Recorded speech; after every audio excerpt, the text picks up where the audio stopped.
Howdy, y'all. Hope everyone's doing well. Welcome to the full book of quotations of Chairman Mao Tse-tung, or Little Red Book. Entire idea behind this book was kind of inspired by Xiaohongshu when that uh, popped off at the beginning of the year, just because everyone thought TikTok was gonna get like perma-banned, and then it didn't. But I wanted to read the Little Red Book anyway, so I did.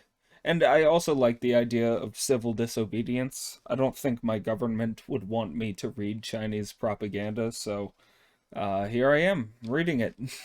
So yeah, that's about it. I may or may not have merch up featuring the mascot for our thumbnails for Little Red Book. Quick jump scare real quick. Three, two, one. Ah! There he is. Um yeah, I might put him on a shirt. I think that might be a fun shirt. Uh but yeah, that's about all I got. Sorry, I'm a little distracted. I'm playing with this like fake blood bag and it's kind of fun. But yeah, that's all I got. Thanks for tuning in. Hopefully back to more Three Kingdoms soon. I'm kind of busy in the month of April, so we're gonna see what uploads look like. After April, we should be good to go, but in April, sheesh.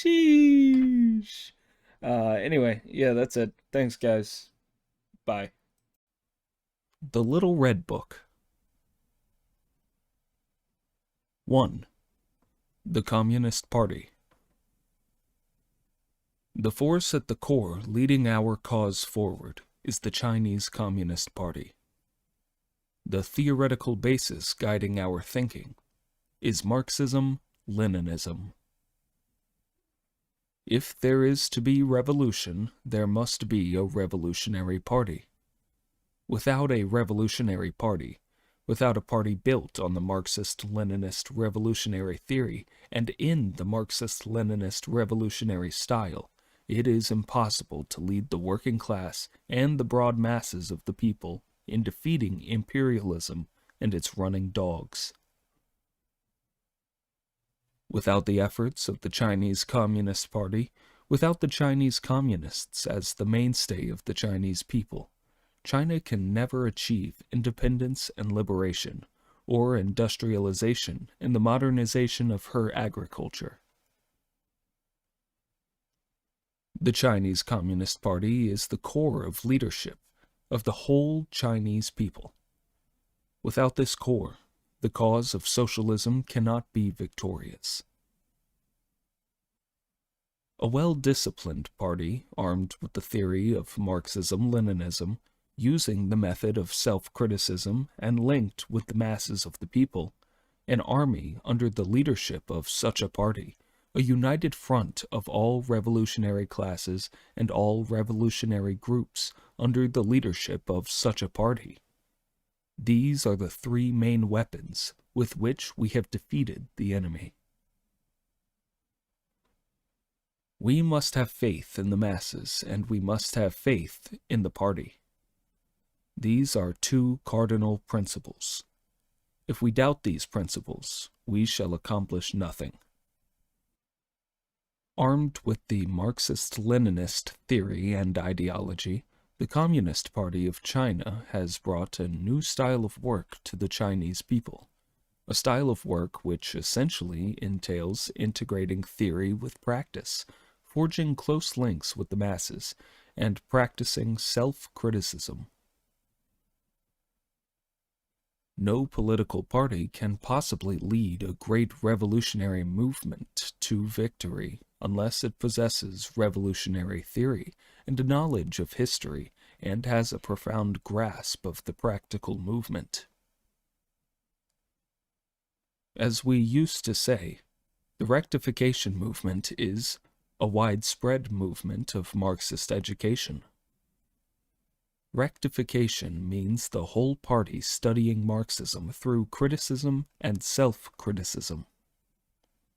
We can certainly learn more about Marxism in the course of the rectification movement. It is an arduous task to ensure a better life for the several 100 million people of China, and to build our economically and culturally backward country into a prosperous and powerful one, with a high level of culture. And it is precisely in order to be able to shoulder this task more competently and work better together with all non-party people who are actuated by high ideals and determined to institute reforms, that we must conduct rectification movements both now and in the future, and constantly rid ourselves of whatever is wrong.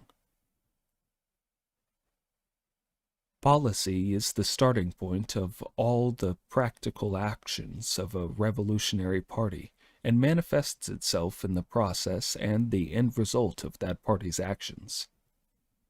A revolutionary party is carrying out a policy whenever it takes any action.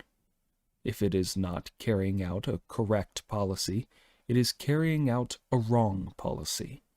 If it is not carrying out a given policy consciously, it is doing so blindly.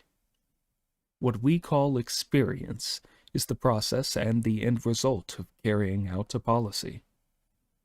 Only through the practice of the people, that is, through experience, can we verify whether a policy is correct or wrong, and determine to what extent it is correct or wrong.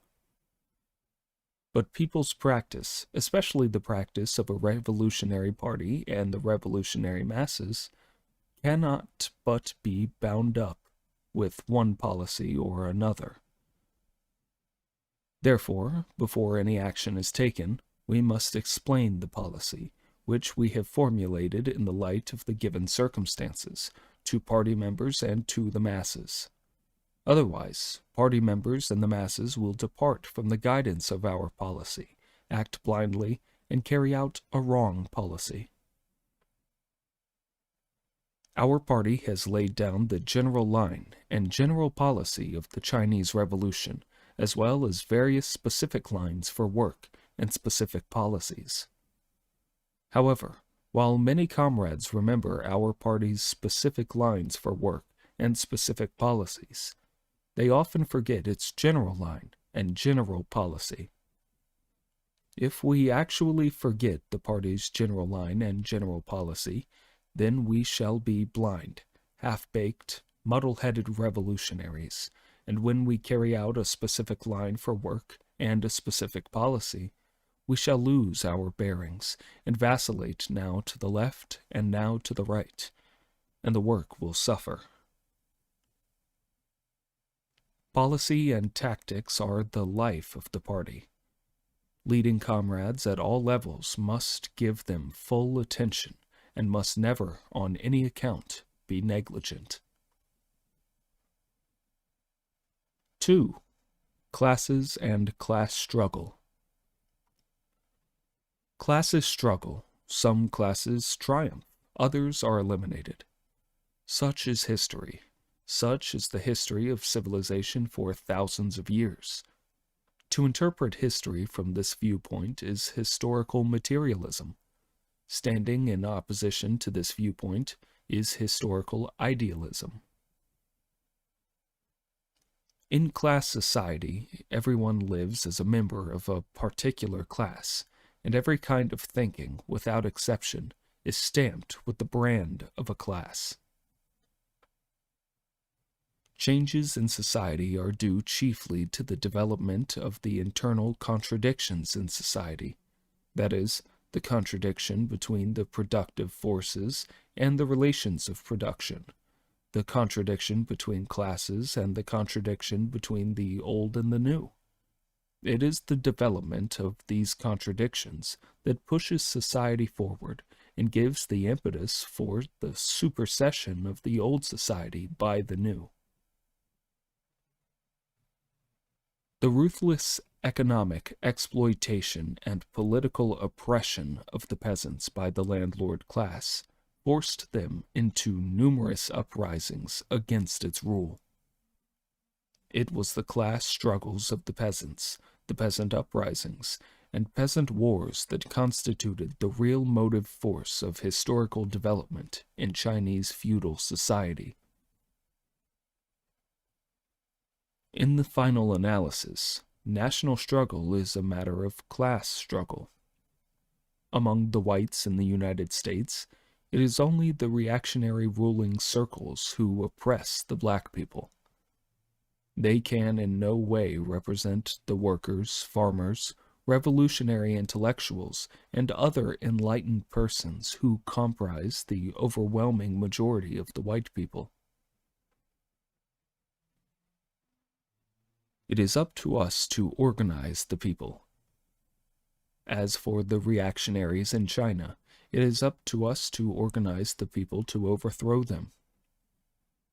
Everything reactionary is the same. If you don't hit it, it won't fall. This is also like sweeping the floor. As a rule, where the broom does not reach, the dust will not vanish of itself. The enemy will not perish of himself.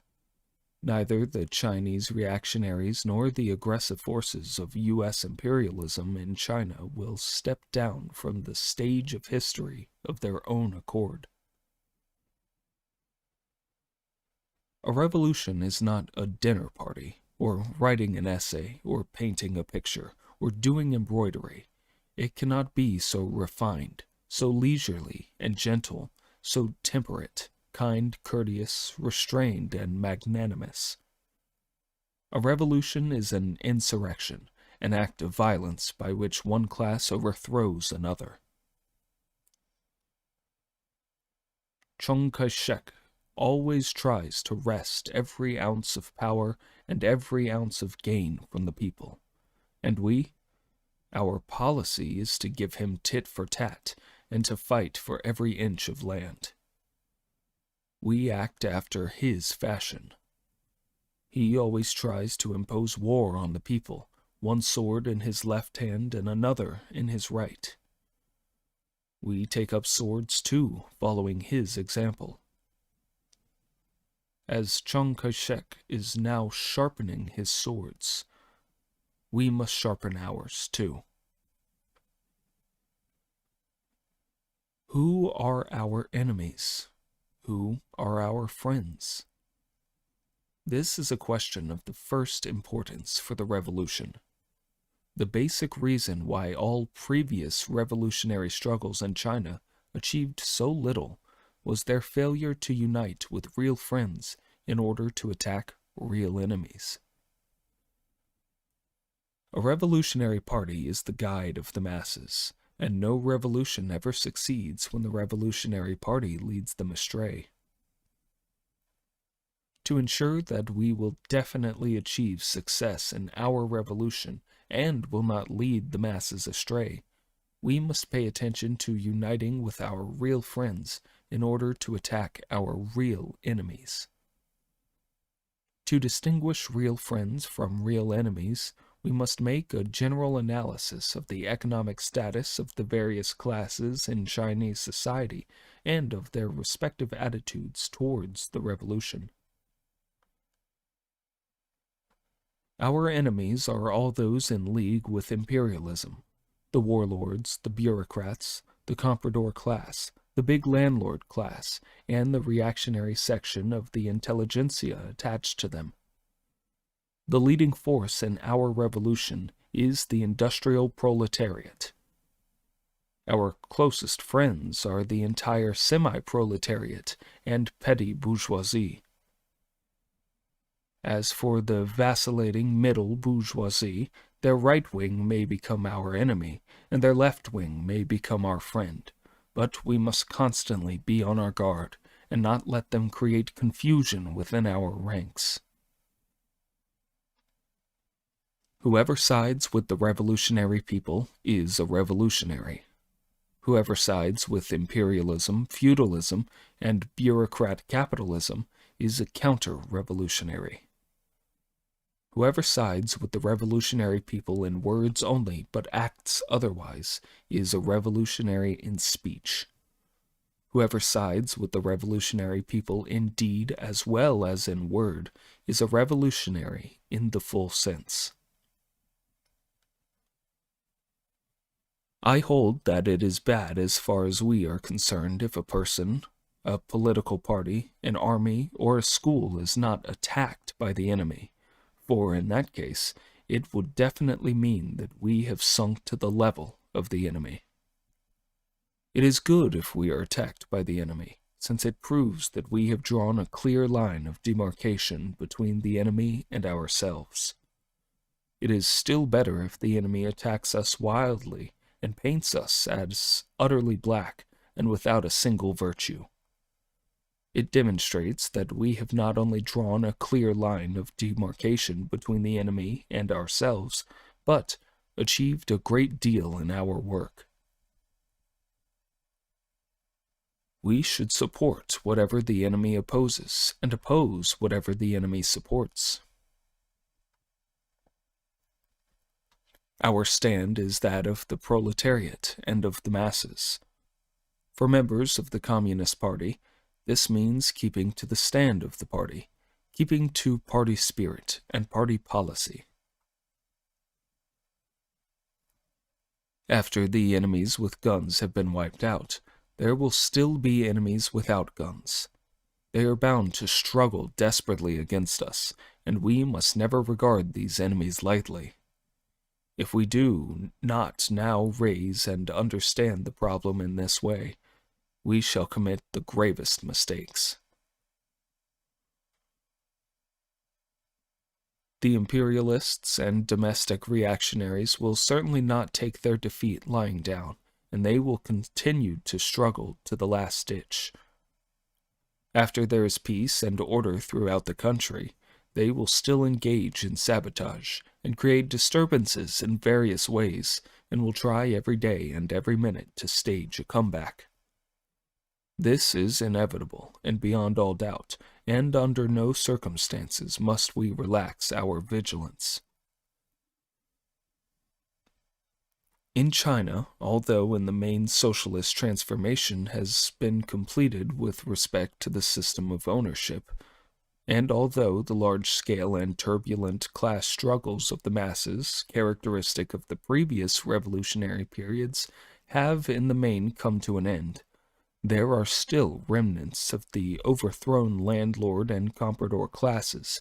There is still a bourgeoisie, and the remolding of the petty bourgeoisie has only just started. The class struggle is by no means over.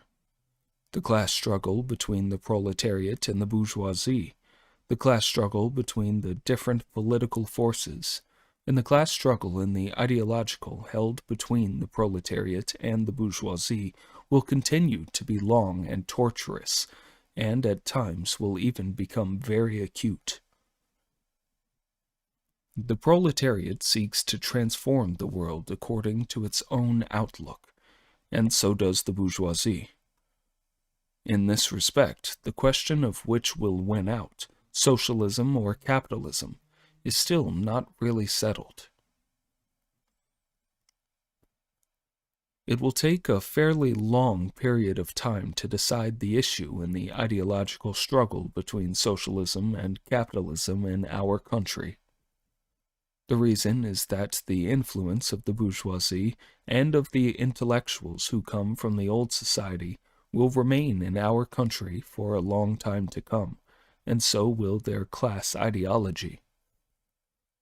If this is not sufficiently understood, or is not understood at all, the gravest mistakes will be made, and the necessity of waging the struggle in the ideological field will be ignored.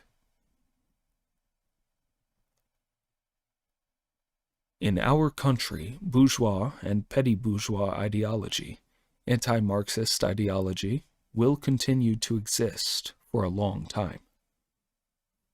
Basically, the socialist system has been established in our country. We have won the basic victory in transforming the ownership of the means of production, but we have not yet won complete victory on the political and ideological fronts.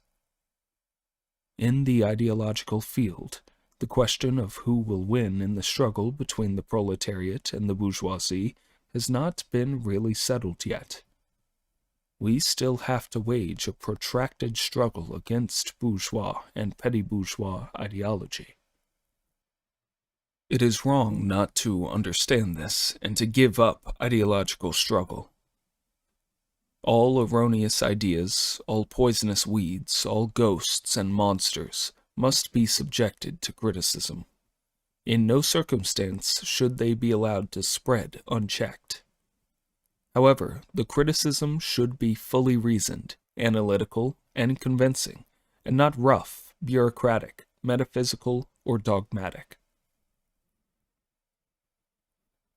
Both dogmatism and revisionism run counter to Marxism. Marxism must certainly advance. It must develop along with the development of practice and cannot stand still. It would become lifeless if it remained stagnant and stereotyped. However, the basic principles of Marxism must never be violated, or otherwise mistakes will be made.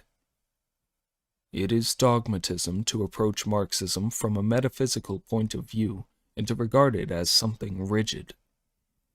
It is revisionism to negate the basic principles of Marxism and to negate its universal truth. Revisionism is one form of bourgeois ideology. The revisionists deny the differences between socialism and capitalism, between the dictatorship of the proletariat and the dictatorship of the bourgeoisie. What they advocate is in fact not the socialist line, but the capitalist line. In present circumstances, revisionism is more pernicious than dogmatism. One of our current important tasks on the ideological front is to unfold criticism of revisionism. Revisionism, or right opportunism, is a bourgeois trend of thought that is even more dangerous than dogmatism. The revisionists, the right opportunists, pay lip service to Marxism. They too attack dogmatism, but what they are really attacking is the quintessence of Marxism. They oppose or distort materialism and dialects, oppose or try to weaken the people's democratic dictatorship and the leading role of the Communist Party, and oppose or try to weaken socialist transformation and socialist construction. After the basic victory of the socialist revolution in our country, there are still a number of people who vainly hope to restore the capitalist system and fight the working class on every front, including the ideological one. And their right-hand men in this struggle are the revisionists. 3. Socialism and Communism. Communism is at once a complete system of proletarian ideology and a new social system. It is different from any other ideological and social system, and is the most complete, progressive, revolutionary, and rational system in human history. The ideological and social system of feudalism has a place only in the Museum of History. The ideological and social system of capitalism has also become a museum piece in one part of the world, in the Soviet Union, while in other countries it resembles a dying person who is sinking fast, like the sun setting beyond the western hills, and will soon be relegated to the museum. The communist ideological and social system alone is full of youth and vitality, sweeping the world with the momentum of an avalanche and the force of a thunderbolt. The socialist system will eventually replace the capitalist system. This is an objective law independent of man's will. However much the reactionaries try to hold back the wheel of history, sooner or later revolution will take place and will inevitably triumph. We communists never conceal our political views. Definitely and beyond all doubt, our future or maximum program is to carry China forward to socialism and communism. Both the name of our party and our Marxist world outlook unequivocally point to this supreme ideal of the future, a future of incomparable brightness and splendor. Taken as a whole, the Chinese revolutionary movement led by the Communist Party embraces the two stages, i.e., the democratic and the socialist revolutions, which are two essentially different revolutionary processes, and the second process can be carried through only after the first has been completed.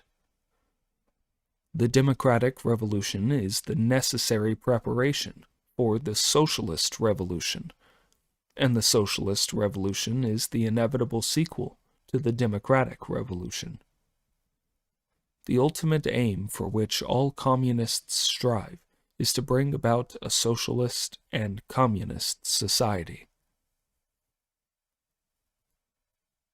Socialist revolution aims at liberating the productive forces. The changeover from individual to socialist, collective ownership in agriculture and handicrafts, and from capitalist to socialist ownership in private industry and commerce is bound to bring about a tremendous liberation of the productive forces. Thus, the social conditions are being created for a tremendous expansion of industrial and agricultural production.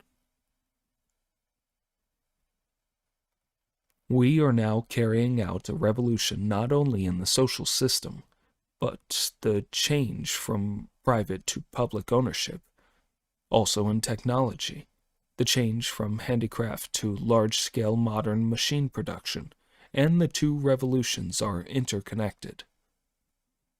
In agriculture, with conditions as they are in our country, cooperation must precede the use of big machinery.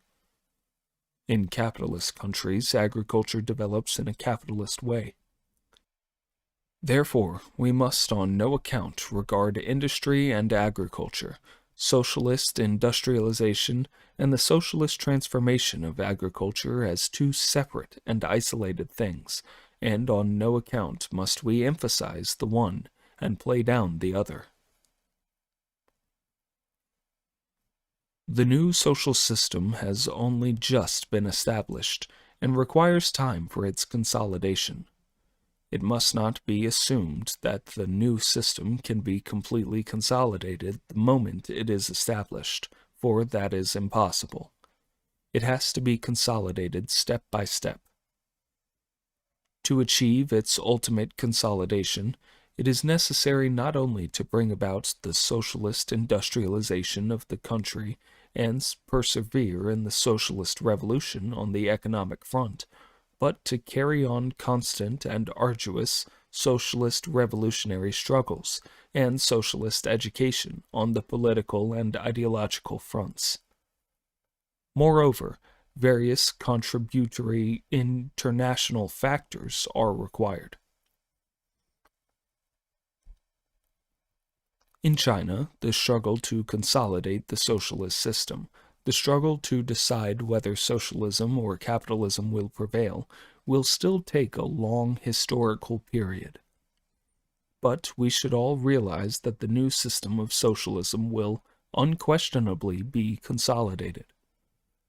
We can assuredly build a socialist state with modern industry, modern agriculture, and modern science and culture. The number of intellectuals who are hostile to our state is very small. They do not like our state, i.e., the dictatorship of the proletariat, and yearn for the old society. Whenever there is an opportunity, they will stir up trouble and attempt to overthrow the Communist Party and restore the old China. As between the proletarian and the bourgeois roads, As between the socialist and the capitalist roads, these people stubbornly choose to follow the latter. In fact, this road is impossible, and in fact, therefore, they are ready to capitulate to imperialism, feudalism, and bureaucrat capitalism. Such people are to be found in political circles, and in industrial and commercial, cultural and educational, scientific and technological, and religious circles, and they are extremely reactionary. The serious problem is the education of the peasantry. The peasant economy is scattered, and the socialization of agriculture, judging by the Soviet Union's experience, will require a long time and painstaking work. Without socialization of agriculture, there can be no complete, consolidated socialism. We must have faith, first, that the peasant masses are ready to advance step by step along the road of socialism under the leadership of the party, and second, that the party is capable of leading the peasants along this road. On these 2 points are the essence of the matter, the main current.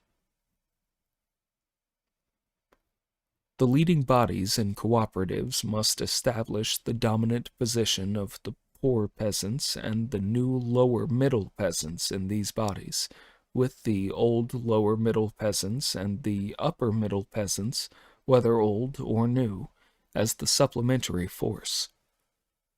Only thus can unity between the poor and middle peasants be obtained, the cooperatives be consolidated, production be expanded, and the socialist transformation of the entire countryside be correctly accomplished in accordance with the party's policy. Otherwise, unity between the middle and poor peasants cannot be attained, the cooperatives cannot be consolidated, production cannot be expanded, and the socialist transformation of the entire countryside cannot be achieved. It is essential to unite with the middle peasants, and it is wrong not to do so. But on whom must the working class and the Communist Party rely in the countryside in order to unite with the middle peasants and realize the socialist transformation of the entire countryside? Surely on none other than the poor peasants. That was the case when the struggle against the landlords was being waged and the land reform was being carried out, and that is the case today, when the struggle against the rich peasants and other capitalist elements is being waged to achieve the socialist transformation of agriculture. In both these revolutionary periods, the middle peasants wavered in the initial stages. It is only after they clearly see the general trend of events and the approaching triumph of the revolution that the middle peasants will come in on the side of the revolution. The poor peasants must work on the middle peasants and win them over, so that the revolution will broaden from day to day until final victory. There is a serious tendency towards capitalism among the well-to-do peasants. This tendency will become rampant if we, in the slightest way, neglect political work among the peasants during the cooperative movement and for a very long period after. The agricultural cooperative movement has been a severe ideological and political struggle from the very beginning. No cooperative can be established without going through such a struggle. Before a brand new social system can be built on the site of the old, the site must be swept clean. Invariably, remnants of old ideas reflecting the old system remain in people's minds for a long time, and they do not easily give way. After a cooperative is established, it must go through many more struggles before it can be consolidated. Even then, the moment it relaxes its efforts, it may collapse. The spontaneous forces of capitalism have been steadily growing in the countryside in recent years, with new rich peasants springing up everywhere, and many well-to-do middle peasants striving to become rich peasants. On the other hand, many poor peasants are still living in poverty for lack of sufficient means of production, with some in debt and others selling or renting out their land. If this tendency goes unchecked, the polarization in the countryside will inevitably be aggravated day by day. Those peasants who lose their land and those who remain in poverty will complain that we are doing nothing to save them from ruin or to help them overcome their difficulties. Nor will the well-to-do middle peasants who are heading in the capitalist direction be pleased with us, for we shall never be able to satisfy their demands unless we intend to take the capitalist road. Can the Worker-Peasant Alliance continue to stand firm in these circumstances? Obviously not. There is no solution to this problem except on a new basis, and that means to bring about, step by step, the socialist transformation of the whole of agriculture simultaneously with the gradual realization of socialist industrialization and the socialist transformation of handicrafts and capitalist industry and commerce. In other words, it means to carry out cooperation and eliminate the rich peasant economy and the individual economy in the countryside, so that all the rural people will become increasingly well off together. We maintain that this is the only way to consolidate the Worker-Peasant Alliance. By overall planning, we mean planning which takes into consideration the interests of the 600 million people of our country. In drawing up plans, handling affairs, or thinking over problems, we must proceed from the fact that China has a population of 600 million people, and we must never forget this fact. In addition to the leadership of the party, a decisive factor is our population of 600 million. More people mean a greater ferment of ideas, more enthusiasm, and more energy. Never before have the masses of the people been so inspired, so militant, and so daring as at present. Apart from their other characteristics, the outstanding thing about China's 600 million people is that they are poor and blank. This may seem a bad thing, but in reality it is a good thing. Poverty gives rise to the desire for change, the desire for action, and the desire for revolution. On a blank sheet of paper free from any mark, the freshest and most beautiful characters can be written, the freshest and most beautiful pictures can be painted. After the countrywide victory of the Chinese Revolution and the solution of the land problem, two basic contradictions will still exist in China. The first is internal, that is, the contradiction between the working class and the bourgeoisie. The second is external, that is, the contradiction between China and the imperialist countries.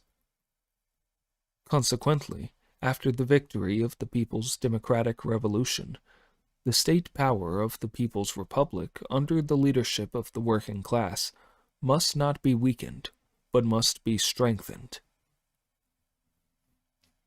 Don't you want to abolish state power? Yes, we do, but not right now. We cannot do it yet. Why? Because imperialism still exists, because domestic reaction still exists, because classes still exist in our country. Our present task is to strengthen the people's state apparatus, mainly the people's army, the people's police, and the people's courts, in order to consolidate national defense and protect the people's interests. Our state is a people's democratic dictatorship, led by the working class and based on the worker-peasant alliance. What is this dictatorship for? Its first function is to suppress the reactionary classes and elements and those exploiters in our country who resist the socialist revolution, to suppress those who try to wreck our socialist construction, or, in other words, to resolve the internal contradictions between ourselves and the enemy. For instance, to arrest, try, and sentence certain counter-revolutionaries, and to deprive landlords and bureaucrat capitalists of their right to vote and their freedom of speech for a specified period of time. All this comes within the scope of our dictatorship. To maintain public order and safeguard the interests of the people, it is likewise necessary to exercise dictatorship over embezzlers, swindlers, arsonists, murderers, criminal gangs, and other scoundrels who seriously disrupt public order. The second function of this dictatorship is to protect our countries from subversion and possible aggression by external enemies. In that event, it is the task of this dictatorship to resolve the external contradiction between ourselves and the enemy. The aim of this dictatorship is to protect all our people so that they can devote themselves to peaceful labor and build China into a socialist country with a modern industry, agriculture, science, and culture. The people's democratic dictatorship needs the leadership of the working class, for it is only the working class that is most far-sighted, most selfless, and most thoroughly revolutionary. The entire history of revolution proves that without the leadership of the working class, revolution fails, and that with the leadership of the working class, revolution triumphs. The people's democratic dictatorship is based on the alliance of the working class, the peasantry, and the urban petty bourgeoisie, and mainly on the alliance of the workers and the peasants, because these two classes comprise 82% of China's population. These two classes are the main force in overthrowing imperialism and the Kuomintang reactionaries. The transition from new democracy to socialism also depends mainly upon their alliance. Class struggle, the struggle for production, and scientific experiment are the three great revolutionary movements for building a mighty socialist country. These movements are a sure guarantee that communists will be free from bureaucracy and immune against revisionism and dogmatism, and will forever remain invincible. They are a reliable guarantee that the proletariat will be able to unite with the broad working masses and realize a democratic dictatorship. If, in the absence of these movements, the landlords, rich peasants, counter-revolutionaries, bad elements, and monsters were all allowed to crawl out, while our cadres were to shut their eyes to all this and, in many cases, fail even to differentiate between the enemy and ourselves, but were to collaborate with the enemy and were corrupted, divided, and demoralized by him. If our cadres were thus pulled out, or the enemy were able to sneak in, and if many of our workers, peasants, and intellectuals were left defenseless against both the soft and the hard tactics of the enemy, then it would not take long, perhaps only several years or a decade, or several decades at most, before a counter-revolutionary restoration on a national scale inevitably occurred. The Marxist-Leninist Party would undoubtedly become a revisionist party or a fascist party, and the whole of China would change its color. The People's Democratic Dictatorship uses two methods. Towards the enemy, it uses the method of dictatorship. That is, for as long a period of time as is necessary, it does not let them take part in political activities and compels them to obey the law of the people's government and to engage in labor, and through labor, transform themselves into new men.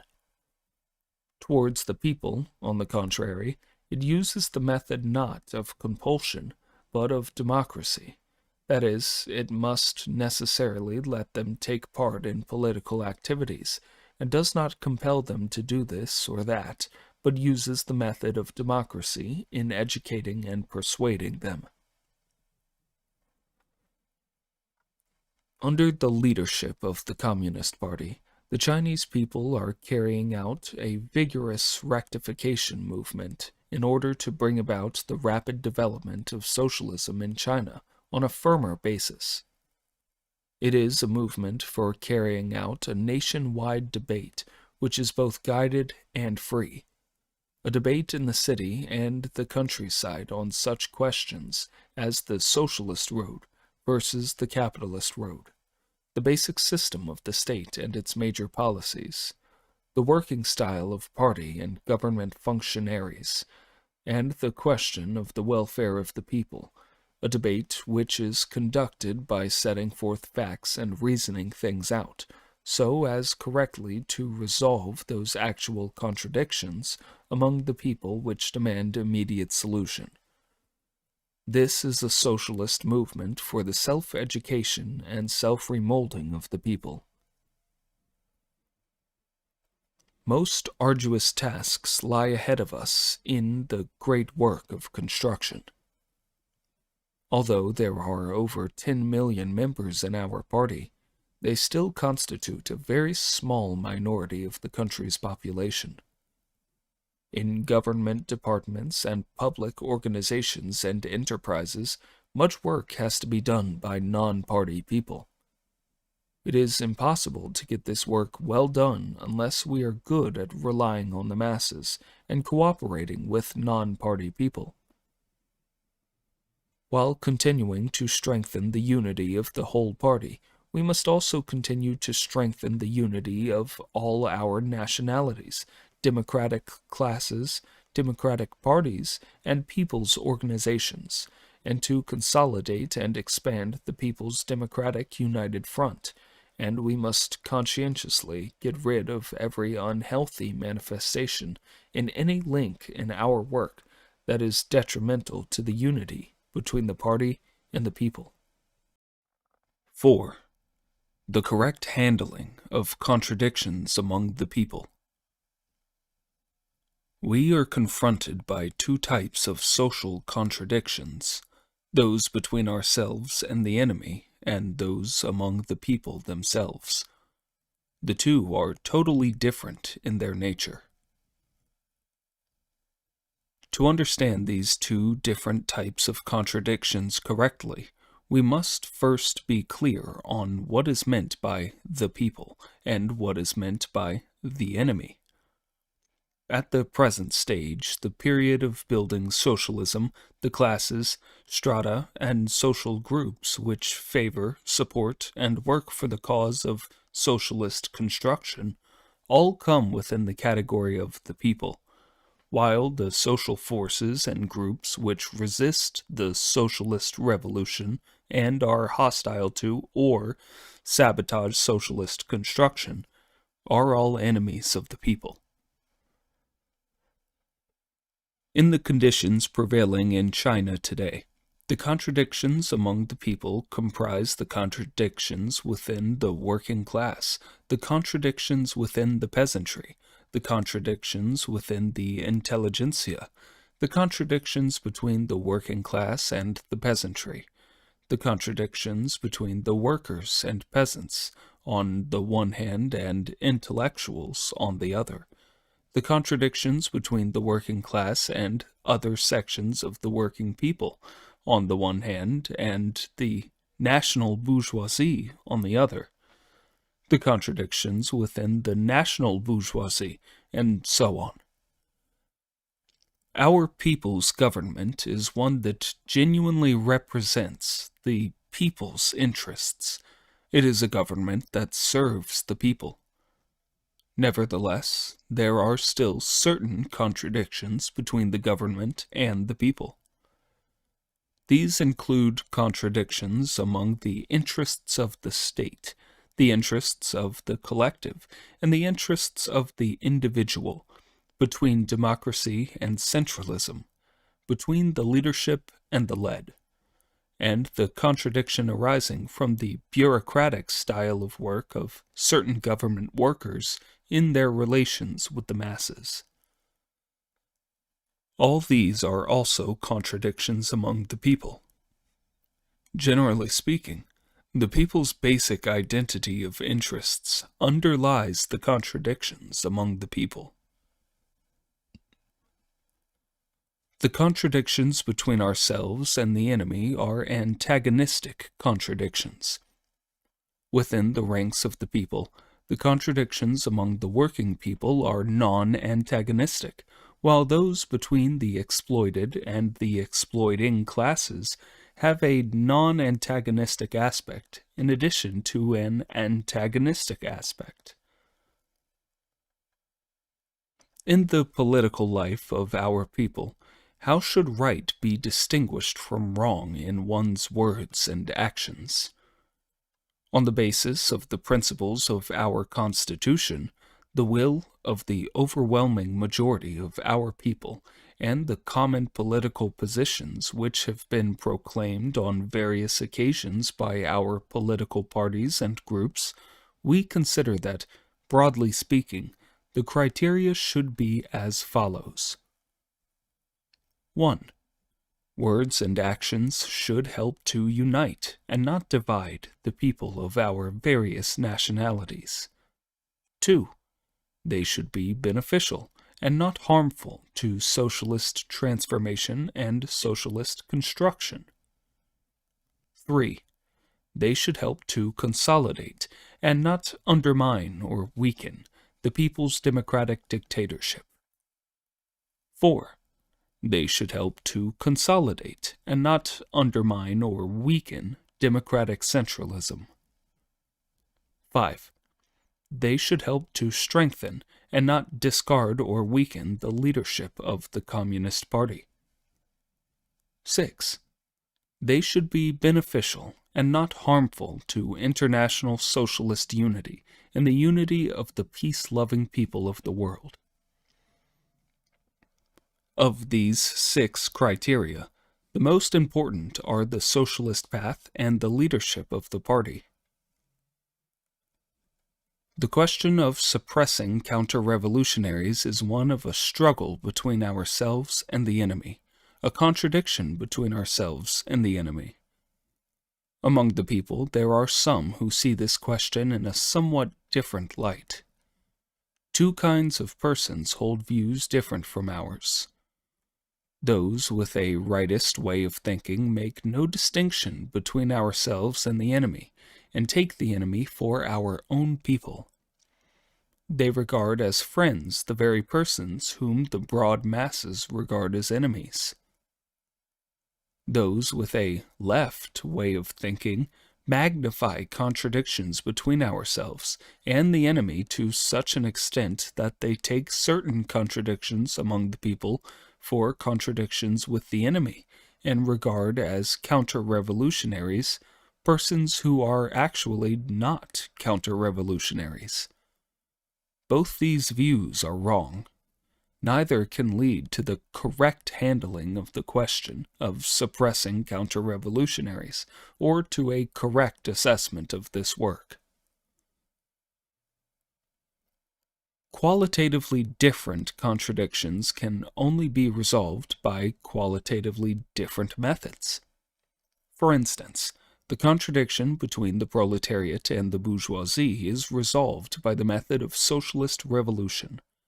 The contradiction between the great masses of the people and the feudal system is resolved by the method of democratic revolution. The contradiction between the colonies and imperialism is resolved by the method of national revolutionary war.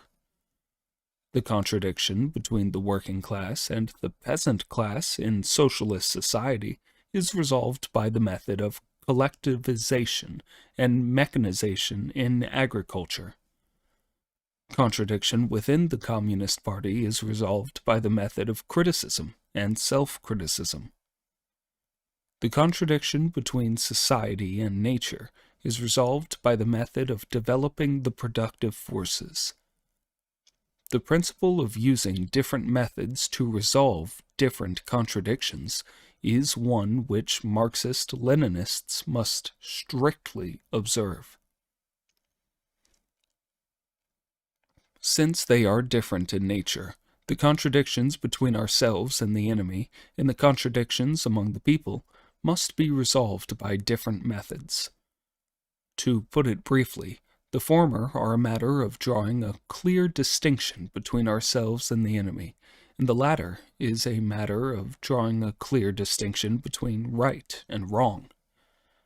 It is, of course, true that the distinction between ourselves and the enemy is also a matter of right and wrong.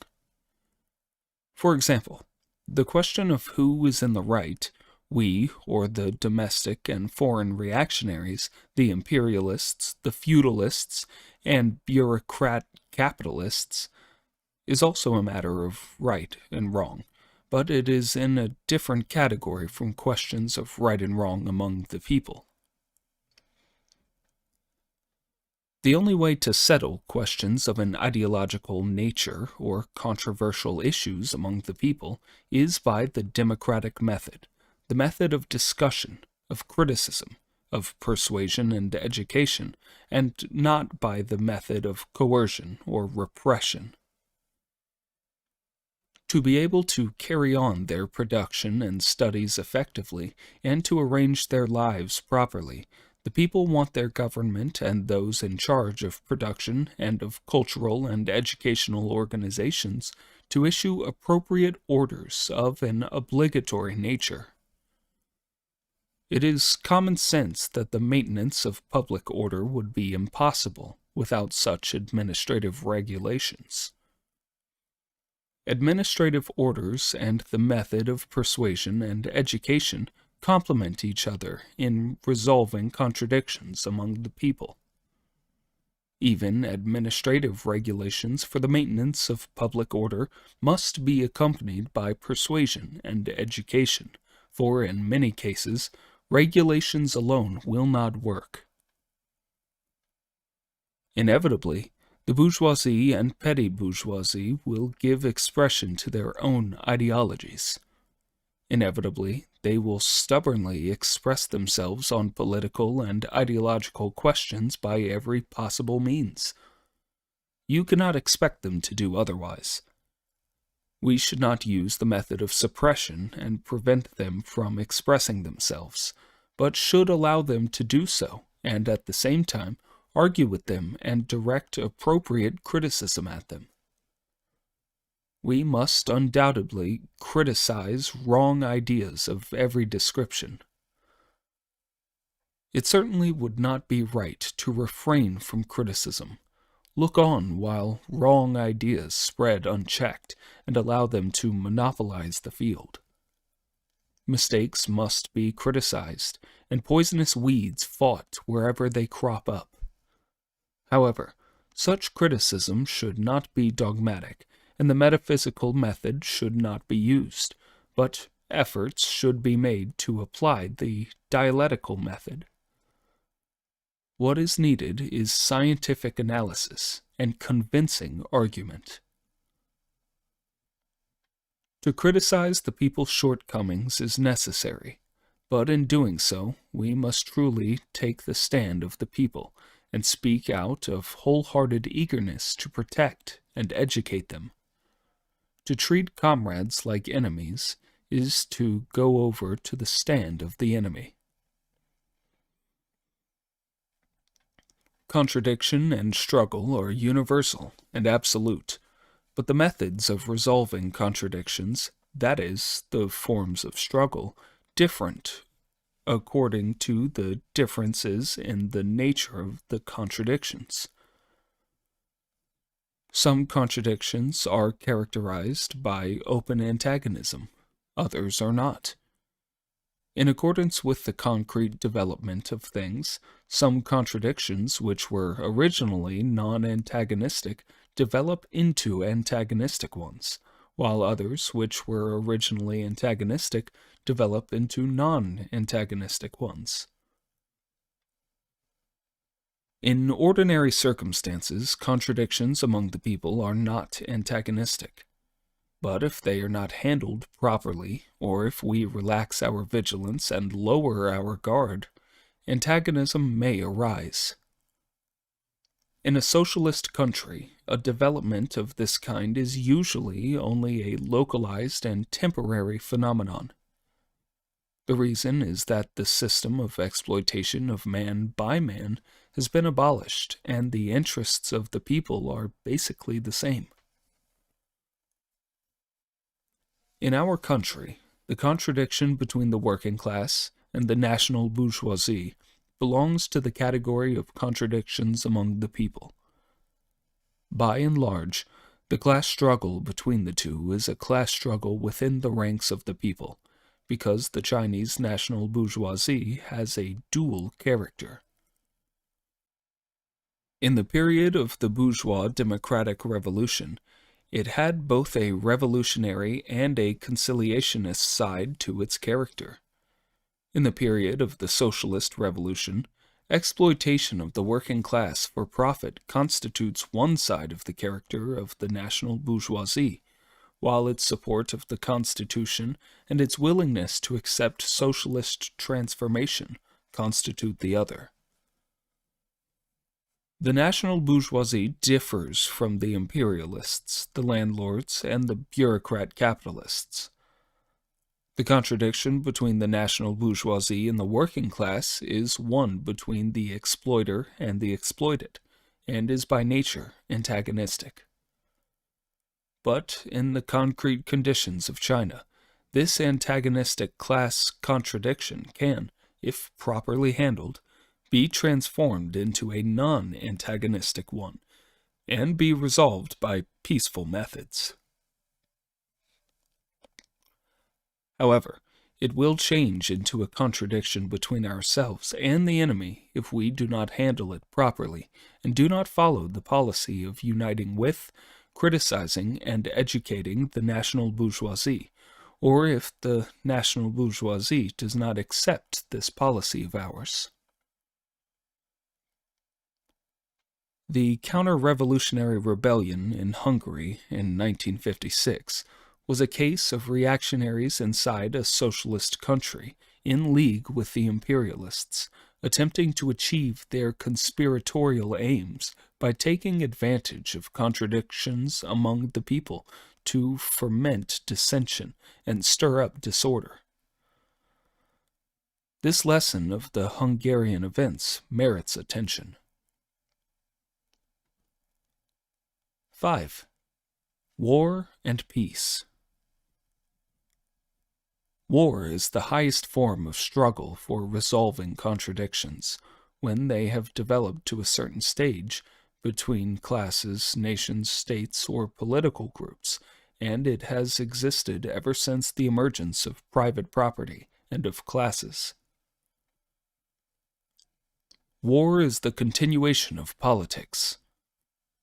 In this sense, war is politics, and war itself is a political action. Since ancient times, there has never been a war that did not have a political character. But war has its own particular characteristics, and in this sense, it cannot be equated with politics in general.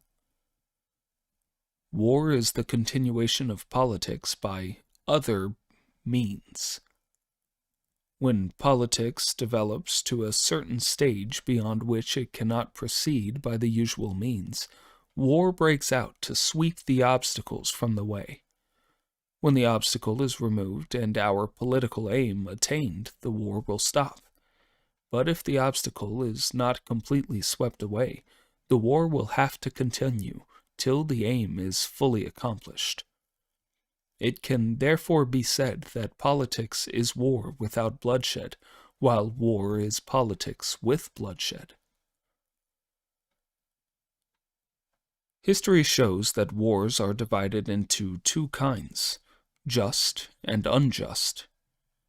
We communists oppose all unjust wars that impede progress, but we do not oppose progressive, just wars. Not only do we communists not oppose just wars, we actively participate in them. As for unjust wars, World War I is an instance in which both sides fought for imperialist interests. Therefore, the communists of the whole world firmly opposed that war. The way to oppose a war of this kind is to do everything possible to prevent it before it breaks out, and once it breaks out, to oppose war with war, to oppose unjust war with just war, wherever possible. Revolutions and revolutionary wars are inevitable in class society, and without them it is impossible to accomplish any leap in social development and to overthrow the reactionary ruling classes, and therefore impossible for the people to win political power. Revolutionary war is an antitoxin, which not only eliminates the enemy's poison, but also purges us of our own filth. Every just revolutionary war is endowed with tremendous power and can transform many things or clear the way for their transformation. The Sino-Japanese War will transform both China and Japan, provided China perseveres in the war of resistance, and in the united front. The old Japan will surely be transformed into a new Japan, and the old China into a new China, and people and everything else in both China and Japan will be transformed during and after the war. Every communist must grasp the truth. Political power grows out of the barrel of a gun. The seizure of power by armed force, the settlement of the issue by war, is the central task and the highest form of revolution. This Marxist-Leninist principle of revolution holds good universally for China and for all other countries. Without armed struggle, neither the proletariat nor the people, nor the Communist Party would have any standing at all in China, and it would be impossible for the revolution to triumph. In these 18 years since the founding of the party, the development, consolidation, and Bolshevization of our party have proceeded in the midst of revolutionary wars. Without armed struggle, the Communist Party would assuredly not be what it is today. Comrades throughout the party must never forget this experience for which we have paid in blood. According to the Marxist theory of the state, the army is the chief component of state power. Whoever wants to seize and retain state power must have a strong army. Some people ridicule us as advocates of the omnipotence of war. Yes, we are advocates of the omnipotence of revolutionary war. That is good, not bad. It is Marxist. The guns of the Russian Communist Party created socialism. We shall create a democratic republic. Experience in the class struggle in the era of imperialism teaches us that it is only by the power of the gun that the working class and the laboring masses can defeat the armed bourgeoisie and landlords. In this sense, we may say that only with guns can the whole world be transformed. We are advocates of the abolition of war. We do not want war. But war can only be abolished through war, and in order to get rid of the gun, it is necessary to take up the gun.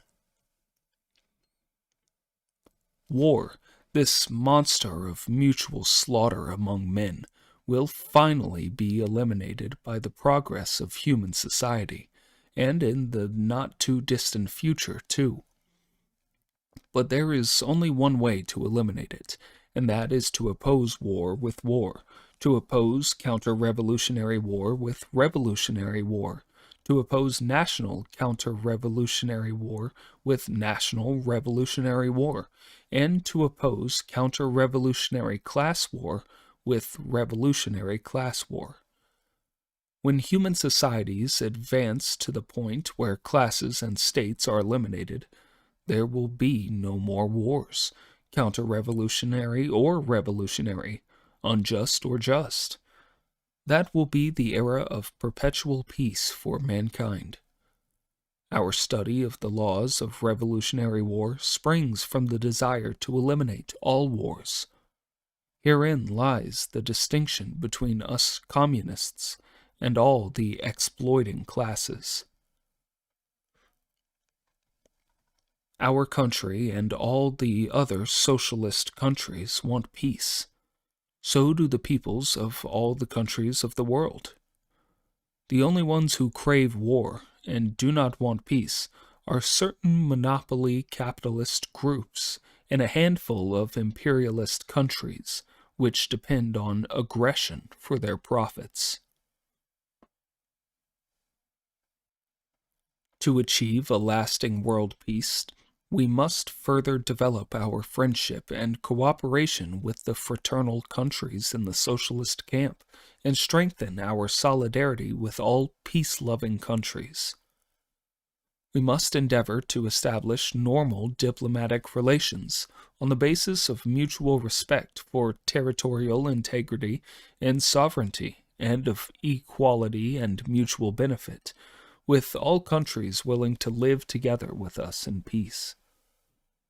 We must give active support to the national independence and liberation movement in countries in Asia, Africa, and Latin America, as well as to the peace movement and to just struggles in all the countries of the world.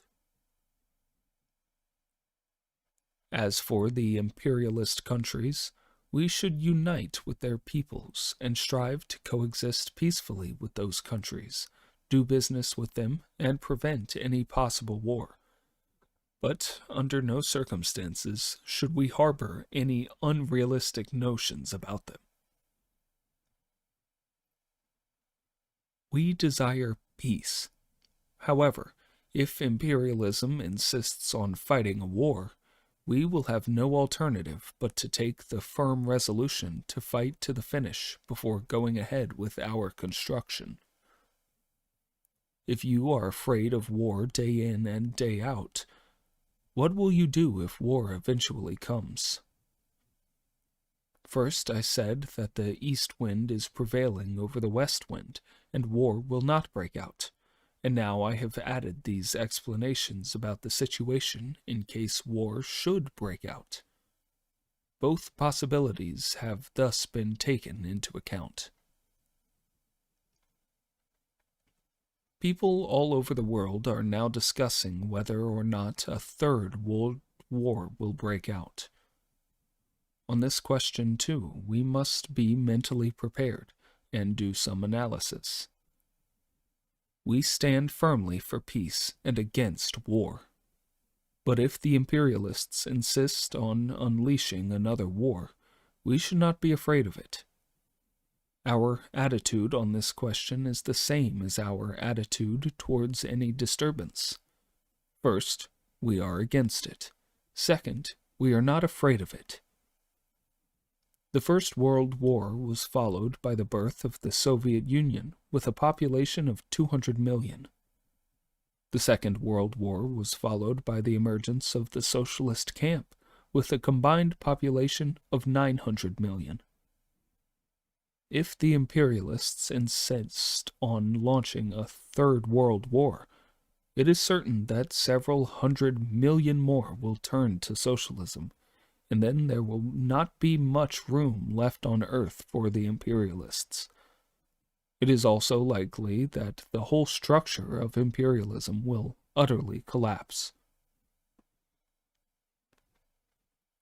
Make trouble, fail, make trouble again, fail again, till their doom. That is the logic of the imperialists and all reactionaries the world over in dealing with the people's cause, and they will never go against this logic. This is a Marxist law. When we say imperialism is ferocious, we mean that its nature will never change, that the imperialists will never lay down their butcher knives, that they will never become Buddhas, till their doom. Fight, fail, fight again, fail again, fight again, till their victory. That is the logic of the people, and they too will never go against this logic. This is another Marxist law. The Russian People's Revolution followed this law, and so has the Chinese People's Revolution. Just because we have won victory, we must never relax our vigilance against the frenzied plots for revenge by the imperialists and their running dogs. Whoever relaxes vigilance will disarm himself politically and land himself in a passive position. The imperialists and their running dogs, the Chinese reactionaries, will not resign themselves to defeat in this land of China. They will continue to gang up against the Chinese people in every possible way. For example, they will smuggle their agents into China to sow dissension and make trouble. That is certain. They will never neglect these activities. To take another example, the imperialists will incite the Chinese reactionaries and even throw in their own forces to blockade China's ports. They will do this as long as it is possible. Furthermore, if they still hanker after adventures, they will send some of their troops to invade and harass China's frontiers. This too is not impossible. All this we must take fully into account. The world is progressing, the future is bright, and no one can change this general trend of history. We should carry on constant propaganda among the people on the facts of world progress and the bright future ahead, so that they will build their confidence in victory. The commanders and fighters of the entire Chinese People's Liberation Army absolutely must not relax in the least their will to fight. Any thinking that relaxes the will to fight and belittles the enemy is wrong. 6. Imperialism and all reactionaries are paper tigers. All reactionaries are paper tigers. In appearance, the reactionaries are terrifying, but in reality they are not so powerful. From a long-term point of view, it is not the reactionaries, but the people who are really powerful. Just as there is not a single thing in the world without a dual nature, this is the law of unity of opposites, so imperialism and all reactionaries have a dual nature. They are real tigers and paper tigers at the same time.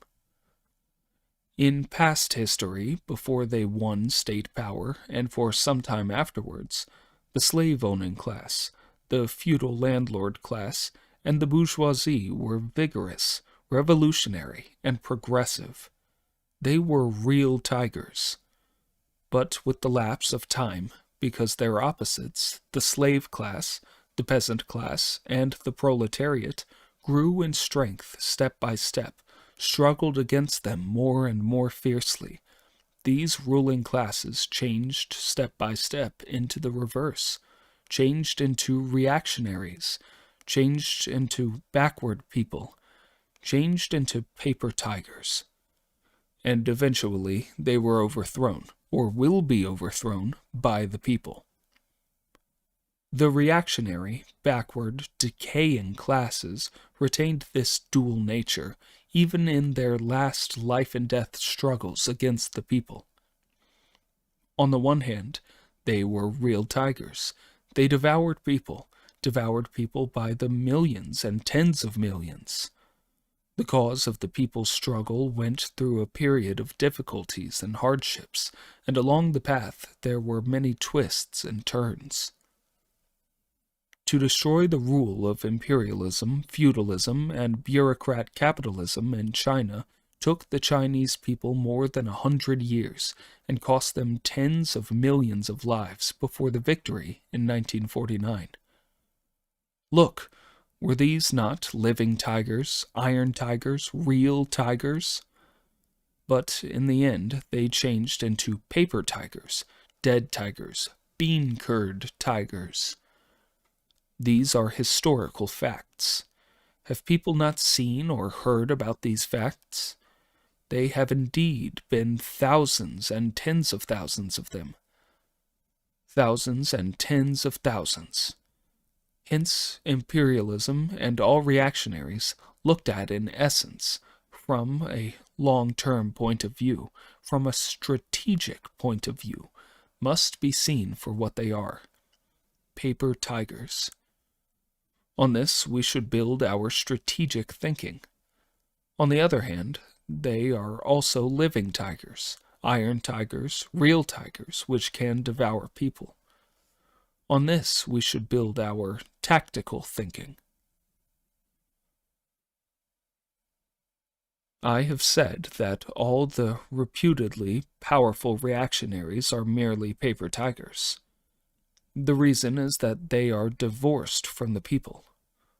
Look, was not Hitler a paper tiger? Was Hitler not overthrown? I also said that the Tsar of Russia, the Emperor of China, and Japanese imperialism were all paper tigers. As we know, they were all overthrown. U.S. imperialism has not yet been overthrown, and it has the atom bomb. I believe it also will be overthrown. It, too, is a paper tiger. Lifting a rock only to drop it on one's own feet is a Chinese folk saying to describe the behavior of certain fools. The reactionaries in all countries are fools of this kind. In the final analysis, their persecution of the revolutionary people only serves to accelerate the people's revolutions on a broader and more intense scale.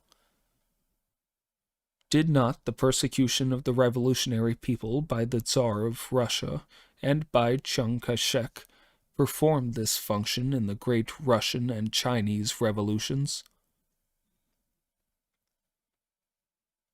U.S. imperialism invaded China's territory of Taiwan and has occupied it for the past 9 years. A short while ago, it sent its armed forces to invade and occupy Lebanon. The United States has set up hundreds of military bases in many countries all over the world. China's territory of Taiwan, Lebanon, and all military bases of the United States on foreign soil are so many nooses round the neck of U.S. imperialism. The nooses have been fashioned by the Americans themselves and by nobody else, and it is they themselves who have put these nooses round their own necks, handing the ends of the ropes to the Chinese people, the peoples of the Arab countries, and all the peoples of the world who love peace and oppose aggression. The longer the U.S. aggressors remain in those places, the tighter the nooses round their necks will become. Imperialism will not last long because it always does evil things. It persists in grooming and supporting reactionaries in all countries who are against the people. It has forcibly seized many colonies and semi-colonies, and many military bases, and it threatens the peace with atomic war. Thus, forced by imperialism to do so, more than 90% of the people of the world are rising or will rise up in struggle against it. Yet, imperialism is still alive, still running amok in Asia, Africa, and Latin America. In the West, imperialism is still oppressing the people at home. This situation must change. It is the task of the people of the whole world to put an end to the aggression and oppression perpetrated by imperialism, and chiefly by U.S. imperialism. Riding roughshod everywhere, U.S. imperialism has made itself the enemy of the people of the world and has increasingly isolated itself. Those who refuse to be enslaved will never be cowed by the atom bombs and hydrogen bombs in the hands of the U.S. imperialists. The raging tide of the people of the world against the U.S. aggressors is irresistible. Their struggle against U.S. imperialism and its lackeys will assuredly win still greater victories. If the U.S. monopoly capitalist groups persist in pushing their policies of aggression and war, the day is bound to come when they will be hanged by the people of the whole world. The same fate awaits the accomplices of the United States. Over a long period, we have developed this concept for the struggle against the enemy. Strategically, we should despise all our enemies, but tactically, we should take them all seriously. This also means that we must despise the enemy with respect to the whole, but that we must take him seriously with respect to each and every concrete question. If we do not despise the enemy with respect to the whole, we shall be committing the error of opportunism. Marx and Engels were only two individuals, and yet in those early days they already declared that capitalism would be overthrown throughout the world. But in dealing with concrete problems and particular enemies, we shall be committing the error of adventurism unless we take them seriously. In war, battles can only be fought one by one, and the enemy forces can only be destroyed one by one. Factories can only be built one by one. The peasants can only plow the land plot by plot. The same is even true of eating a meal. Strategically, we take the eating of a meal lightly. We know we can finish it. But actually, we eat it mouthful by mouthful. It is impossible to swallow an entire banquet in one gulp. This is known as a piecemeal solution. In military parlance, it is called wiping out the enemy forces one by one. It is my opinion that the international situation has now reached a new turning point. There are two winds in the world today, the east wind and the west wind. There is a Chinese saying, either the east wind prevails over the west wind, or the west wind prevails over the east wind. I believe it is characteristic of the situation today that the east wind is prevailing over the west wind. That is to say, the forces of socialism have become overwhelmingly superior to the forces of imperialism. 7. Dare to struggle and dare to win. People of the world, unite and defeat the U.S. aggressors and all their running dogs. People of the world, be courageous, dare to fight, defy difficulties, and advance wave upon wave. Then the whole world will belong to the people. Monsters of all kinds shall be destroyed. The Communist Party of China, having made a clear-headed appraisal of the international and domestic situation on the basis of the science of Marxism-Leninism, recognized that all attacks by the reactionaries at home and abroad had to be defeated and could be defeated.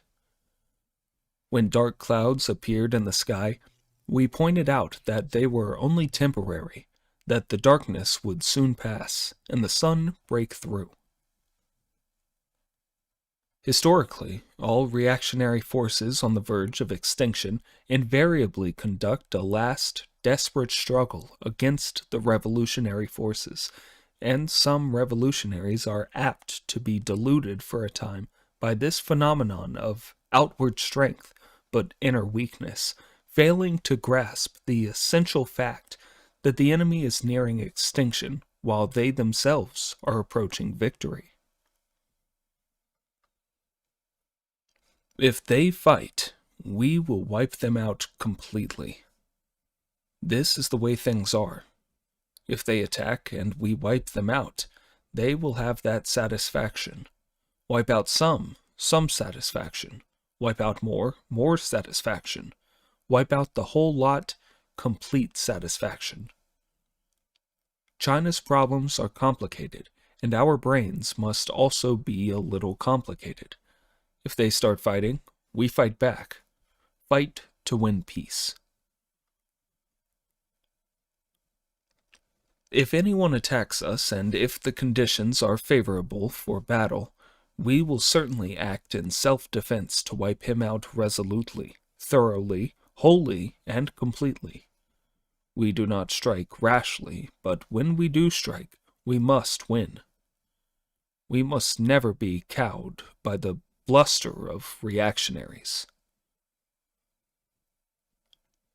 As far as our own desire is concerned, we don't want to fight even for a single day. But if the circumstances force us to fight, we can fight to the finish. We are for peace, but so long as U.S. imperialism refuses to give up its arrogant and unreasonable demands and its scheme to extend aggression, the only course for the Chinese people is to remain determined to go on fighting side by side with the Korean people. Not that we are warlike. We are willing to stop the war at once and leave the remaining questions for later settlement. But U.S. imperialism is not willing to do so. All right then, let the fighting go on. However many years U.S. imperialism wants to fight, we are ready to fight right up to the moment when it is willing to stop, right up to the moment of complete victory for the Chinese and Korean peoples. We should rid our ranks of all impotent thinking. All views that overestimate the strength of the enemy and underestimate the strength of the people are wrong. The oppressed peoples and nations must not pin their hopes for liberation on sensibleness of imperialism and its lackeys. They will only triumph by strengthening their unity and persevering in their struggle. No matter when this countrywide civil war breaks out, we must be well prepared. If it comes early, say tomorrow morning, we should also be prepared. That is point one. In the present international and domestic situation, it is possible that for a time the civil war may be kept restricted in scale and localized. That is point two. Point one is what we should prepare for. Point two is what has existed for a long time. In short, we must be prepared. Being prepared, we shall be able to deal properly with all kinds of complicated situations. 8. People's War. The Revolutionary War is a war of the masses. It can be waged only by mobilizing the masses and relying on them. What is a true bastion of iron? It is the masses, the millions upon millions of people who genuinely and sincerely support the revolution. That is the real iron bastion which it is impossible, and absolutely impossible, for any force on earth to smash. The counter-revolution cannot smash us. On the contrary, we shall smash it. Rallying millions upon millions of people round the revolutionary government and expanding our revolutionary war, we shall wipe out all counter-revolution and take over the whole of China. The richest source of power to wage war lies in the masses of the people. It is mainly because of the unorganized state of the Chinese masses that Japan dares to bully us. When this defect is remedied, then the Japanese aggressor, like a mad bull crashing into a ring of flames, will be surrounded by hundreds of millions of our people standing upright. The mere sound of their voices will strike terror into him, and he will be burned to death. The imperialists are bullying us in such a way that we will have to deal with them seriously. Not only must we have a powerful regular army, we must also organize contingents of the people's militia on a big scale. This will make it difficult for the imperialists to move a single inch in our country in the event of invasion. Considering the Revolutionary War as a whole, the operations of the people's guerrillas and those of the main forces of the Red Army complement each other, like a man's right arm and left arm. And if we had only the main forces of the Red Army without the people's guerrillas, we would be like a warrior with only one arm. In concrete terms, and especially with regard to military operations, when we talk of the people in the base area as a factor, we mean that we have an armed people. That is the main reason why the enemy is afraid to approach our base area. Unquestionably, victory or defeat in war is determined mainly by the military, political, economic, and natural conditions on both sides, but by not these alone. It is also determined by each side's subjective ability in directing the war. In his endeavor to win a war, a military strategist cannot overstep the limitations imposed by the material conditions. Within these limitations, however, he can and must strive for victory. The stage of action for a military strategist is built upon objective material conditions, but on that stage he can direct the performance of many a drama full of sound and color, power and grandeur. The object of war is specifically to preserve oneself and destroy the enemy. To destroy the enemy means to disarm him, or deprive him of the power to resist, and does not mean to destroy every member of his forces physically. In ancient warfare, the spear and the shield were used, the spear to attack and destroy the enemy, and the shield to defend and preserve oneself. To the present day, all weapons are still an extension of the spear and the shield. The bomber, the machine gun, the long-range gun, and poison gas are developments of the spear, while the air raid shelter, the steel helmet, the concrete fortification, and the gas mask are developments of the shield. The tank is a new weapon combining the functions of both spear and shield. Attack is the chief means of destroying the enemy, but defense cannot be dispensed with. In attack, the immediate object is to destroy the enemy, but at the same time it is self-preservation, because if the enemy is not destroyed, you will be destroyed. In defense, the immediate object is to preserve yourself, but at the same time defense is a means of supplementing attack, or preparing to go over to the attack. Retreat is in the category of defense, and is a continuation of defense, while pursuit is a continuation of attack.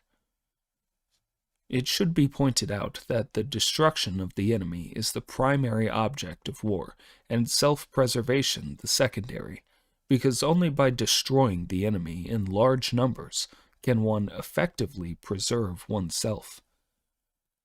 Therefore, attack, the chief means of destroying the enemy, is primary, while defense, a supplementary means of destroying the enemy and a means of self-preservation, is secondary. In actual warfare, the chief role is played by defense much of the time, and by attack for the rest of the time. But if war is taken as a whole, attack remains primary. All the guiding principles of military operations grow out of the one basic principle: to strive to the utmost to preserve one's own strength and destroy that of the enemy. How then do we justify the encouragement of heroic sacrifice in war? Every war exacts a price, sometimes an extremely high one. Is this not in contradiction with preserving oneself? In fact, there is no contradiction at all. To put it more exactly, sacrifice and self-preservation are both opposite and complementary to each other.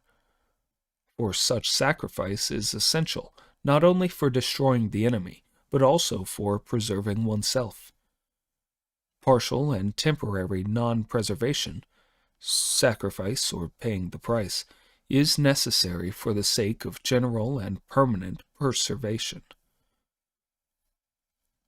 From this basic principle stems the series of principles guiding military operations, all of which, from the principles of shooting, taking cover to preserve oneself, and making full use of firepower to destroy the enemy, to the principles of strategy, are permeated with the spirit of this basic principle.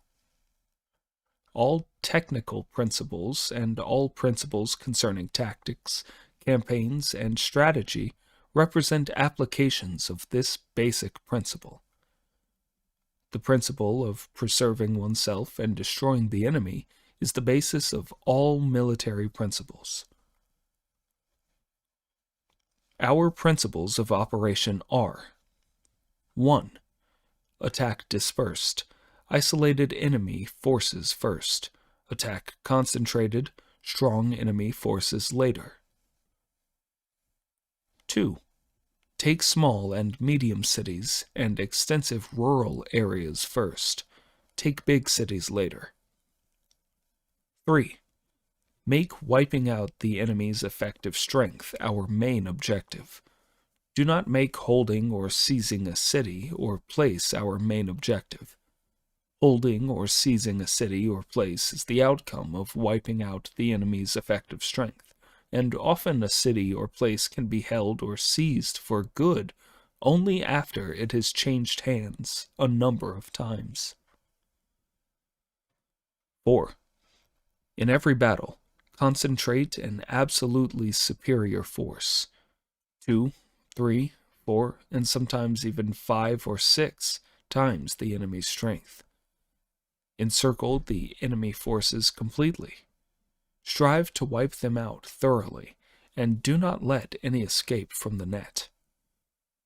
In special circumstances, use the method of dealing the enemy crushing blows, that is, concentrate all our strength to make a frontal attack and an attack on one or both of his flanks, with the aim of wiping out one part and routing another, so that our army can swiftly move its troops to smash other enemy forces. Strive to avoid battles of attrition in which we lose more than we gain, or only break even. In this way, although inferior as a whole in terms of numbers, we shall be absolutely superior in every part and every specific campaign, and this ensures victory in the campaign. As time goes on, we shall become superior as a whole and eventually wipe out all the enemy. 5. Fight no battle unprepared. Fight no battle you are not sure of winning. Make every effort to be well prepared for each battle. Make every effort to ensure victory in the given set of conditions as between the enemy and ourselves. 6.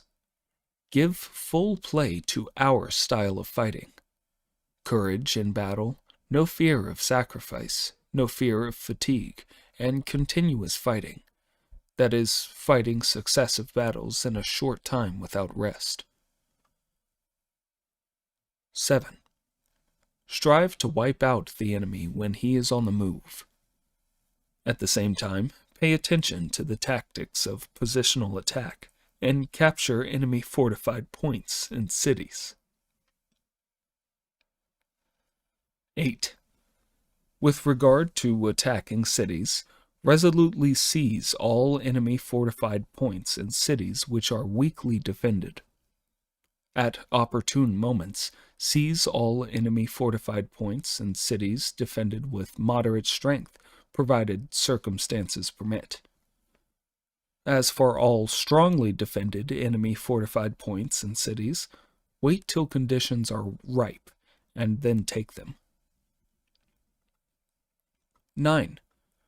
Replenish our strength with all the arms and most of the personnel captured from the enemy. Our army's main sources of manpower and material are at the front. 10.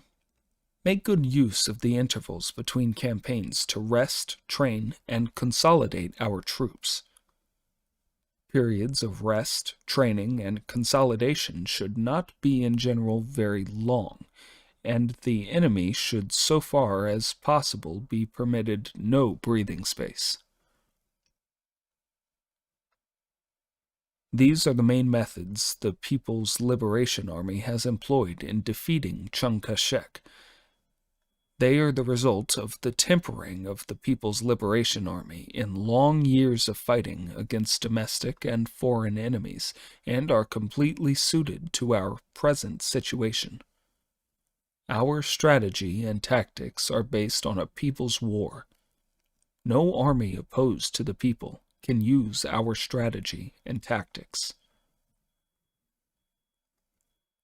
Without preparedness, superiority is not real superiority, and there can be no initiative either. Having grasped this point, a force which is inferior but prepared can often defeat a superior enemy by surprise attack. 9. The People's Army. Without a people's army, the people have nothing. This army is powerful because all its members have a conscious discipline. They have come together and they fight not for the private interests of a few individuals or a narrow clique, but for the interests of broad masses and of the whole nation. The sole purpose of this army is to stand firmly with the Chinese people and to serve them wholeheartedly. The Chinese Red Army is an armed body for carrying out the political tasks of the revolution. Especially at present, the Red Army should certainly not confine itself to fighting. Besides fighting to destroy the enemy's military strength, it should shoulder such important tasks as doing propaganda among the masses, organizing the masses, arming them, helping them to establish revolutionary political power, and setting up party organizations. The Red Army fights not merely for the sake of fighting, but in order to conduct propaganda among the masses, organize them, arm them, and help them to establish revolutionary political power. Without these objectives, fighting loses its meaning, and the Red Army loses the reason for its existence. The People's Liberation Army is always a fighting force. Even after countrywide victory, our army will remain a fighting force during the historical period in which classes have not been abolished in our country, and the imperialist system still exists in the world. On this point, there should be no misunderstanding or wavering. We have an army for fighting as well as an army for labor. For fighting, we have the 8th Route and new 4th Armies, but even they do a dual job, warfare and production. With these two kinds of armies, and with a fighting army skilled in these two tasks and in mass work, we can overcome our difficulties and defeat Japanese imperialism. Our national defense will be consolidated, and no imperialist will be allowed to invade our territory again. Our people's armed forces must be maintained and developed with the brave and steeled People's Liberation Army as their foundation. We will have not only a powerful army, but also a powerful air force and a powerful navy. Our principle is that the party commands the gun, and the gun must never be allowed to command the party. All our officers and fighters must always bear in mind that we are the great People's Liberation Army. We are the troops led by the great Communist Party of China. Provided we constantly observe the directives of the party, we are sure to win. 10. Leadership of Party Committees. The party committee system is an important party institution for ensuring collective leadership and preventing any individual from monopolizing the conduct of its affairs. It has recently been found that in some, of course not all, leading bodies it is the habitual practice for one individual to monopolize the conduct of affairs and decide important problems. Solutions to important problems are decided not by party committee meetings, but by one individual, and membership in the party committee has become nominal. Differences of opinion among committee members cannot be resolved and are left unresolved for a long time. Members of the party committee maintain only formal, not real, unity among themselves. This situation must be changed. From now on, a sound system of party committee meetings must be instituted in all leading bodies, from the regional bureaus of the Central Committee to the prefectural party committees, from the party committees of the fronts to the party committees of brigades and military areas, subcommissions of the Revolutionary Military Commission or leading groups, and the leading party members, groups, and government bodies, people's organizations, the news agency, and the newspaper offices.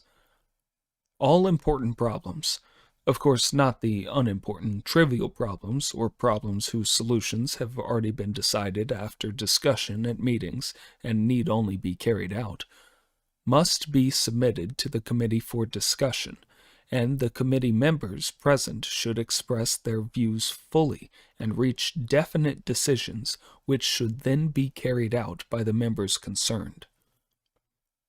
Party committee meetings must be divided into two categories: standing committee meetings and plenary sessions, and the two should not be confused. Furthermore, we must take care that neither collective leadership nor personal responsibility is overemphasized to the neglect of the other. In the army, the person in command has the right to make emergency decisions during battle and when circumstances require. The secretary of a party committee must be good at being a squad leader. A party committee has 10 to 20 members. It is like a squad in the army, and the secretary is like the squad leader. It is indeed not easy to lead this squad well.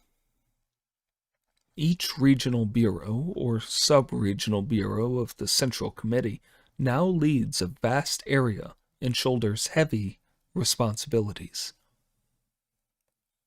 To lead means not only to decide general and specific policies, but also to devise correct methods of work.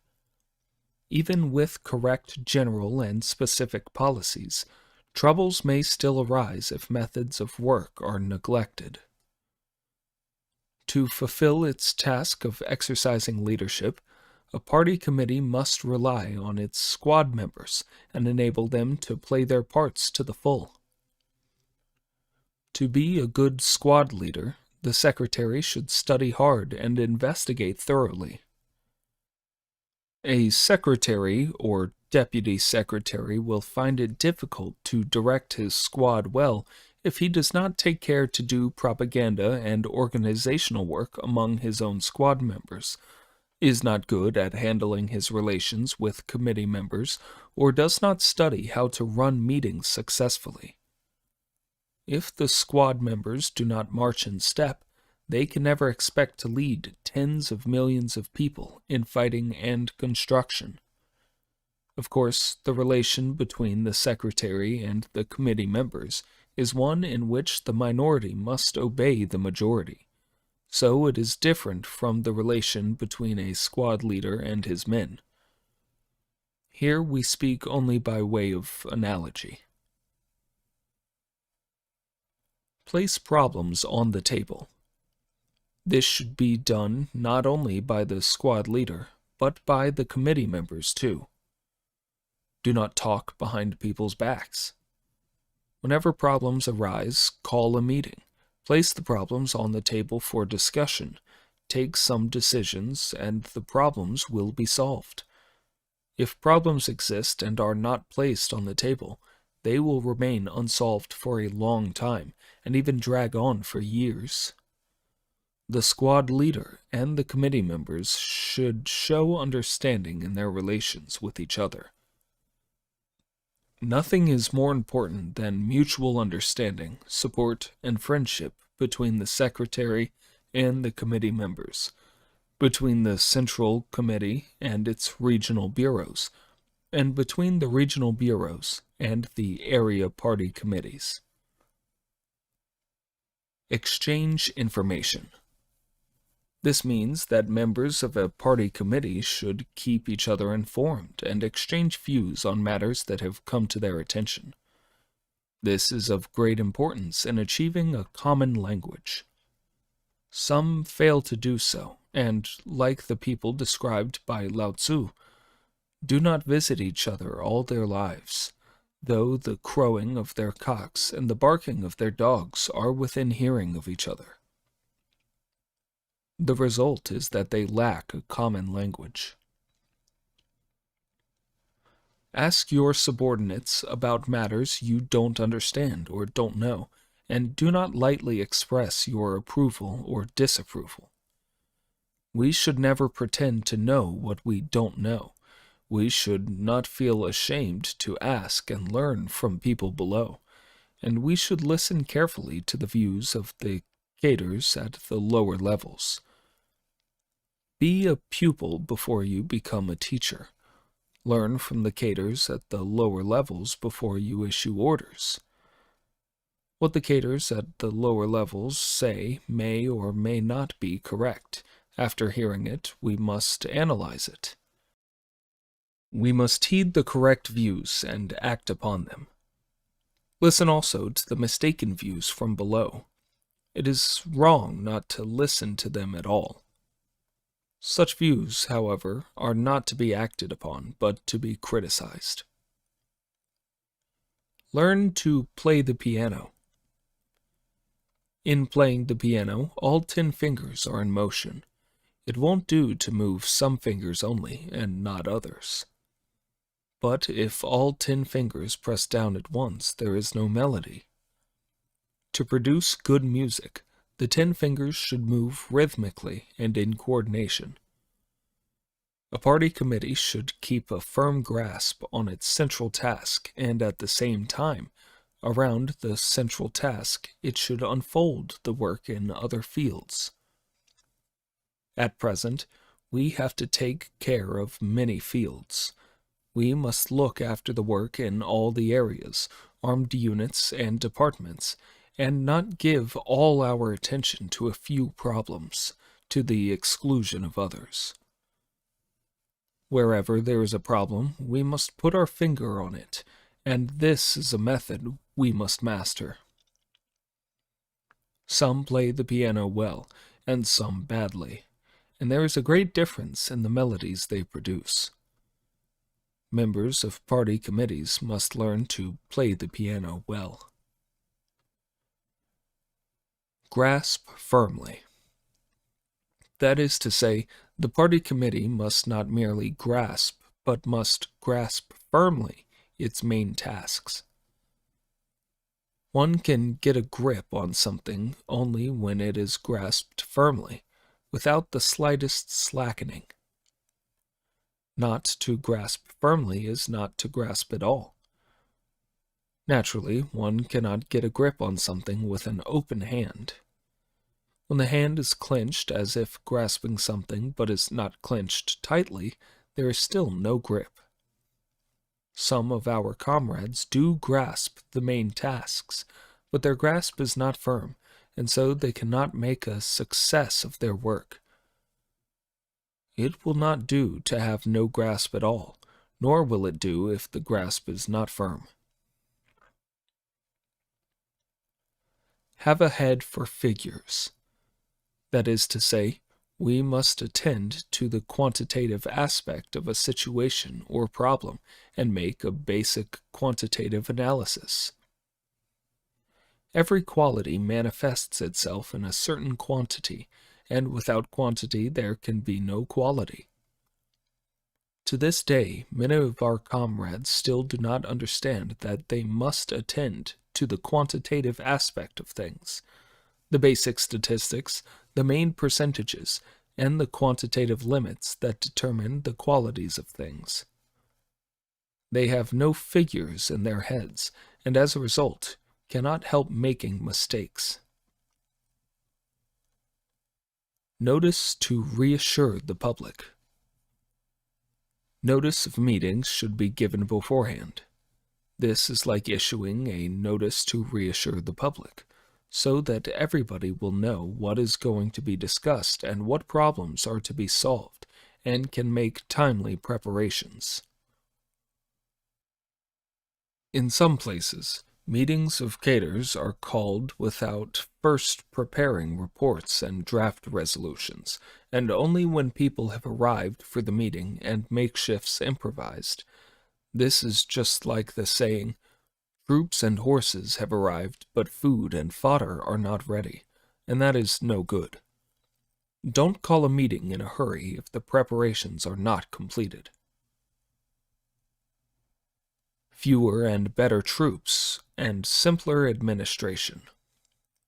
Talks, speeches, articles, and resolutions should all be concise and to the point. Meetings also should not go on too long. Pay attention to uniting and working with comrades who differ with you. This should be borne in mind both in the localities and in the army. It also applies to relations with people outside the party. We have come together from every corner of the country, and should be good at uniting in our work, not only with comrades who hold the same views as we, but also with those who hold different views. Guard against arrogance. For anyone in a leading position, this is a matter of principle, and an important condition for maintaining unity. Even those who have made no serious mistakes and have achieved very great success in their work should not be arrogant. Draw two lines of distinction. First, between revolution and counter-revolution, between Yan'an and Xi'an. Some do not understand what they must draw this line of distinction. For example, when they combat bureaucracy, they speak of Yan'an as though nothing is right there and fail to make a comparison and distinguish between the bureaucracy in Yan'an and the bureaucracy in Xi'an. This is fundamentally wrong. Secondly, within the revolutionary ranks, it is necessary to make a clear distinction between right and wrong, between achievements and shortcomings, and to make clear which of the two is primary and which secondary. For instance, do the achievements amount to 30% or to 70% of the whole? It will not do either to underestimate or to overstate. We must have a fundamental evaluation of a person's work and establish whether his achievements amount to 30% and his mistakes to 70%, or vice versa. If his achievements amount to 70% of the whole, then his work should be, in the main, be approved. It would be entirely wrong to describe work in which the achievements are primary as work in which the mistakes are primary.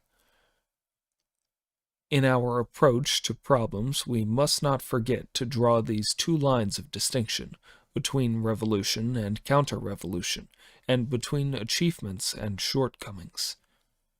We shall be able to handle things well if we bear these two distinctions in mind. Otherwise, we shall confuse the nature of the problems. To draw these distinctions well, careful study and analysis are of course necessary.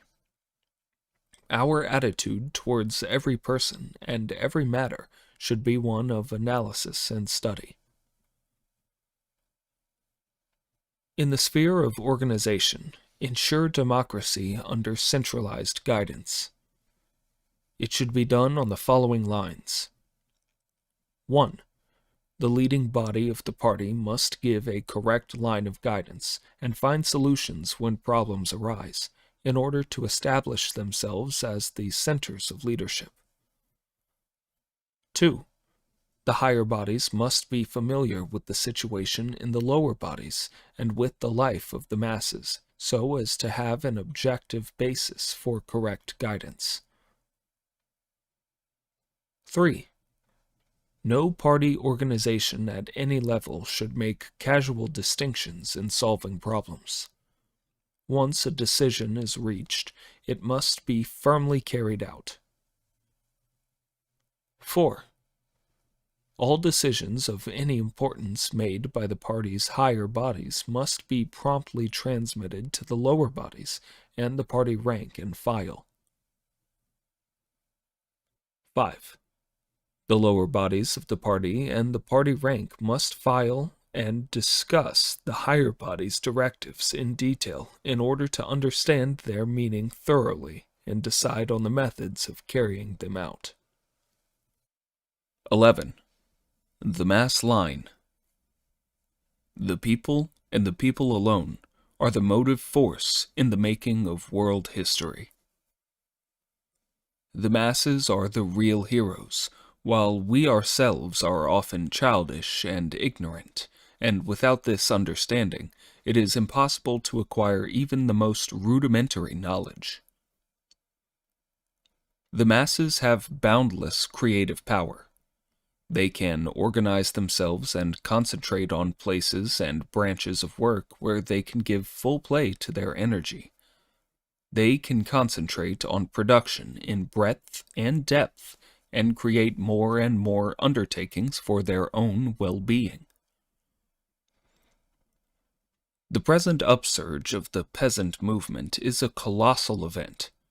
In a very short time, in China's central, southern, and northern provinces, several 100 million peasants will rise like a mighty storm, like a hurricane, a force so swift and violent that no power, however great, will be able to hold it back.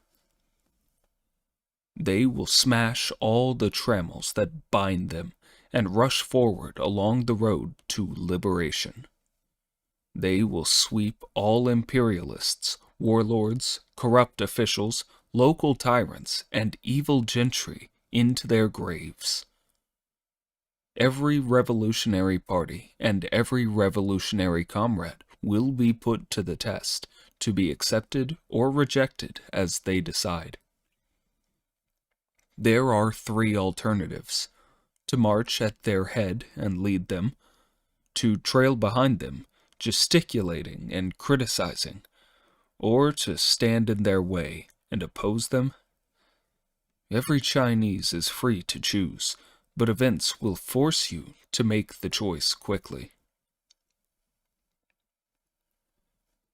The high tide of social transformation in the countryside, the high tide of cooperation, has already reached some places and will soon sweep over the whole country. It is a vast socialist revolutionary movement involving a rural population of more than 500 million, and it has extremely great and worldwide significance. We should give this moment active, enthusiastic, and systematic leadership, and not drag it back by one means or another. Some errors are unavoidable in the process.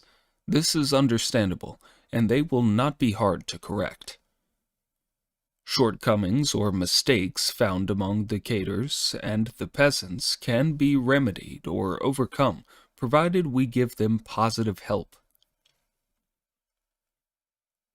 The masses have a potentially inexhaustible enthusiasm for socialism. Those who can only follow the old routine in a revolutionary period are utterly incapable of seeing this enthusiasm. They are blind, and all is dark ahead of them. At times they go so far as to confound right and wrong and turn things upside down. Haven't we come across enough persons of this type? Those who simply follow the old routine invariably underestimate the people's enthusiasm. Let something new appear, and they always disapprove and rush to oppose it. Afterwards, they have to admit defeat and do a little self-criticism.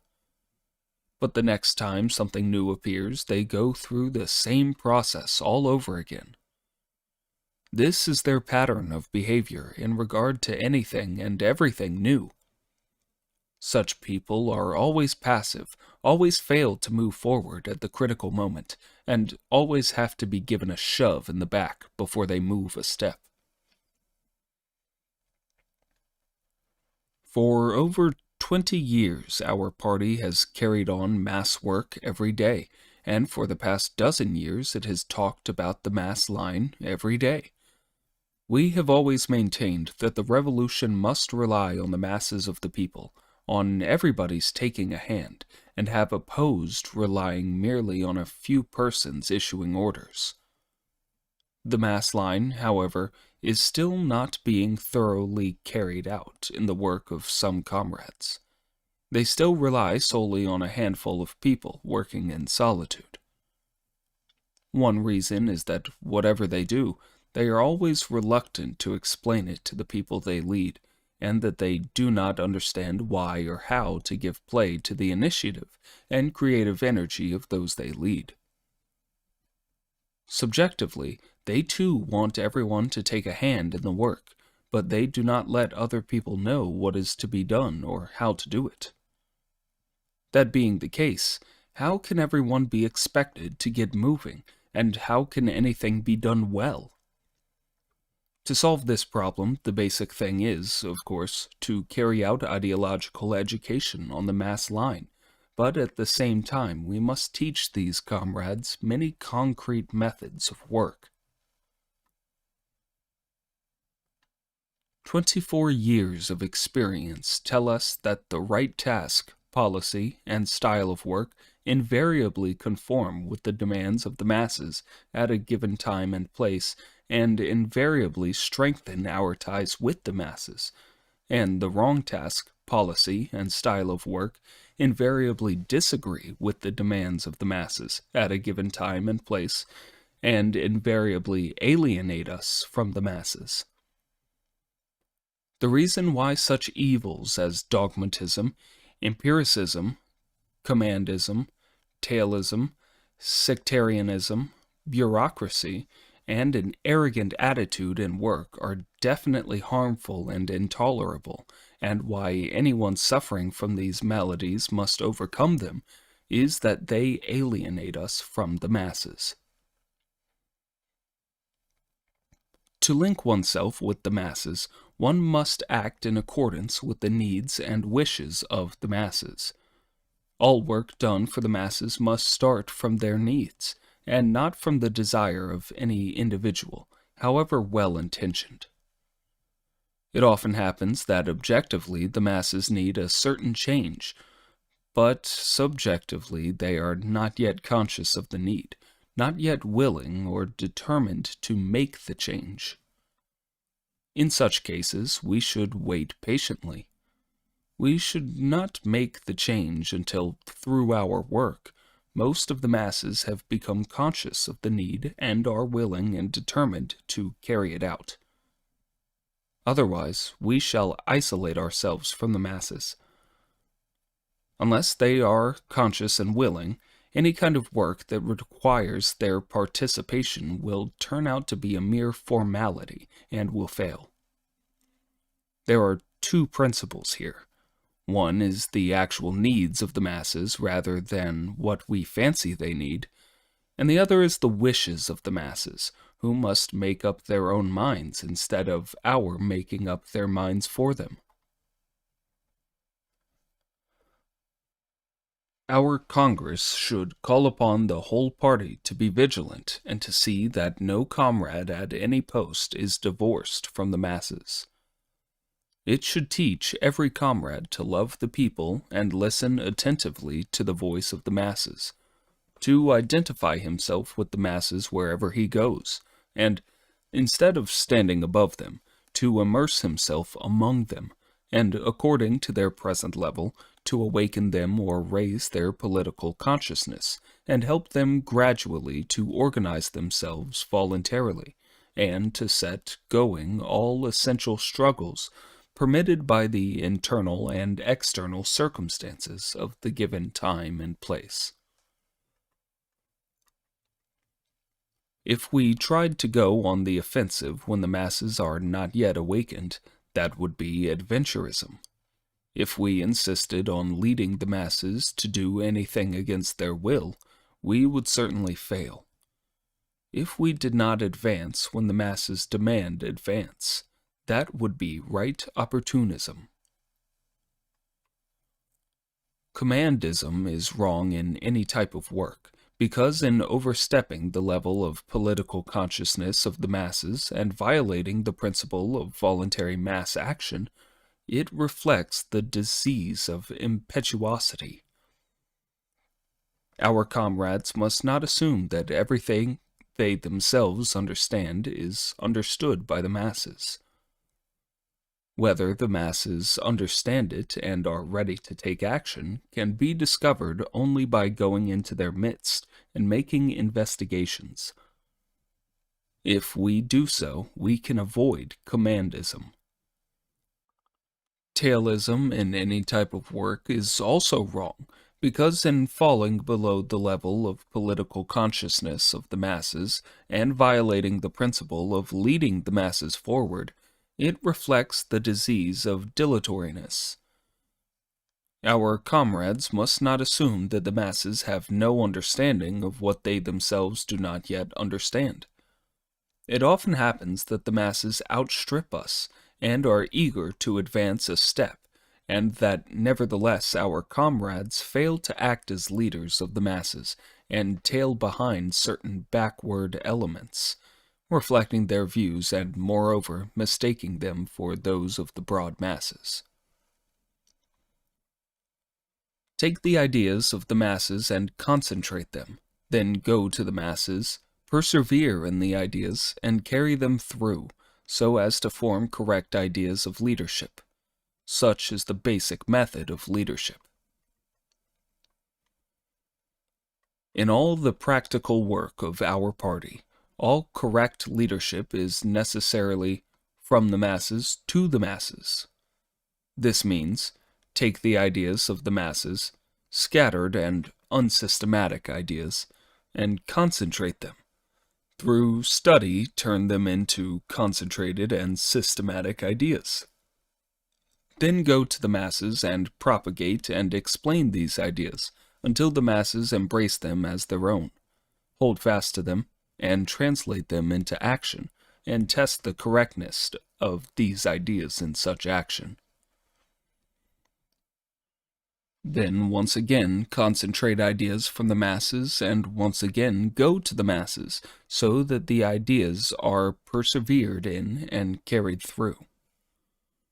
And so on over and over again in an endless spiral, with the ideas becoming more correct, more vital, and richer each time. Such is the Marxist theory of knowledge. We should go to the masses and learn from them, synthesize their experience into better, articulated principles and methods, then do propaganda among the masses, and call upon them to put these principles and methods into practice, so as to solve their problems and help them achieve liberation and happiness.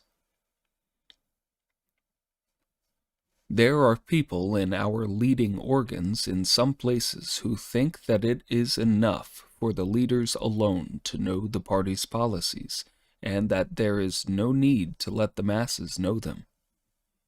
This is one of the basic reasons why some of our work cannot be done well.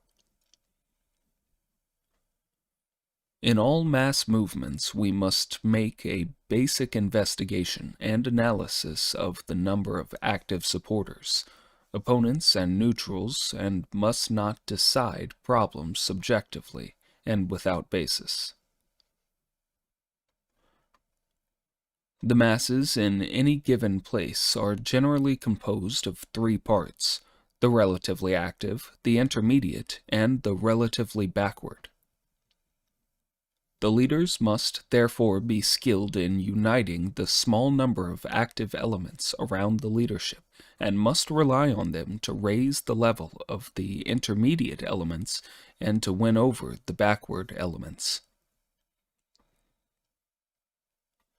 To be good at translating the party's policy into action of the masses, to be good at getting not only the leading cadres, but also the broad masses to understand and master every movement and every struggle we launch, this is an art of Marxist-Leninist leadership. It is also the dividing line that determines whether or not we make mistakes in our work. However active the leading group may be, its activity will amount to fruitless effort by a handful of people unless combined with the activity of the masses. On the other hand, if the masses alone are active without a strong leading group to organize their activity properly, such activity cannot be sustained for long, or carried forward in the right direction, or raised to a high level. Production by the masses, the interests of the masses, the experiences and feelings of the masses, to these the leading cadres should pay constant attention. We should pay close attention to the well-being of the masses, from the problems of land and labor to those of fuel, rice, cooking oil, and salt. All such problems concerning the well-being of the masses should be placed on our agenda. We should discuss them, adopt and carry out decisions, and check up on the results. We should help the masses to realize that we represent their interests, that our lives are intimately bound up with theirs. We should help them to proceed from these things to an understanding of the higher tasks which we have put forward, the tasks of the Revolutionary War, so that they will support the revolution and spread it throughout the country, respond to our political appeals, and fight to the end for victory in the revolution.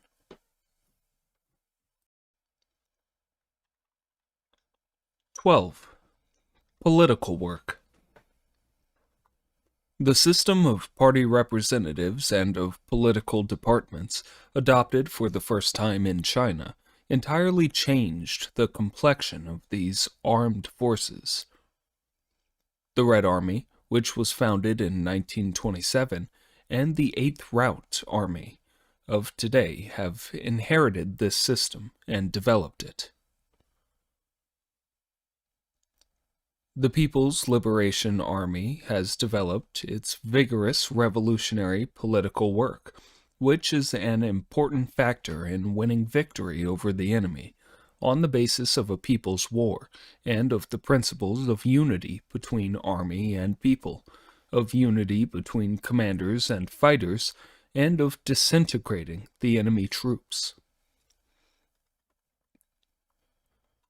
This army has built up a system of political work which is essential for the people's war and is aimed at promoting unity in its own ranks, unity with the friendly armies, and unity with the people, and at disintegrating the enemy forces and ensuring victory in battle.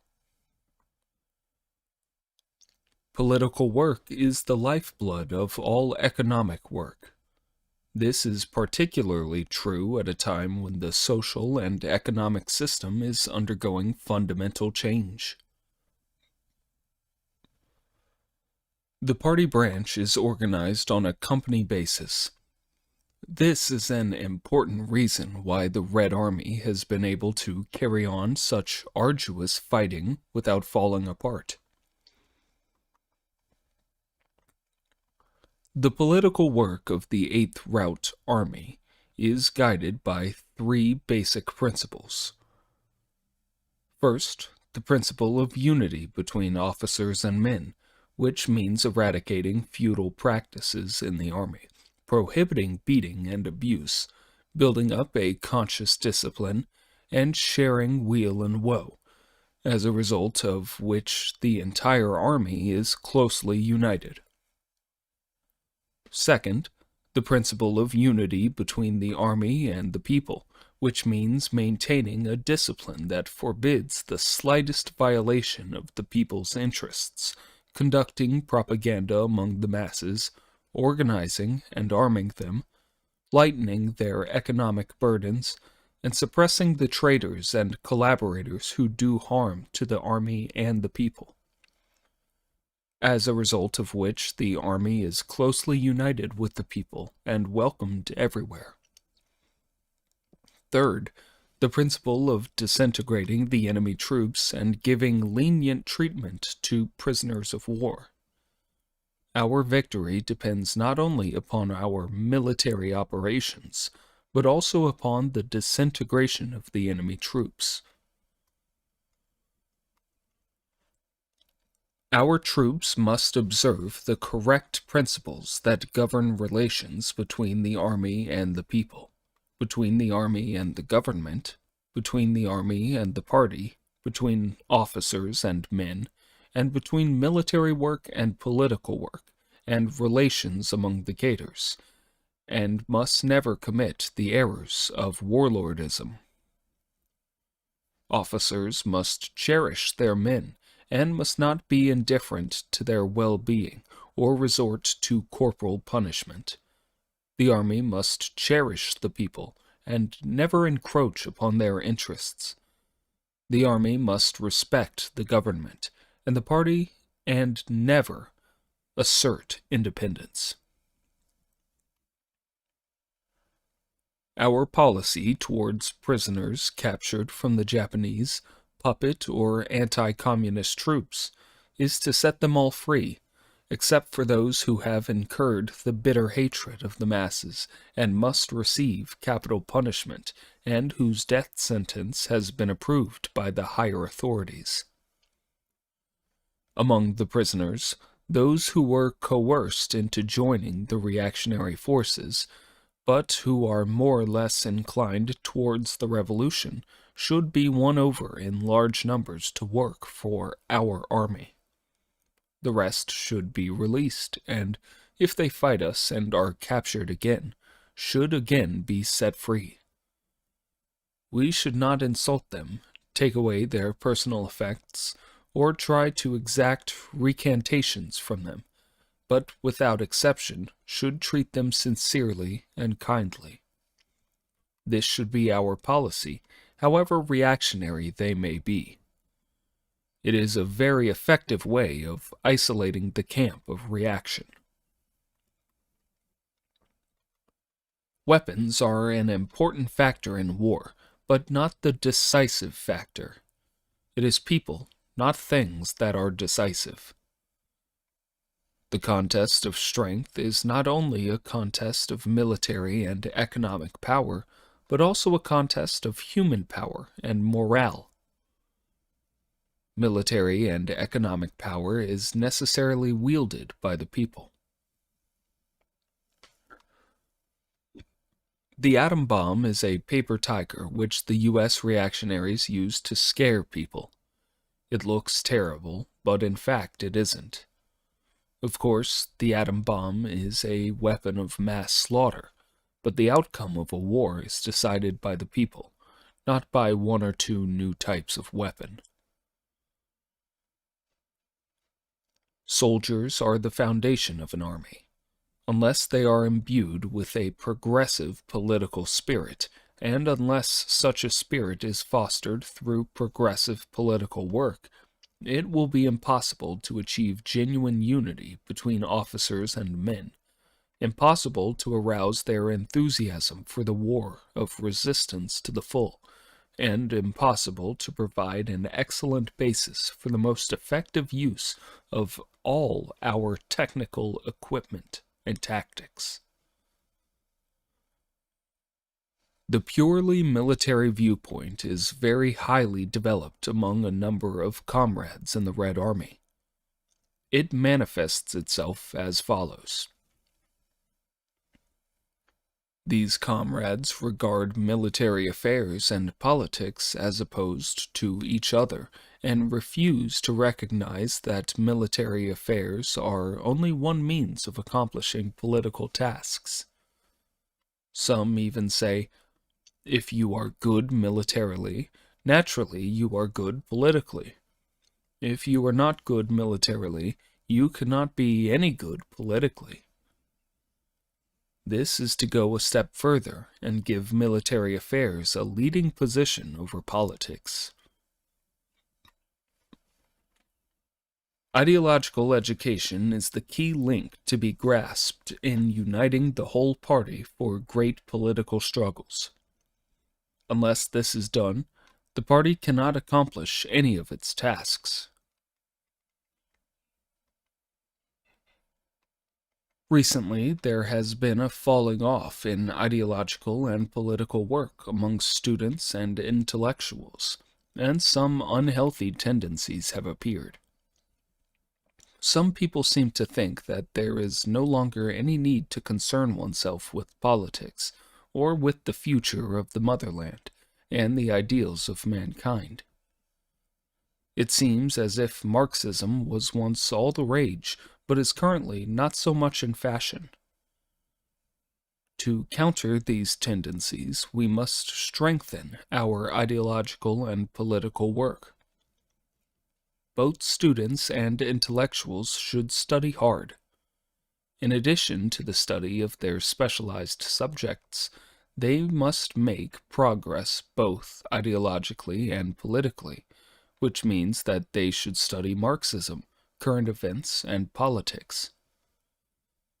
Not to have a correct political point of view is like having no soul. All departments and organizations should shoulder their responsibilities in ideological and political work. This applies to the Communist Party, the Youth League, government departments in charge of this work, and especially to the heads of educational institutions and teachers. After receiving political education, the Red Army soldiers have all become class conscious and learned the essentials of distributing land, setting up political power, arming the workers and peasants, etc., and they all know they are fighting for themselves, for the working class and the peasantry. Hence they can endure the hardships of the bitter struggle without complaint.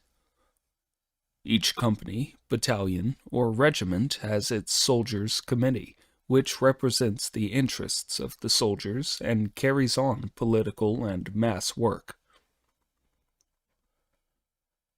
The correct unfolding of the movement for pouring out grievances, the wrongs done to the laboring people by the old society and by the reactionaries, and the 3 checkups on class origin, performance of duty, and will to fight, greatly heightened the political consciousness of commanders and fighters throughout the army in the fight for the emancipation of the exploited working masses, for nationwide land reform, and for the destruction of the common enemy of the people, the Chiang Kai-shek bandit gang. It also greatly strengthened the firm unity of all commanders and fighters under the leadership of the Communist Party. On this basis, the army achieved greater purity in its ranks, strengthened discipline, unfolded a mass movement for training, and further developed its political, economic, and military democracy in a completely well-led and orderly way. Thus, the army has become united as one man, with everybody contributing his ideas and his strength, an army fearless of sacrifice and capable of overcoming material difficulties, which displays mass heroism and daring in destroying the enemy. Such an army will be invincible. In the last few months, almost all the People's Liberation Army has made use of the intervals between battles for large-scale training and consolidation. This has been carried out in a fully guided, orderly, and democratic way. It has therefore aroused the revolutionary fervor of the great masses of commanders and fighters, enabled them clearly to comprehend the aim of the war, eliminated certain incorrect ideological tendencies and undesirable manifestations in the army, educated the cadres and fighters, and greatly enhanced the combat effectiveness of the army. From now on, we must continue to carry on this new type of ideological education movement in the army, a movement which has a democratic and mass character. The educational policy of the college, the anti-Japanese military and political college, is to cultivate a firm and correct political orientation, an industrious and simple style of work, and flexible strategy and tactics. These are the 3 essentials in the making of an anti-Japanese revolutionary soldier. It is in accordance with these essentials that the staff teach and the students study. Our nation has always had a traditional style of hard struggle, which we should develop. What is more, the Communist Party has always advocated a firm and correct political orientation. This orientation is inseparable from a style of hard struggle. Without a firm and correct political orientation, it is impossible to promote a style of hard struggle. Without the style of hard struggle, it is impossible to maintain a firm and correct political orientation. Be united, alert, earnest, and lively. What really counts in the world is conscientiousness, and the Communist Party is most particular about being conscientious. 13. Relations between officers and men. Our army has always had two policies. First, we must be ruthless to our enemies. We must overpower and annihilate them. Second, we must be kind to our own, to the people, to our comrades, and to our superiors and subordinates, and unite with them. We hail from all corners of the country, and have joined together for a common revolutionary objective. Our cadres must show concern for every soldier, and all people in the revolutionary ranks must care for each other, must love and help each other. A movement to support the cadres and cherish the soldiers should be launched in every army unit, calling on the cadres to cherish the soldiers, and the soldiers to support the cadres. They should speak up about each other's shortcomings and mistakes and quickly correct them. In this way, they will be able to achieve a very good internal unity. Many people think that it is wrong methods that make for strained relations between officers and men, and between the army and the people. But I always tell them that it is a question of basic attitude, or basic principle, of having respect for the soldiers and the people. It is from this attitude that the various policies, methods, and forms ensue. If we depart from this attitude, then the policies, methods, and forms will certainly be wrong, and the relations between officers and men, and between the army and the people, are bound to be unsatisfactory.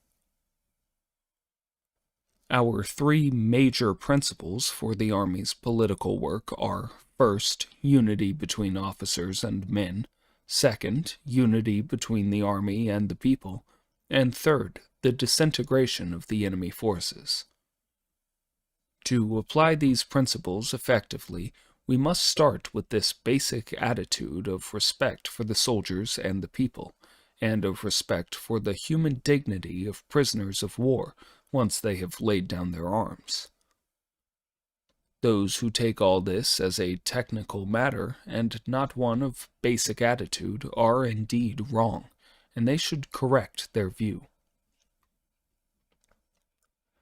Communists must use the democratic method of persuasion and education when working among the laboring people, and must on no account resort to commandism or coercion. The Chinese Communist Party faithfully adheres to this Marxist-Leninist principle.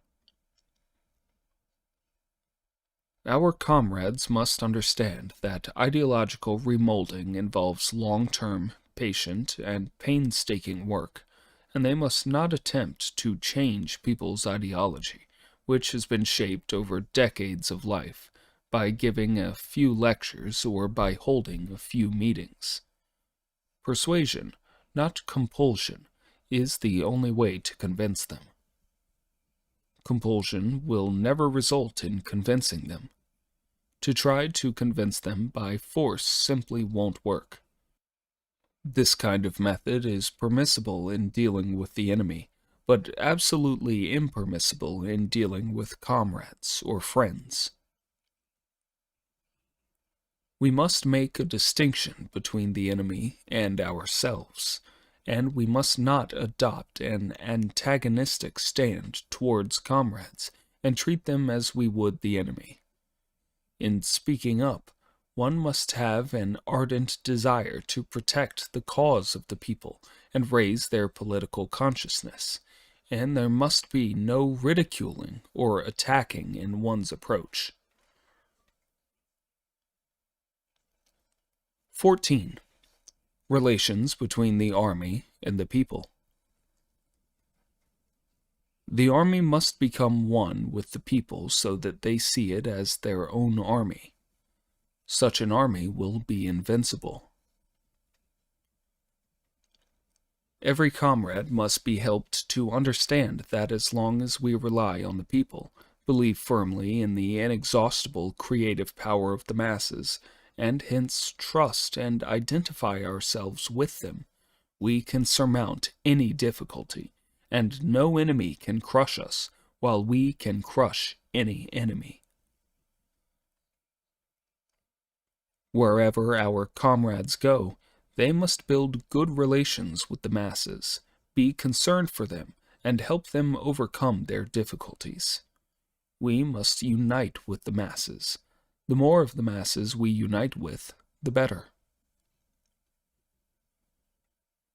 The army and the liberated areas must support the government and cherish the people, while the democratic governments must lead the people in the work of supporting the army and giving preferential treatment to the families of soldiers fighting Japan. In this way, relations between the army and the people will become still better. In the army, the task of supporting the government and cherishing the people should be handled through the ideological education of every commander and fighter, so that they all thoroughly understand its importance. As long as the army on its part does this job well, the local government and the people will also improve their relations with the army. In the course of these campaigns, the army on its side and the party, and the government on theirs, should thoroughly examine the shortcomings and mistakes of 1943, and should resolutely correct them in 1944. From now on, such campaigns should be launched everywhere in the first month of every lunar year, and in the course of them the pledges to support the government and cherish the people, and support the army and give preferential treatment to the families of soldiers fighting Japan, should be read out time and again, and there should be repeated self-criticism before the masses of any high-handed behavior by the troops in the base areas towards the party or government personnel, or towards civilians, or of any lack of concern for the troops shown by the party or government personnel or the civilians. Each side criticizing itself and not the other, in order that these shortcomings and mistakes may be thoroughly corrected. 15. Democracy in the three main fields. A proper measure of democracy should be put into effect in the army, chiefly by abolishing the feudal practice of bullying and beating, and by having officers and men share weal and woe. Once this is done, unity will be achieved between officers and men. The combat effectiveness of the army will be greatly increased, and there will be no doubt of our ability to sustain the long, cruel war. Apart from the role played by the party, the reason why the Red Army has been able to carry on in spite of such poor material conditions and such frequent engagements is its practice of democracy. The officers do not beat the men. Officers and men receive equal treatment. Soldiers are free to hold meetings and to speak out. Trivial formalities have been done away with, and the accounts are open for all to inspect. In China, the army needs democracy as much as the people do. Democracy in our army is an important weapon for undermining the feudal mercenary army.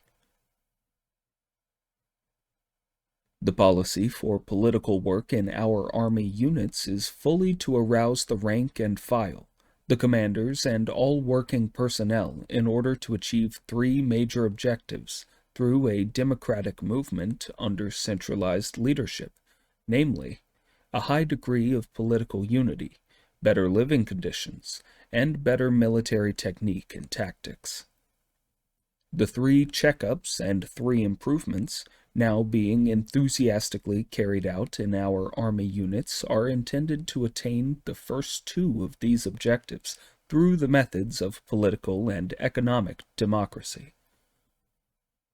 With regard to economic democracy, the representatives elected by the soldiers must be ensured the right to assist, but not to bypass, the company leadership in managing the company's supplies and mess.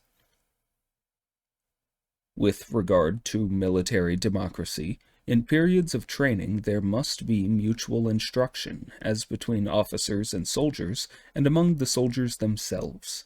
And in periods of fighting, the companies at the front must hold big and small meetings of various kinds.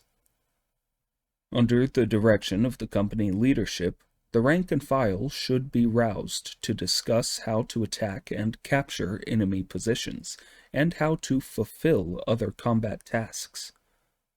When the fighting lasts several days, several meetings should be held. This kind of military democracy was practiced with great success in the Battle of Panlung in the northern Shenxi, and in the Battle of Shishaishuang in the Shanxi Chashar Hopei area. It has been proved that the practice can only do good and can do no harm whatsoever. In the present great struggle, the Chinese Communist Party demands that all its leading bodies and all its members and cadres should give the fullest expression to their initiative, which alone can ensure victory. This initiative must be demonstrated concretely in the ability of the leading bodies, and the cadres and the party rank and file to work creatively, in their readiness to assume responsibility, in the exuberant vigor they show in their work, in their courage and ability to raise questions, voice opinions, and criticize defects, and in the comradely supervision that is maintained over the leading bodies and the leading cadres. Otherwise, initiative will be an empty thing. But the exercise of such initiative depends on the democracy in party life. It cannot be brought into play if there is not enough democracy in party life.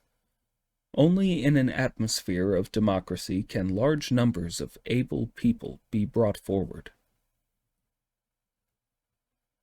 Anyone should be allowed to speak out, whoever he may be, so long as he is not a hostile element and does not make malicious attacks, and it does not matter if he says something wrong.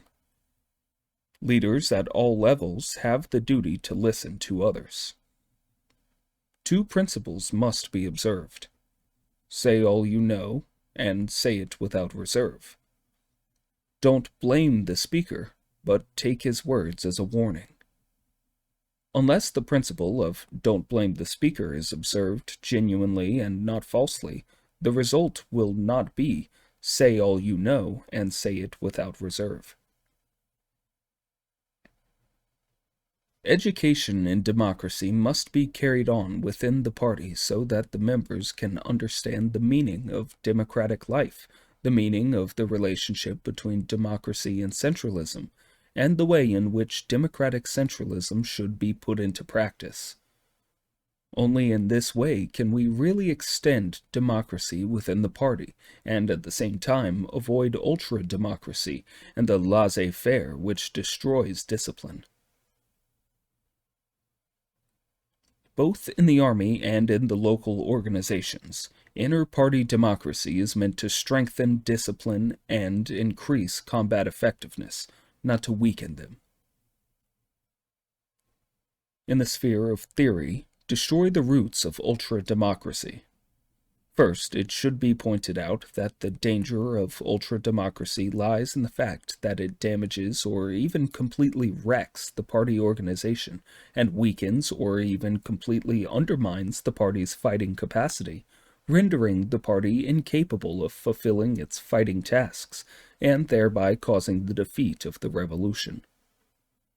Next, it should be pointed out that the source of ultra-democracy consists in the petty bourgeoisie's individualistic aversion to discipline.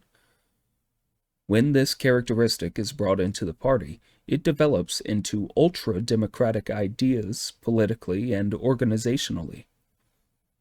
These ideas are utterly incompatible with the fighting tasks of the proletariat. 16. Education and the training of troops. Our educational policy must enable everyone who receives an education to develop morally, intellectually, and physically, and become a worker with both socialist conscientiousness and culture.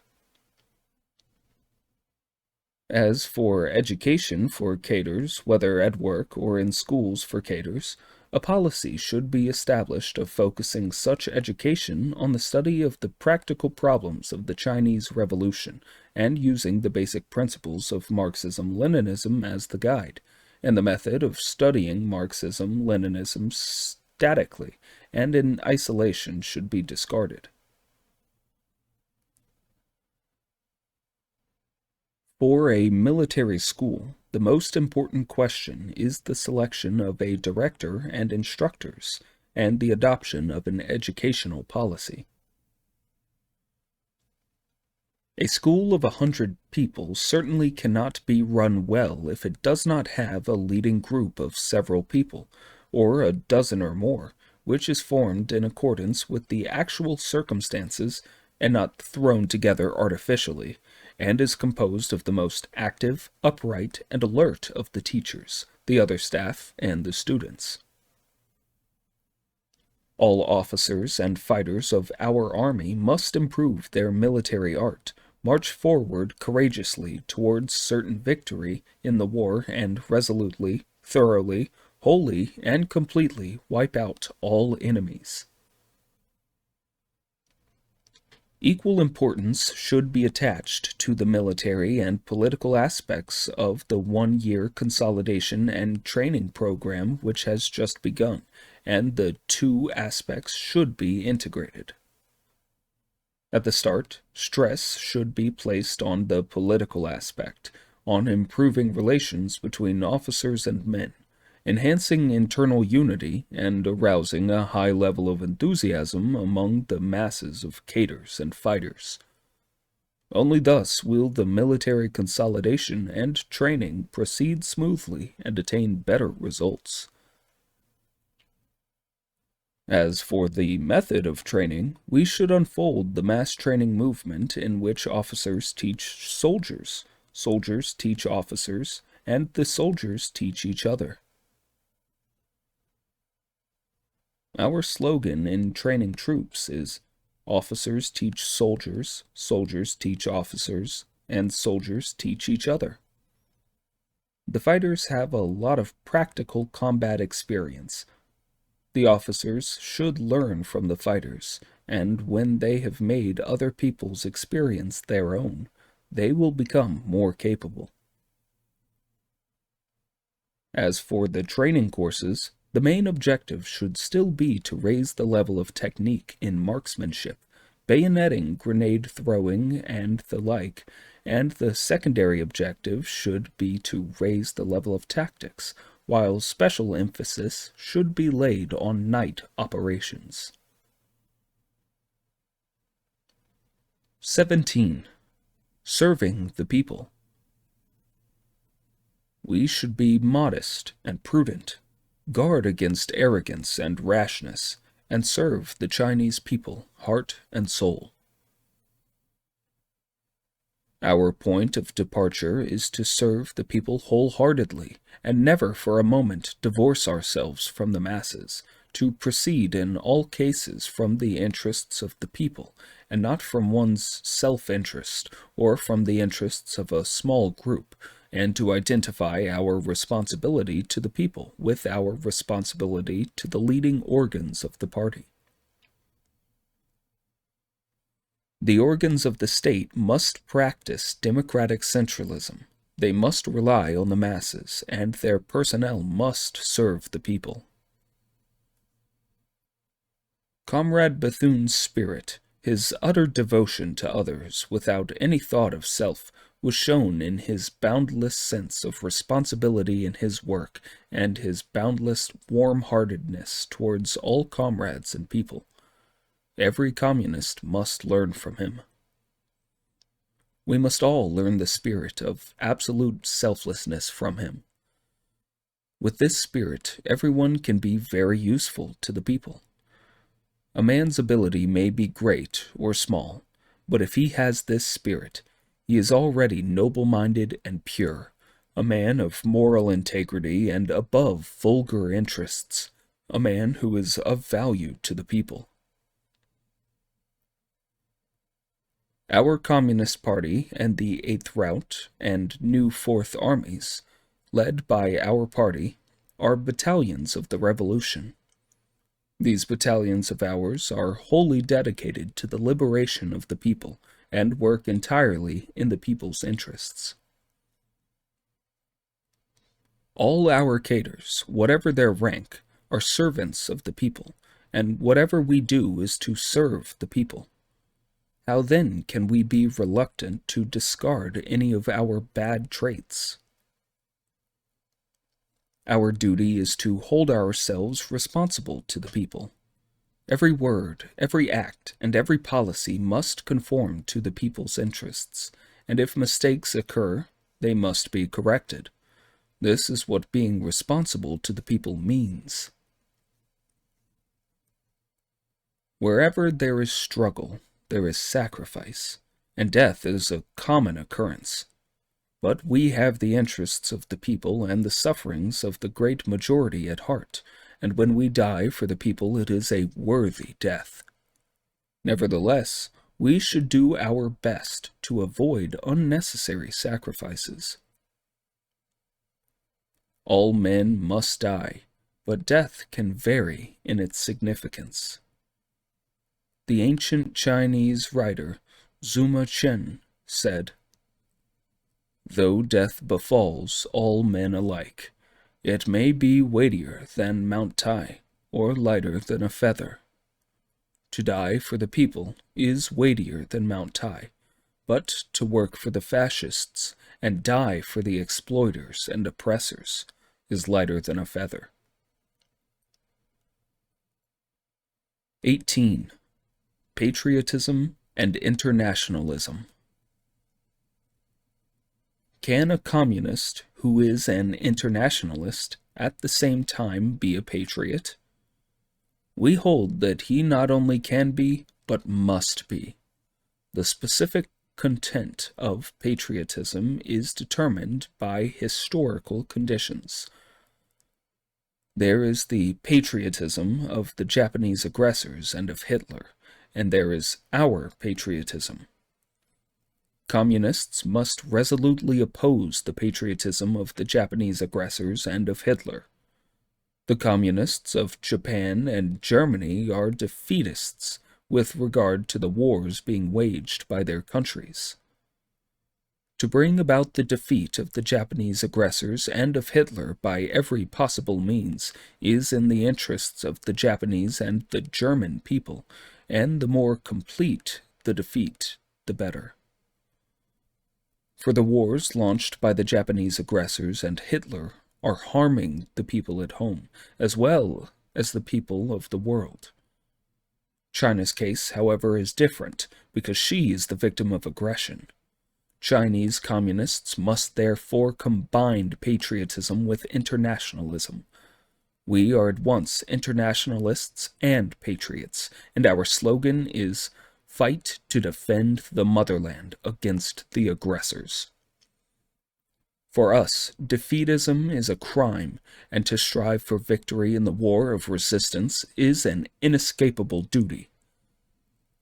For only by fighting in defense of the motherland can we defeat the aggressors and achieve national liberation. And only by achieving national liberation will it be possible for the proletariat and other working people to achieve their own emancipation. The victory of China and the defeat of the invading imperialists will help the people of other countries. Thus, in wars of national liberation, patriotism is applied internationalism. What kind of spirit is this that makes a foreigner selflessly adopt the cause of the Chinese people's liberation as his own? It is the spirit of internationalism, the spirit of communism, from which every Chinese communist must learn. We must unite with the proletariat of all the capitalist countries, with the proletariat of Japan, Britain, the United States, Germany, Italy, and all other capitalist countries, before it is possible to overthrow imperialism, to liberate our nation and people, and to liberate the other nations and peoples of the world. This is our internationalism, the internationalism with which we oppose both narrow nationalism and narrow patriotism. In the fight for complete liberation, the oppressed people rely first of all on their own struggle, and then, and only then, on international assistance. The people who have triumphed in their own revolution should help those struggling for liberation. This is our internationalist duty.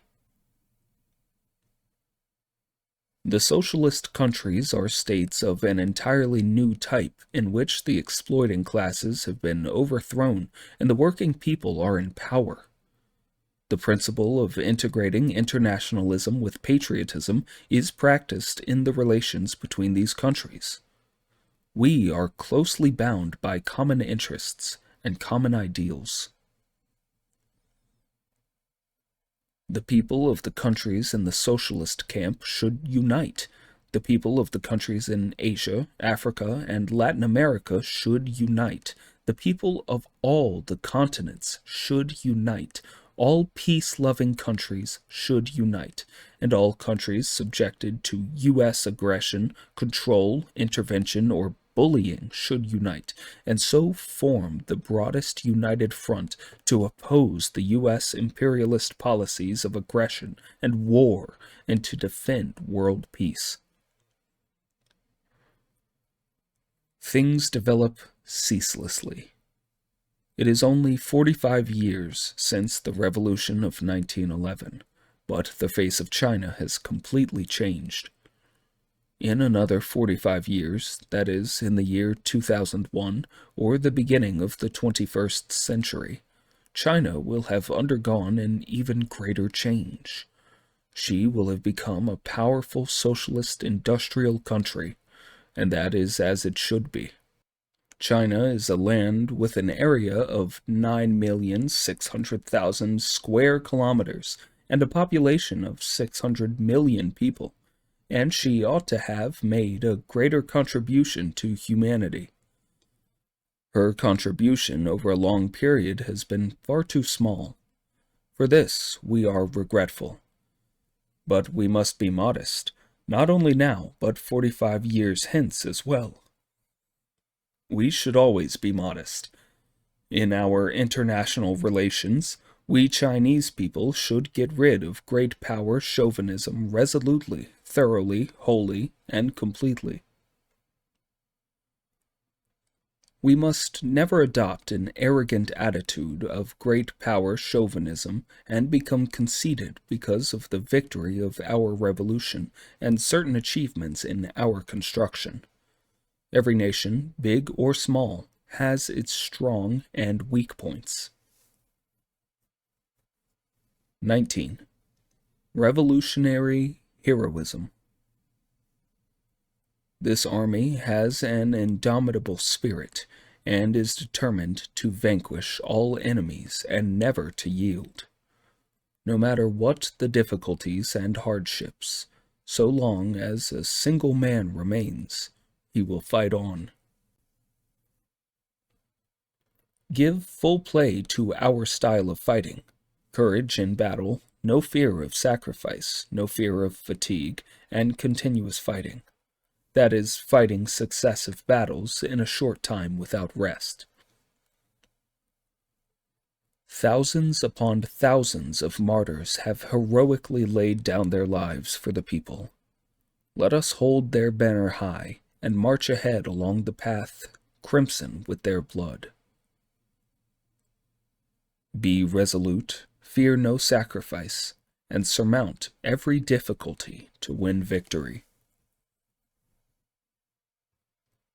At a critical moment in the progress of the northern expedition, the treacherous and revolutionary policies of party purge and massacre adopted by the Kuomintang authorities wrecked this national united front, the united front of the Kuomintang, the Communist Party, and all sections of the people, which embodied the Chinese people's cause of liberation and all its revolutionary policies. Thereupon, unity was replaced by civil war, democracy by dictatorship, and a China full of brightness by a China covered in darkness. But the Chinese Communist Party and the Chinese people were neither cowed nor conquered nor exterminated.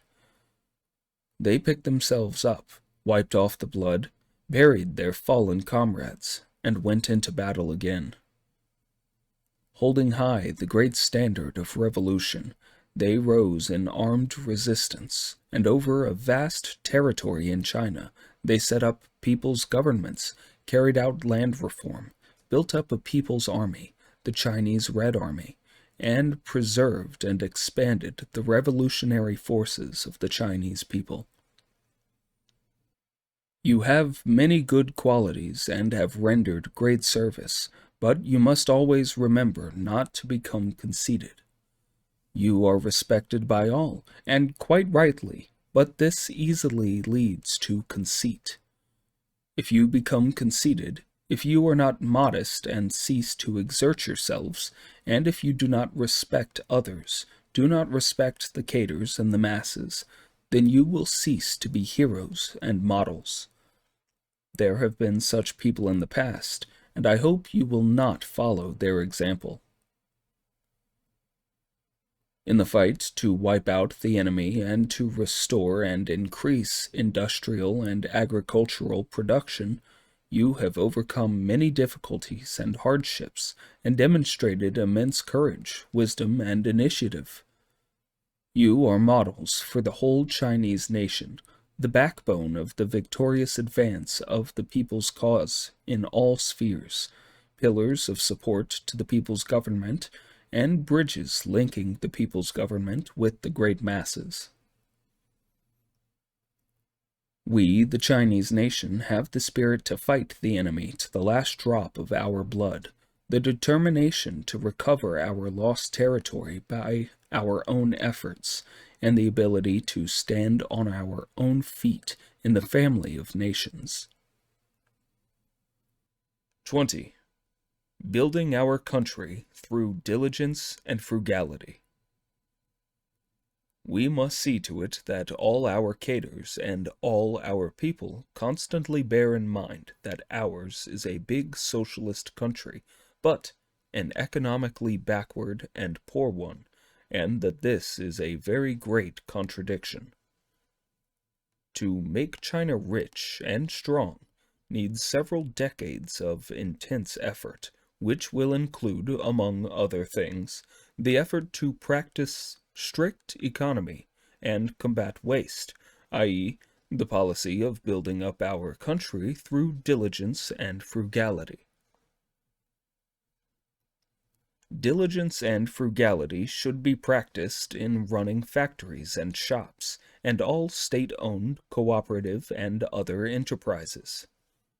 The principle of diligence and frugality should be observed in everything. This principle of economy is one of the basic principles of socialist economics. China is a big country, but she is still very poor. It will take several decades to make China prosperous. Even then, we will still have to observe the principle of diligence and frugality. But it is in the coming few decades, during the present series of 5-year plans, that we must particularly advocate diligence and frugality, and that we must pay special attention to economy. Wherever we happen to be, we must treasure our manpower and material resources, and must not take a short view and indulge in wastefulness and extravagance. Wherever we are, from the very first year of our work, we must bear in mind the many years to come, the protracted war that must be maintained, the counteroffensive, and the work of reconstruction after the enemy's expulsion. On the one hand, never be wasteful or extravagant. On the other, actively expand production. Previously, in some places, people suffered a great deal because they did not take the long view and neglected economy in manpower and material resources and the expansion of production. The lesson is there, and attention must be called to it. In order to speed up this restoration and development of agricultural production and industrial production in small towns, we must do our utmost, in the course of our struggle for the abolition of the feudal system, to preserve all useful means of production and of livelihood, take resolute measures against anyone's destroying or wasting them, oppose extravagant eating and drinking, and pay attention to thrift and economy. Thrift should be the guiding principle in our government expenditure. It should be made clear to all government workers that corruption and waste are very great crimes. Our campaigns against corruption and waste have already achieved some results, but further efforts are required. Our system of accounting must be guided by the principle of saving every copper for the war effort, for the revolutionary cause, and for our economic construction. A dangerous tendency has shown itself of late among many of our personnel, an unwillingness to share the joys and hardships of the masses, a concern for personal fame and gain. This is very bad. One way of overcoming it is to simplify our organizations in the course of our campaign, to increase production and practice economy, and to transfer cadres to lower levels so that a considerable number will return to productive work. Production by the Army for its own support has not only improved the Army's living conditions and lightened the burden on the people, thereby making it possible further to expand the Army. In addition, it has had many immediate side effects. They are as follows. 1. Improved relations between officers and men. Officers and men work together in production and become like brothers. 2. Better attitude to labor. Since the Army began to produce for its own support, the attitude to labor has improved and loafer ways have been overcome. 3. Strengthened discipline. Far from weakening discipline in battle and in Army life, labor discipline in production actually strengthens it. 4. Improved relations between the Army and the people. Once an armed force begins to keep house for itself, encroachments upon the property of the people seldom or never occur. As the Army and the people exchange labor and help each other in production, the friendship between them is strengthened. 5. Less grumbling in the Army about the government and improved relations between the two. 6. An impetus to the great production campaign of the people. Once the Army engages in production, the need for government and other organizations to do likewise becomes more obvious, and they do so more energetically. Also, the need for a universal campaign of the whole people to increase production naturally becomes more obvious, and this too is carried on more energetically. Some people say that if the army units go in for production, they will be unable to train or fight, and that if the government and other organizations do so, they will be unable to do their own work. This is a false argument. In recent years, our army units in the border region have undertaken production on a big scale to provide themselves with ample food and clothing, and have simultaneously done their training and conducted their political studies and literacy and other courses much more successfully than before, and there is a greater unity than ever within the army, and between the army and the people.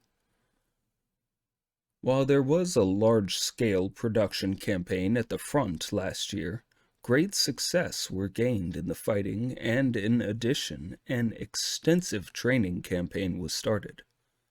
And, thanks to production, the personnel of the government and other organizations live a better life and work with greater devotion and efficiency. This is the case both in the border region and at the front. 21. Self-reliance and arduous struggle. On what basis should our policy rest? It should rest on our own strength, and that means regeneration through one's own efforts. We are not alone. All the countries and people in the world opposed to imperialism are our friends. Nevertheless, we stress regeneration through our own efforts. Relying on the forces we ourselves organize, we can defeat all Chinese and foreign reactionaries. We stand for self-reliance. We hope for foreign aid, but cannot be dependent on it. We depend on our own efforts, on the creative power of the whole army and the entire people. To win countrywide victory is the only step in a long march of 10,000 li. The Chinese Revolution is great, but the road after the revolution will be longer, the work greater and more arduous. This must be made clear now in the party. The comrades must be helped to remain modest, prudent, and free from arrogance and rashness in their style of work. The comrades must be helped to preserve the style of plain living and hard struggle. We must thoroughly clear away all ideas among our cadres of winning easy victories through good luck, without hard and bitter struggle, without sweat and blood. We should carry on constant propaganda among the people on the facts of world progress and the bright future ahead, so that they will build their confidence in victory.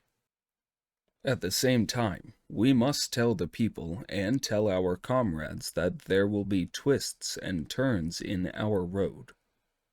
There are still many obstacles and difficulties along the road of revolution. The 7th Congress of our party assumed that the difficulties would be many, for we preferred to assume there would be more difficulties rather than less. Some comrades do not like to think much about difficulties, but difficulties are facts. We must recognize as many difficulties as there are, and should not adopt a policy of non-recognition. We must recognize difficulties, analyze them, and combat them. There are no straight roads in the world. We must be prepared to follow a road which twists and turns, and not try to get things on the cheap. It must not be imagined that one fine morning all the reactionaries will go down on their knees of their own accord. In a word, while the prospects are bright, the road has twists and turns. There are still many difficulties ahead which we must not overlook. By uniting with the entire people in a common effort, we can certainly overcome all difficulties and win victory. Anyone who sees only the bright side but not the difficulties cannot fight effectively for the accomplishment of the party's tasks. The wealth of society is created by the workers, peasants, and working intellectuals. If they take their destiny into their own hands, follow a Marxist-Leninist line, and take an active attitude in solving problems instead of evading them, there will be no difficulty in the world which they cannot overcome. The comrades throughout the party must take all this fully into account and be prepared to overcome all difficulties with an indomitable will and in a planned way. The reactionary forces and we both have difficulties, but the difficulties of the reactionary forces are insurmountable because they are forces on the verge of death and have no future.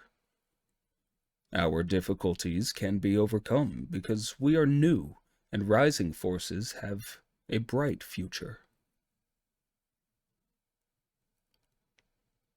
In times of difficulty, we must not lose sight of our achievements, must see the bright future, and must pluck up our courage.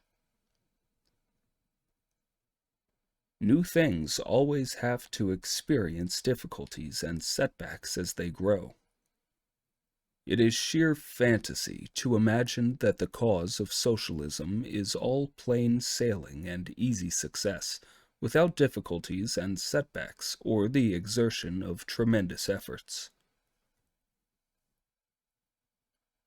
At certain times in the revolutionary struggle, the difficulties outweigh the favorable conditions, and so constitute the principal aspect of the contradiction, and the favorable conditions constitute the secondary aspect.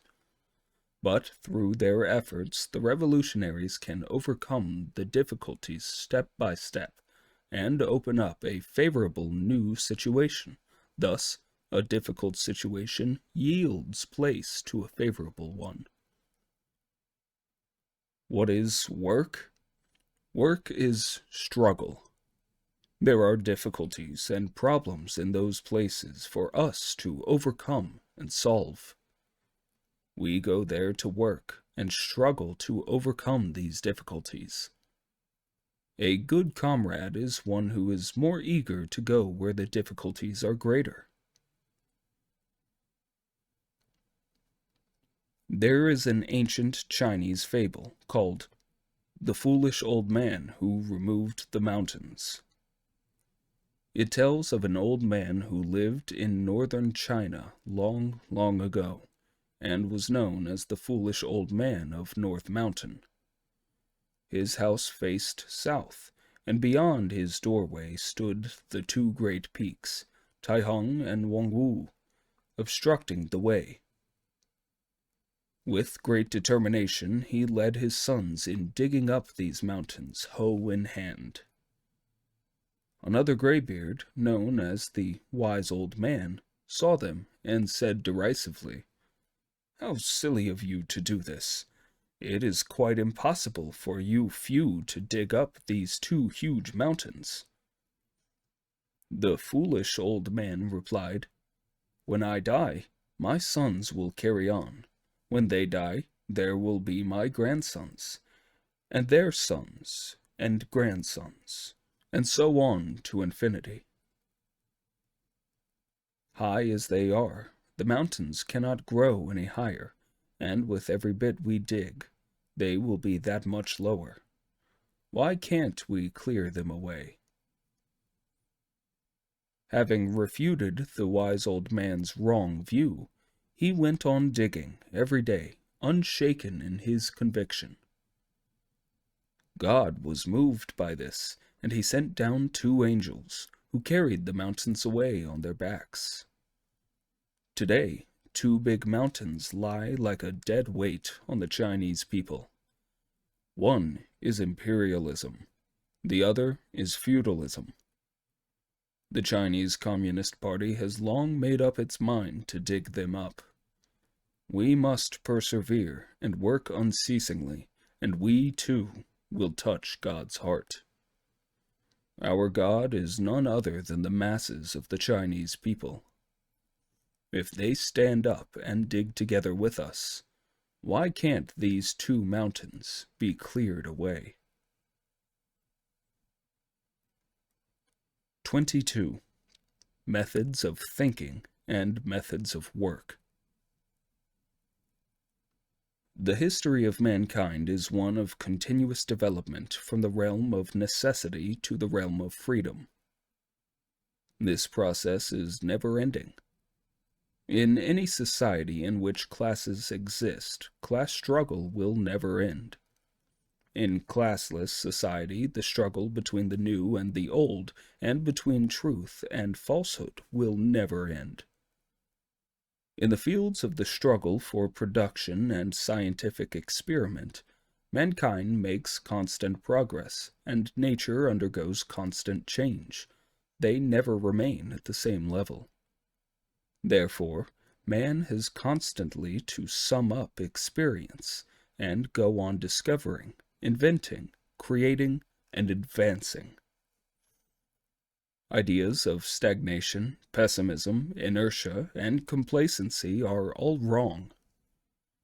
They are wrong because they agree neither with the historical facts of social development over the past 1,000,000 years, nor with the historical facts of nature so far known to us, i.e., nature as revealed in the history of celestial bodies, the earth, life, and other natural phenomena.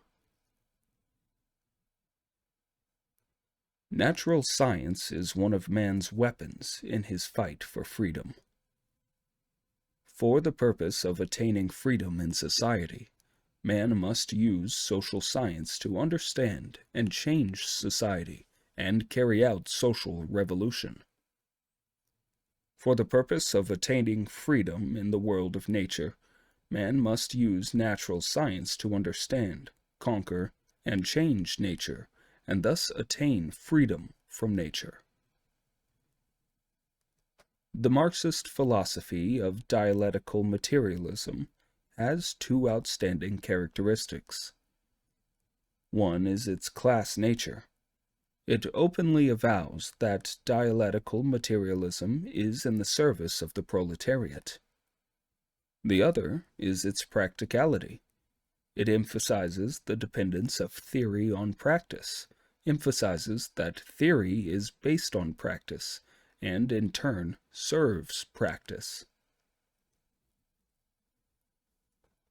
Marxist philosophy holds that the most important problem does not lie in understanding the laws of the objective world and thus being able to explain it, but in applying the knowledge of these laws actively to change the world.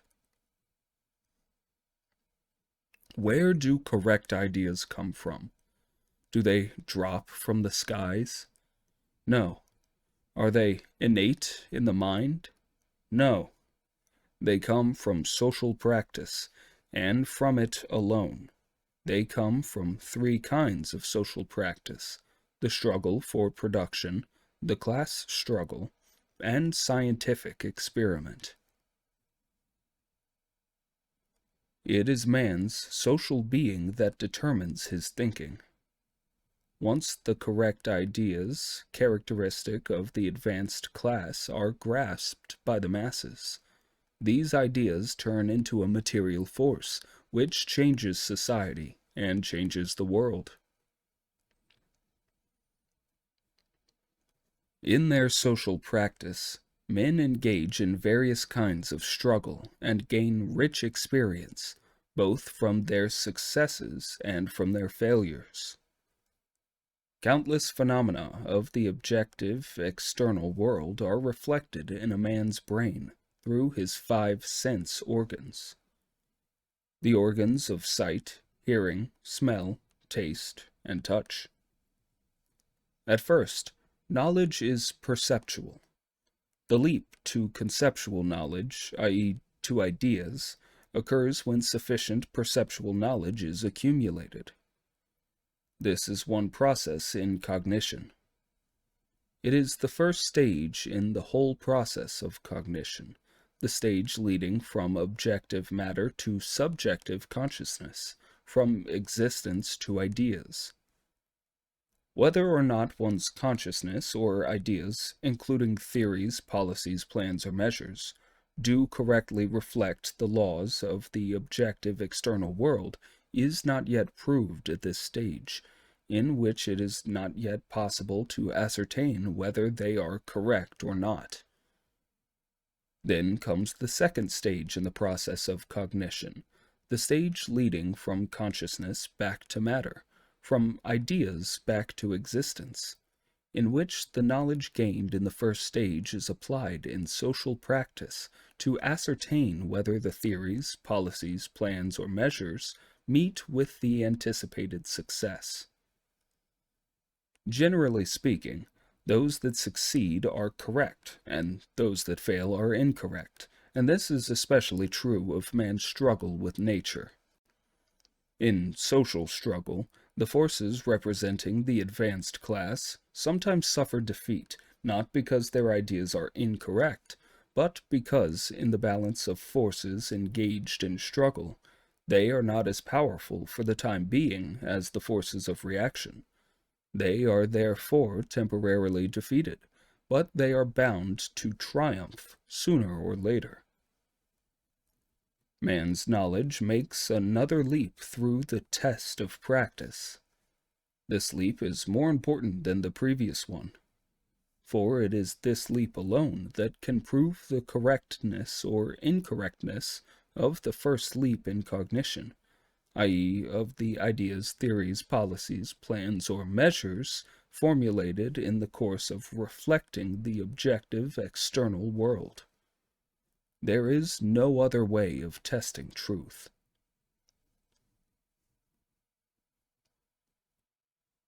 Often, correct knowledge can be arrived at only after many repetitions of the process leading from matter to consciousness, and then back to matter. That is, leading from practice to knowledge and then back to practice. Such is the Marxist theory of knowledge, the dialectical materialist theory of knowledge. Whoever wants to know a thing has no way of doing so except by coming into contact with it, that is, by living, practicing, in its environment. If you want knowledge, you must take part in the practice of changing reality. If you want to know the taste of a pear, you must change the pear by eating it yourself. If you want to know the theory and methods of revolution, you must take part in revolution. All genuine knowledge originates in direct experience. Knowledge begins with practice, and theoretical knowledge which is acquired through practice must then return to practice. The active function of knowledge manifests itself not only in the active leap from perceptual to rational knowledge, but, and this is more important, it must manifest itself in the leap from rational knowledge to revolutionary practice. It is well known that when you do anything, unless you understand its actual circumstances, its nature and its relation to other things, you will not know the laws governing it, or know how to do it, or be able to do it well. If a man wants to succeed in his work, that is, to achieve the anticipated results, he must bring his ideas into correspondence with the laws of the objective external world. If they do not correspond, he will fail in his practice. After he fails, he draws his lessons, corrects his ideas to make them correspond to the laws of the external world, and can thus turn failure into success. This is what is meant by failure is the mother of success, and a fall into the pit, a gain in your wit. We are Marxists, and Marxism teaches that in our approach to a problem, we should start from objective facts, not from abstract definitions, and that we should derive our guiding principles, policies, and measures from an analysis of these facts. The most fundamental method of work which all communists must firmly bear in mind is to determine our working policies according to actual conditions. When we study the causes of the mistakes we have made, we find that they all arose because we departed from the actual situation at a given time and place and were subjective in determining our working policies. Idealism and metaphysics are the easiest things in the world because people can talk as much nonsense as they like without basing it on an objective reality or having it tested against reality. Materialism and dialectics, on the other hand, need effort. They must be based on and tested by objective reality. Unless one makes the effort, one is liable to slip into idealism and metaphysics. When we look at a thing, we must examine its essence and treat its appearance merely as an usher at the threshold, and once we cross the threshold, we must grasp the essence of the thing. This is the only reliable and scientific method of analysis. The fundamental cause of the development of a thing is not external, but internal. It lies in the contradictoriness within the thing. This internal contradiction exists in every single thing, hence its motion and development. Contradictoriness within a thing is the fundamental cause of its development, while its interrelations and interactions with other things are secondary causes. Materialist dialectics holds that external causes are the condition of change, and internal causes are the basis of change, and that external causes become operative through internal causes. In a suitable temperature, an egg changes into a chicken, but no temperature can change a stone into a chicken, because each has a different basis. Marxist philosophy holds that the law of the unity of opposites is the fundamental law of the universe. This law operates universally, whether in the natural world, in human society, or in man's thinking. Between the opposites in a contradiction, there is at once unity and struggle, and it is this that impels things to move and change. Contradictions exist everywhere, but they differ in accordance with the different nature of different things. In any given phenomenon or thing, the unity of opposites is conditional, temporary, and transitory, and hence relative, whereas the struggle of opposites is absolute. The analytical method is dialectical. By analysis, we mean analyzing the contradictions in things. And sound analysis is impossible without intimate knowledge of life and without real understanding of the pertinent contradictions. Concrete analysis of concrete conditions, Lenin said, is the most essential thing in Marxism, the living soul of Marxism. Lacking an analytical approach, many of our comrades do not want to go deeply into complex matters, to analyze and study them over and over again, but like to draw simple conclusions, which are neither absolutely affirmative or absolutely negative. From now on, we should remedy this state of affairs. The way these comrades look at problems is wrong. They do not look at the essential or main aspects, but emphasize the non-essential or minor ones. It should be pointed out that these non-essential or minor aspects must not be overlooked and must be dealt with one by one, but they should not be taken as the essential or main aspects, or we will lose our bearings. In this world, things are complicated and are decided by many factors. We should look at problems from different aspects, not from just one. Only those who are subjective, one-sided, and superficial in their approach to problems will smugly issue orders or directives the moment they arrive on the scene, without considering the circumstances, without viewing things in their totality, their history and their present state as a whole, and without getting to the essence of things, their nature and the internal relations between one thing and another.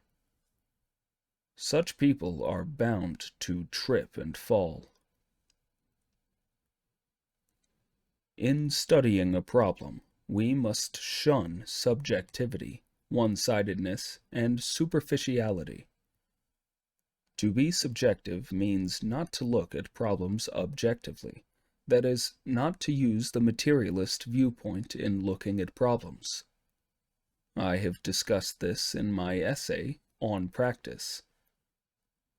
To be one-sided means not to look at problems all-sidedly, or it may be called seeing the part but not the whole, seeing the trees but not the forest.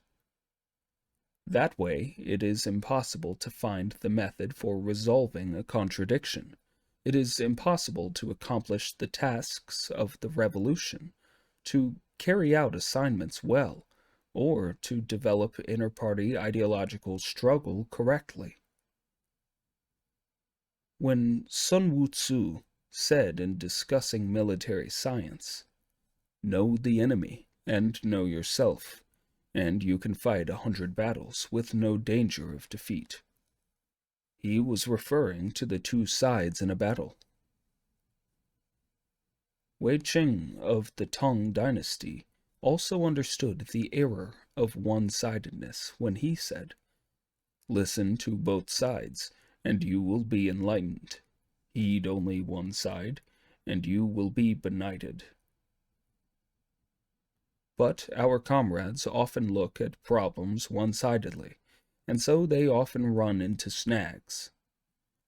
Lenin said, "In order really to know an object, we must embrace, study, all its sides, all connections, and meditations."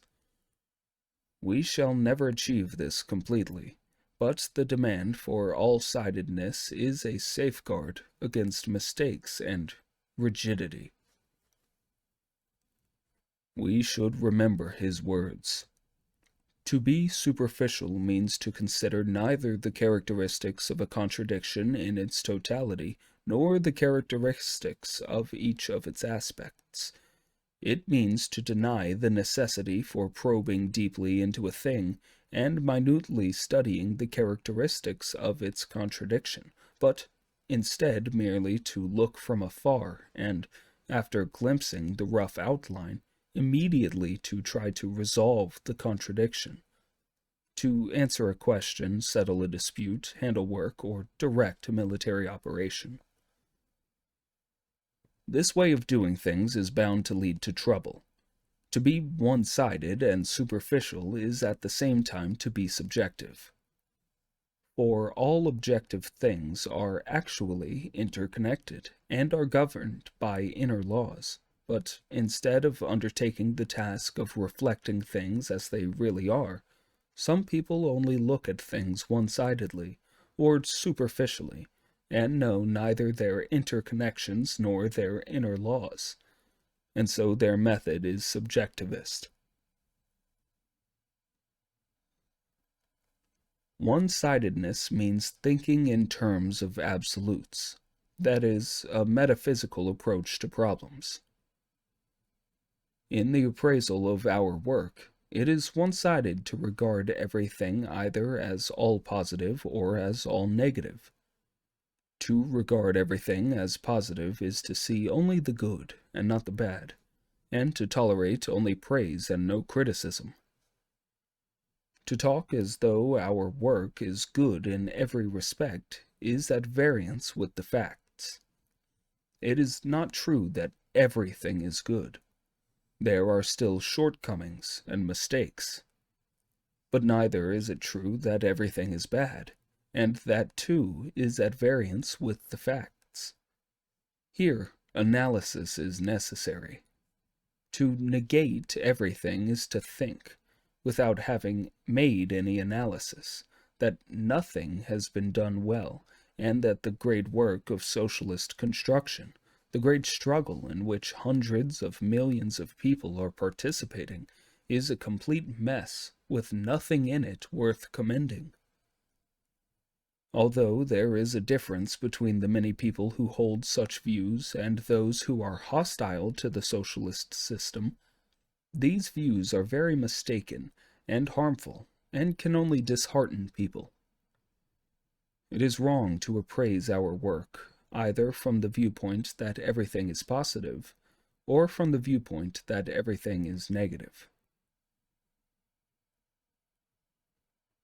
In approaching a problem, a Marxist should see the whole as well as the parts. A frog in a well says, "The sky is no bigger than the mouth of the well." That is untrue, for the sky is not just the size of the mouth of the well. If it said, "A part of the sky is the size of the mouth of the well," that would be true, for it tallies with the facts. We must learn to look at problems all-sidedly, seeing the reverse as well as the obverse side of things. In given conditions, a bad thing can lead to good results, and a good thing to bad results. While we recognize that in the general development of history, the material determines the mental and social being determines social consciousness, we also, and indeed must, recognize the reaction of mental on material things, of social consciousness on social being, and of the superstructure on the economic base. This does not go against materialism. On the contrary, it avoids mechanical materialism and firmly upholds dialectical materialism. In seeking victory, those who direct a war cannot overstep the limitations imposed by the objective conditions. Within these limitations, however, they can and must play a dynamic role in striving for victory.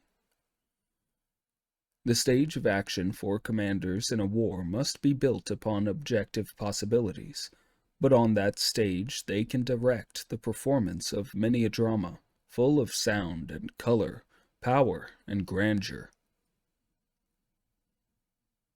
People must adapt their thinking to the changed conditions. Of course, no one should go off into wild flights of fancy, or make plans of action unwarranted by the objective situation, or stretch for the impossible. The problem today, however, is that rightist conservative thinking is still causing mischief in many spheres and preventing the work in these spheres from keeping pace with the development of the objective situation. The present problem is that many people consider it impossible to accomplish things which could be accomplished if they exerted themselves. We should always use our brains and think everything over carefully. A common saying goes, "Knit your brows, and you will hit upon a stratagem." In other words, much thinking yields wisdom.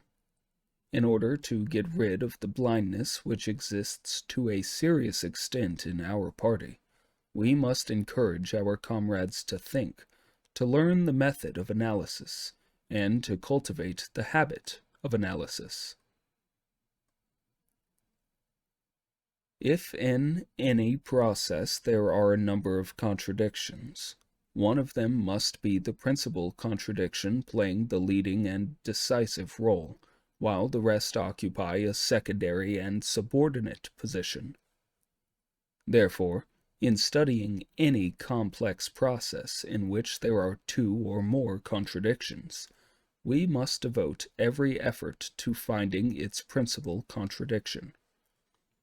Once this principal contradiction is grasped, all problems can be readily solved. Of the two contradictory aspects, one must be principal and the other secondary. The principal aspect is the one playing the leading role in the contradiction. The nature of a thing is determined mainly by the principal aspect of a contradiction, the aspect which has gained the dominant position. But this situation is not static. The principal and the non-principal aspects of a contradiction transform themselves into each other, and the nature of the thing changes accordingly. It is not enough to set tasks.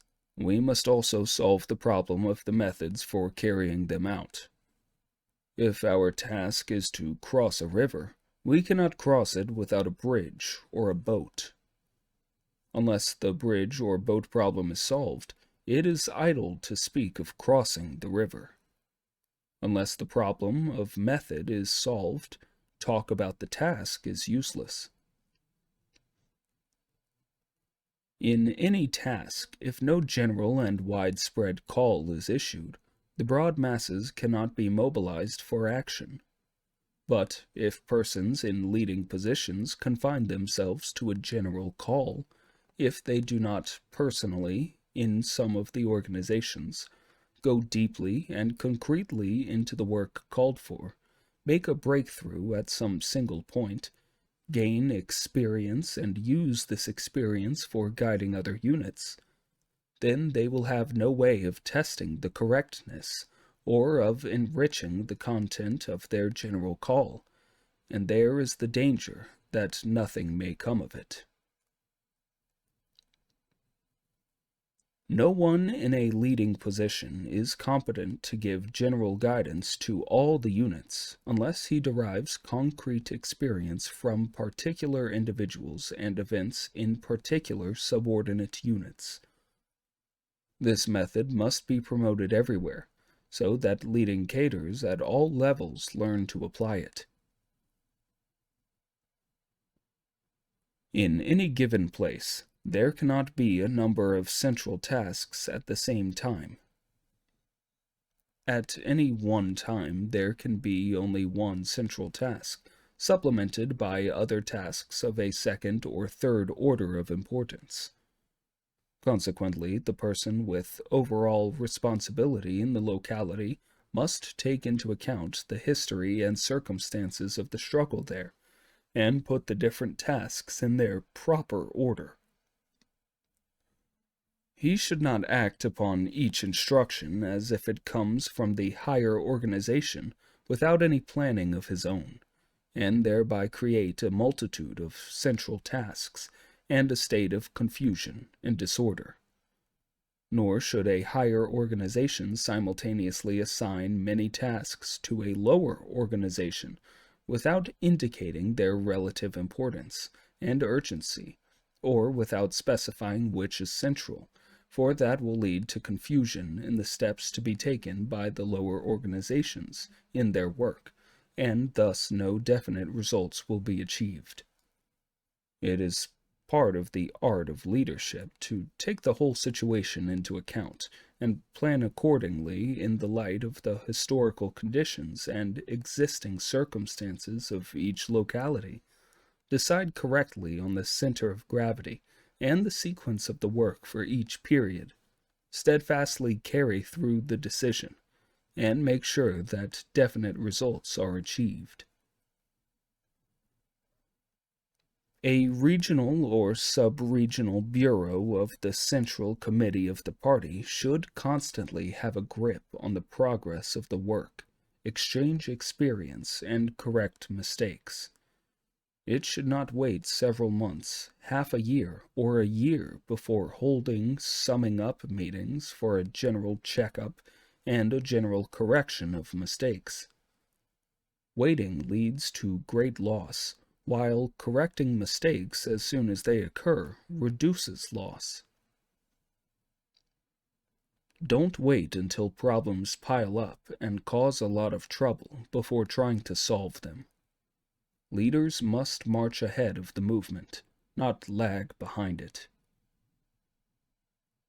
What we need is an enthusiastic but calm state of mind and intense but orderly work. 23. Investigation and study. Everyone engaged in practical work must investigate conditions at the lower levels. Such investigation is especially necessary for those who know theory but do not know the actual conditions, for otherwise they will not be able to link theory with practice. Although my assertion, "no investigation, no right to speak," has been ridiculed as narrow empiricism, to this day I do not regret having made it. Far from regretting it, I still insist that without investigation, there cannot possibly be any right to speak. There are many people who, the moment they alight from the official carriage, make a hullabaloo, spout opinions, criticize this, and condemn that, but, in fact, 10 out of 10 of them will meet with failure. For such views or criticisms, which are not based on thorough investigation, are nothing but ignorant twaddle. Countless times our party suffered at the hands of these imperial envoys, who rushed here, there, and everywhere. Stalin rightly says that theory becomes purposeless if it is not connected with revolutionary practice. And he rightly adds that practice gropes in the dark if its path is not illumined by revolutionary theory. Nobody should be labeled a narrow empiricist except the practical man who gropes in the dark and lacks perspective and foresight. To take such an attitude is to seek truth from facts. Facts are all the things that exist objectively. Truth means their internal relations, that is, the laws governing them, and to seek means to study. We should proceed from the actual conditions inside and outside the country, the province, county, or district, and derive from them, as our guide to action, laws which are inherent in them and not imaginary. That is, we should find the internal relations of the events occurring around us. And in order to do that, we must rely not on subjective imagination, not on momentary enthusiasm, not on lifeless books, but on facts that exist objectively. We must appropriate the material in detail, and, guided by the general principles of Marxism-Leninism, draw correct conclusions from it.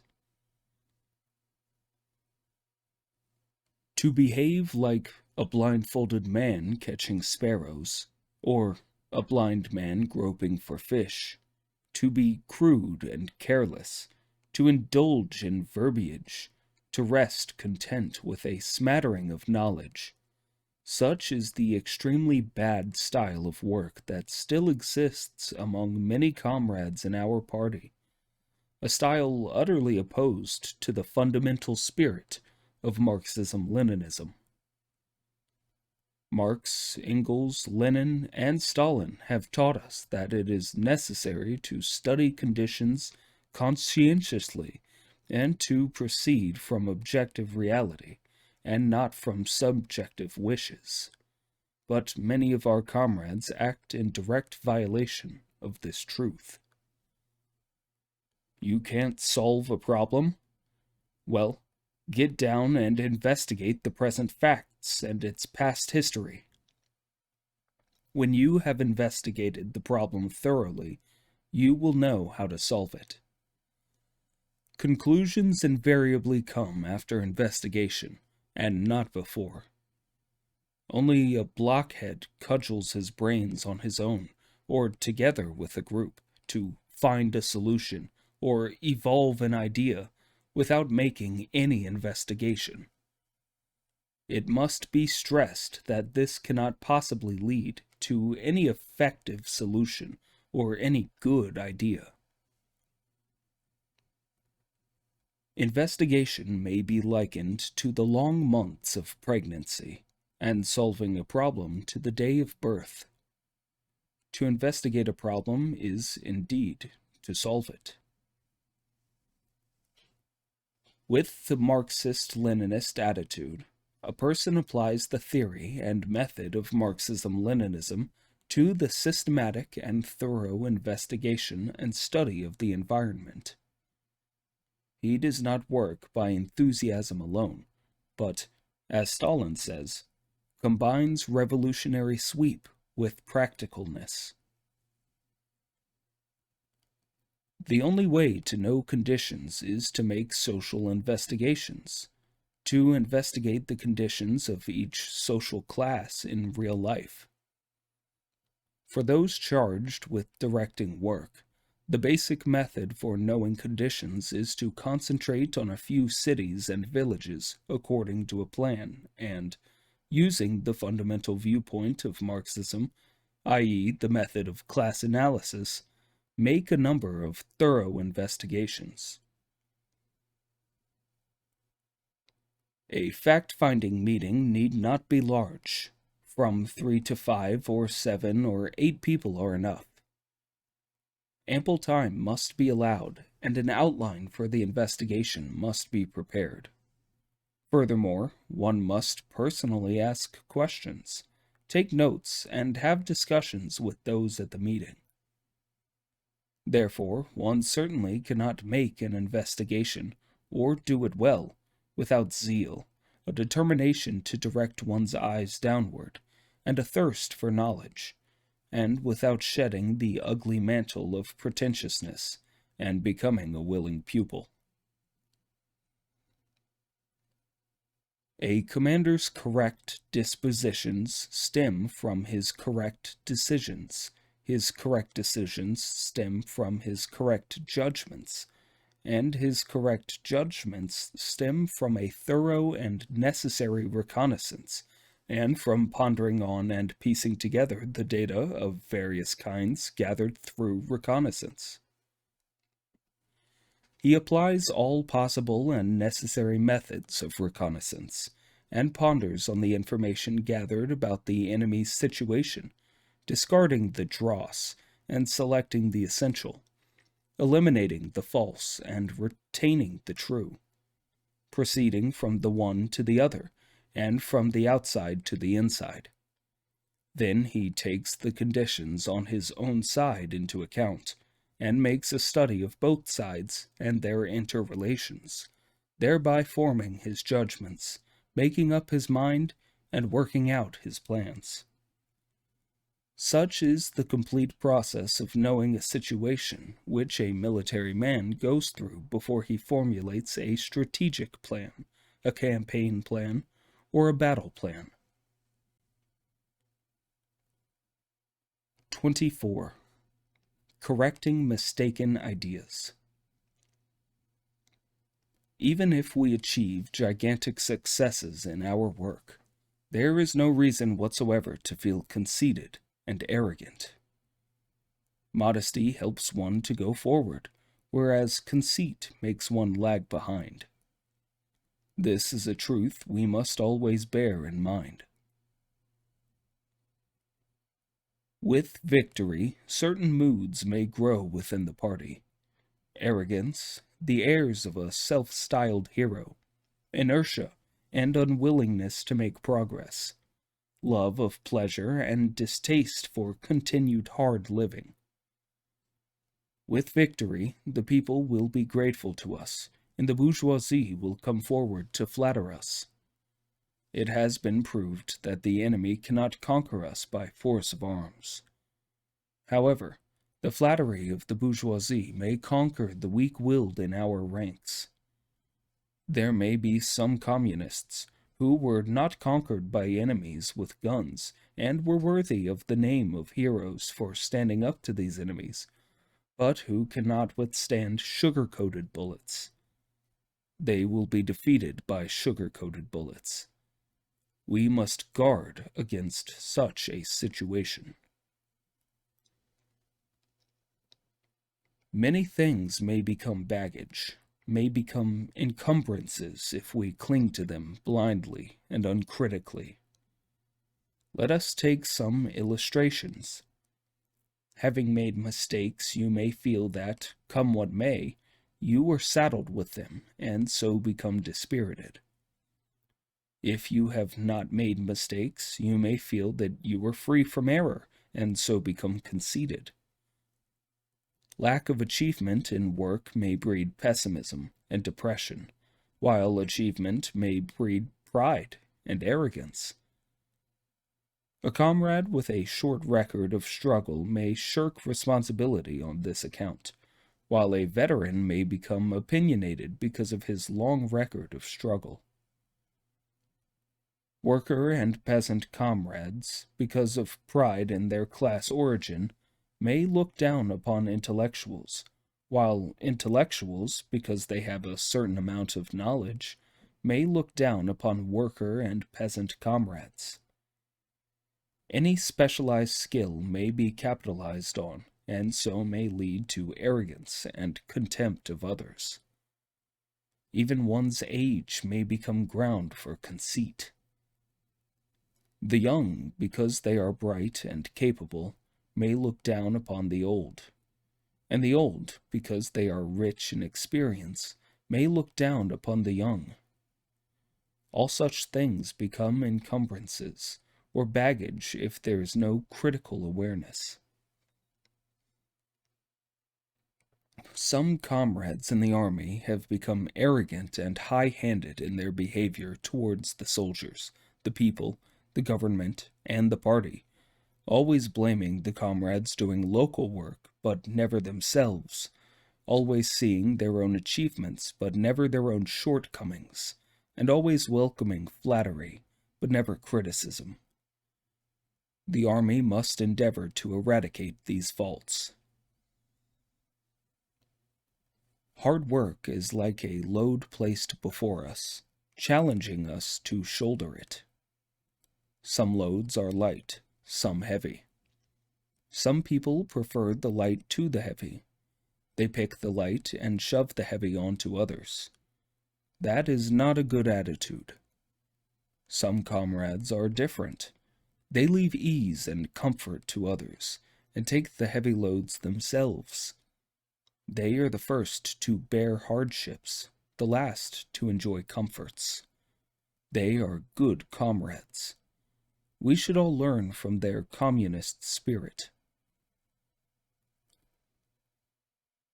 There are not a few people who are irresponsible in their work, preferring the light to the heavy, shoving the heavy loads onto others, and choosing the easy ones for themselves.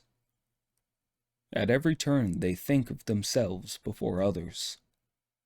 When they make some small contribution, they swell with pride and brag about it for fear that others will not know. They feel no warmth towards comrades and the people, but are cold, indifferent, and apathetic. In fact, such people are not communists, or at least cannot be counted as true communists. Those who assert this kind of independence are usually wedded to the doctrine of me first, and are generally wrong on the question of the relationship between the individual and the party. Although in words they professed respect for the party, in practice they put themselves first and the party second. What are these people after? They are after fame and position, and want to be in the limelight. Whenever they are put in charge of a branch of work, they assert their independence. With this aim, they draw some people in, push others out, and resort to boasting, flattery, and touting among the comrades, thus importing the vulgar style of the bourgeoisie political parties into the Communist Party. It is their dishonesty that causes them to come to grief. I believe we should do things honestly, for without an honest attitude, it is absolutely impossible to accomplish anything in this world. Communists must grasp the principle of subordinating the needs of the part to the needs of the whole. If a proposal appears feasible for a partial situation, but not for the situation as a whole, then the part must give way to the whole.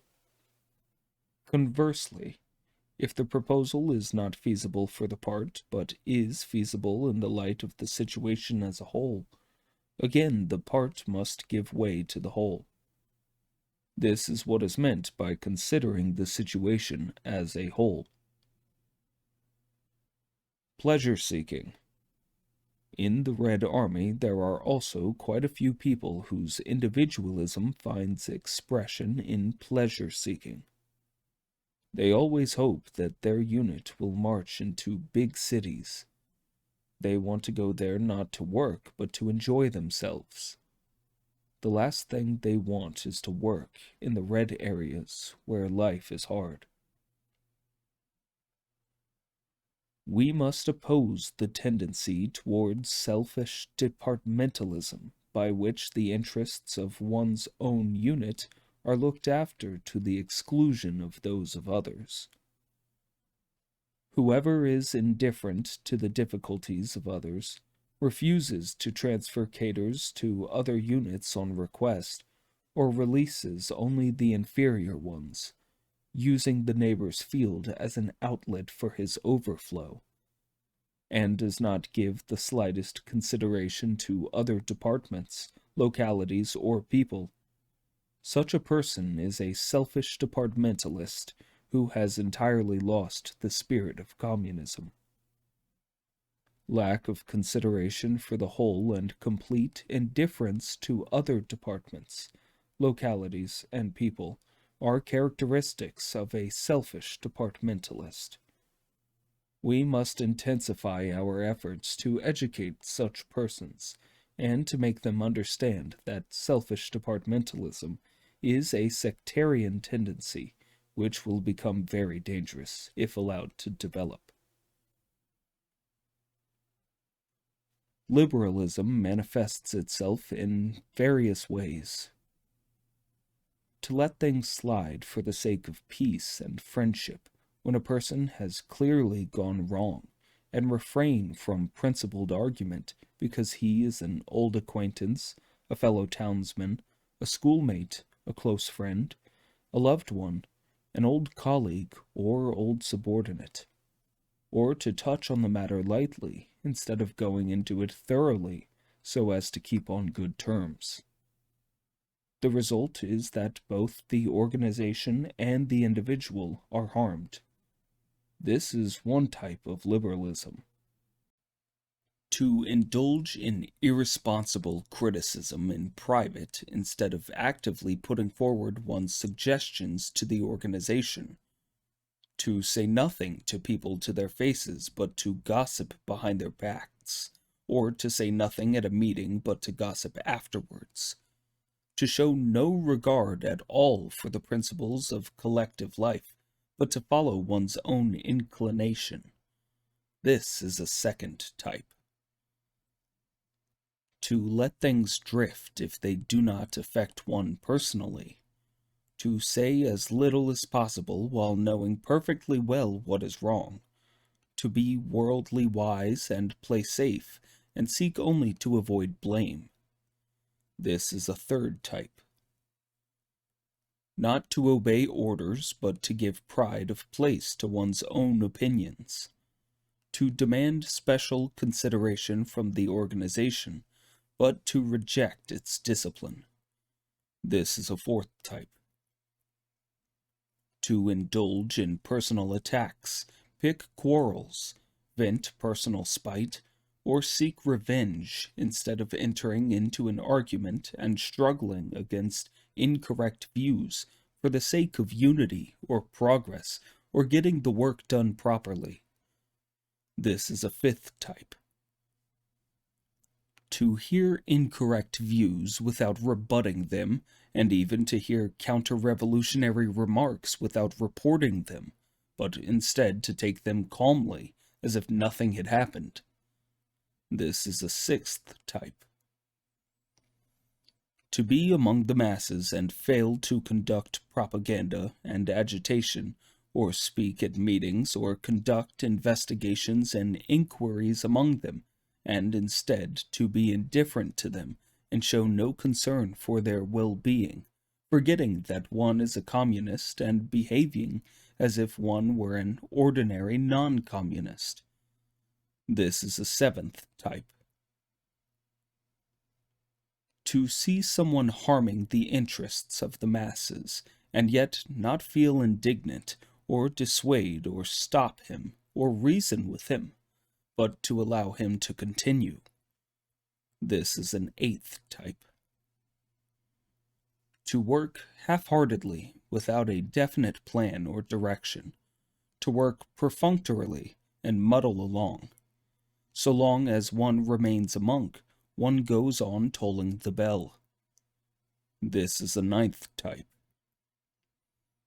To regard oneself as having rendered great service to the revolution, to pride oneself on being a veteran, to disdain minor assignments while being quite unequal to major tasks, to be slipshod in work and slack in study. This is a 10th type.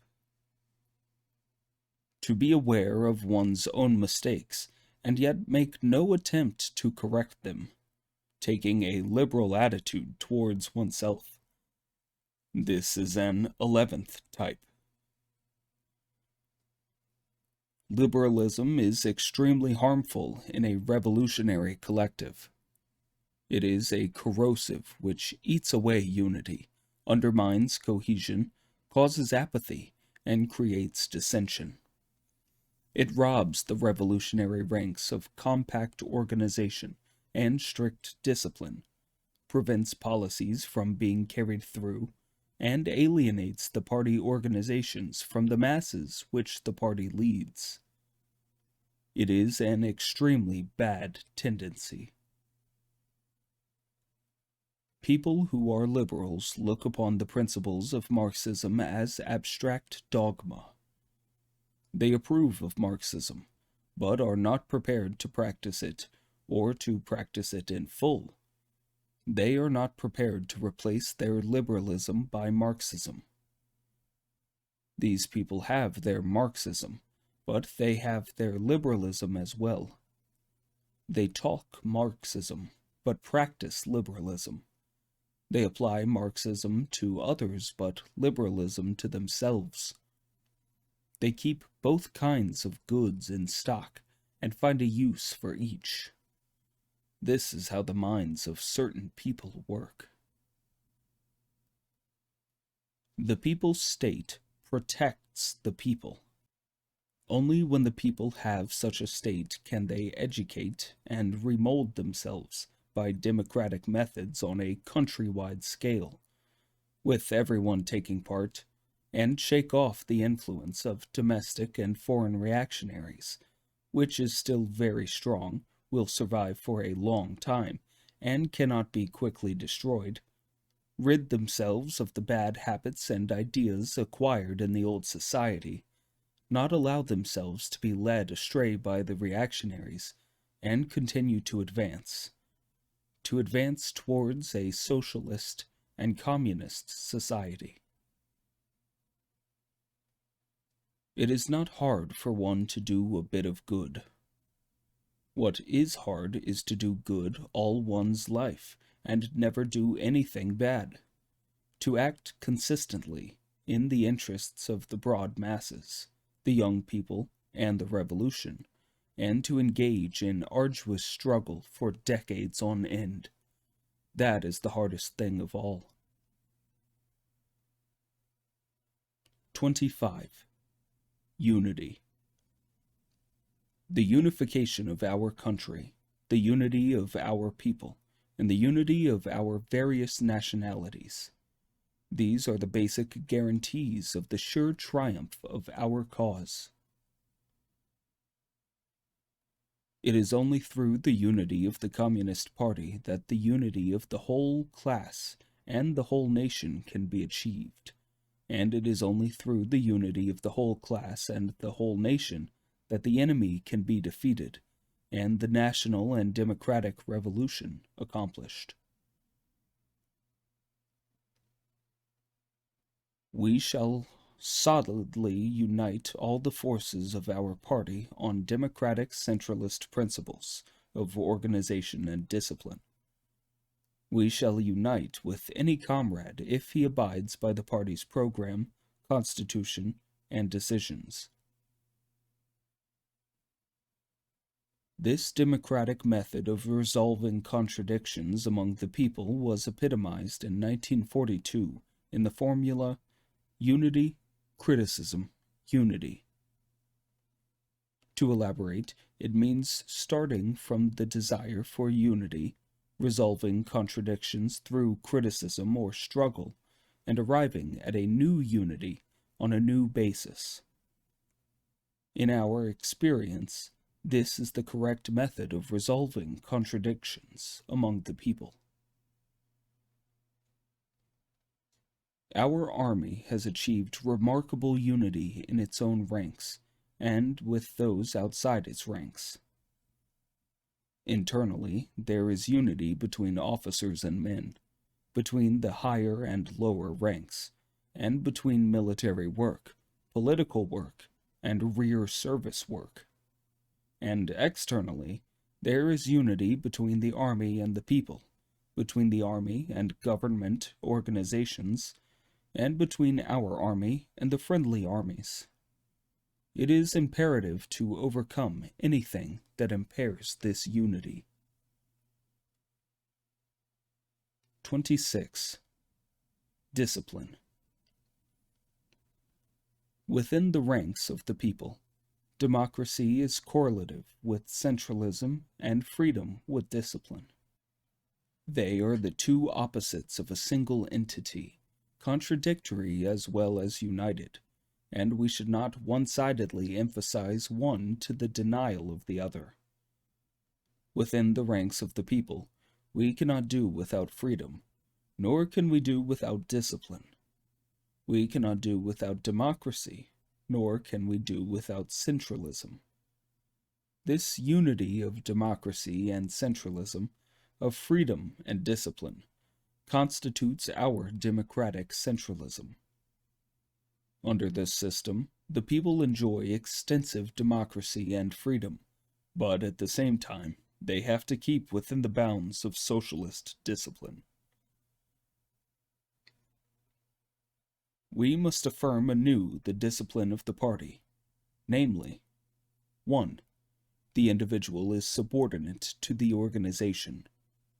2. The minority is subordinate to the majority. 3. The lower level is subordinate to the higher level. And 4. The entire membership is subordinate to the Central Committee. Whoever violates these articles of discipline disrupts party unity. One requirement of party discipline is that the minority should submit to the majority. If the view of the minority has been rejected, it must support the decision passed by the majority. If necessary, it can bring up the matter for reconsideration at the next meeting, but apart from that, it must not act against the decision in any way. The three main rules of discipline are as follows. 1. Obey orders in all your actions. 2. Do not take a single needle or piece of thread from the masses. 3. Turn in everything captured.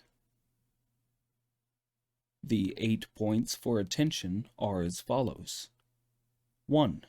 Speak politely. 2. Pay fairly for what you buy. 3. Return everything you borrow. 4. Pay for anything you damage. 5. Do not hit or swear at people. 6. Do not damage crops. 7. Do not take liberties with women. 8.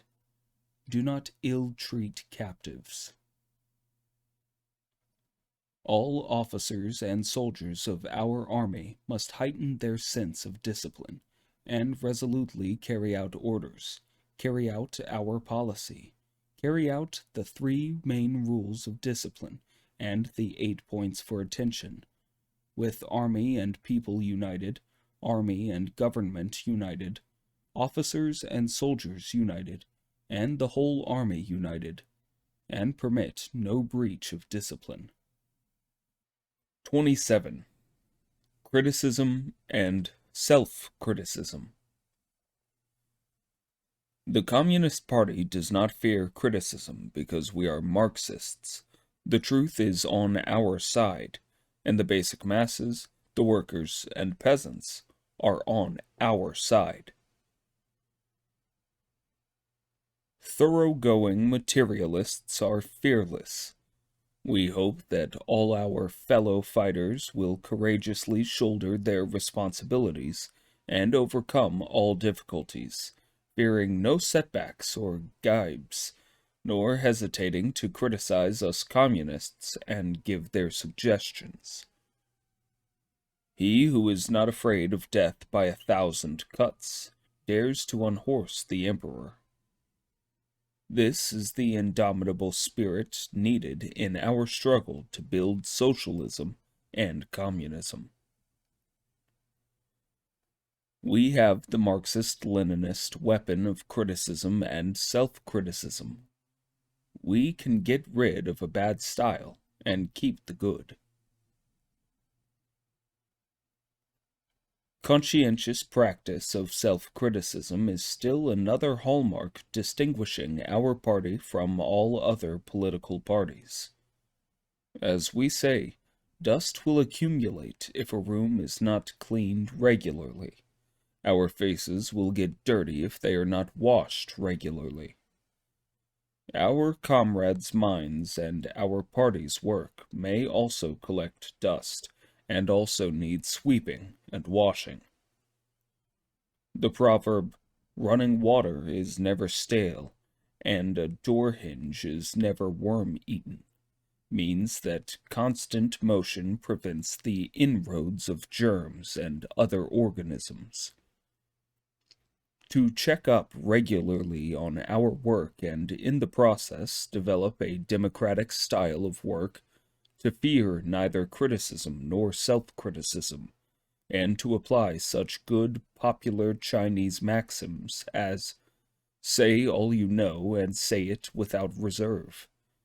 Blame not the speaker, but be warned by his words, and correct mistakes if you have committed them, and guard against them if you have not.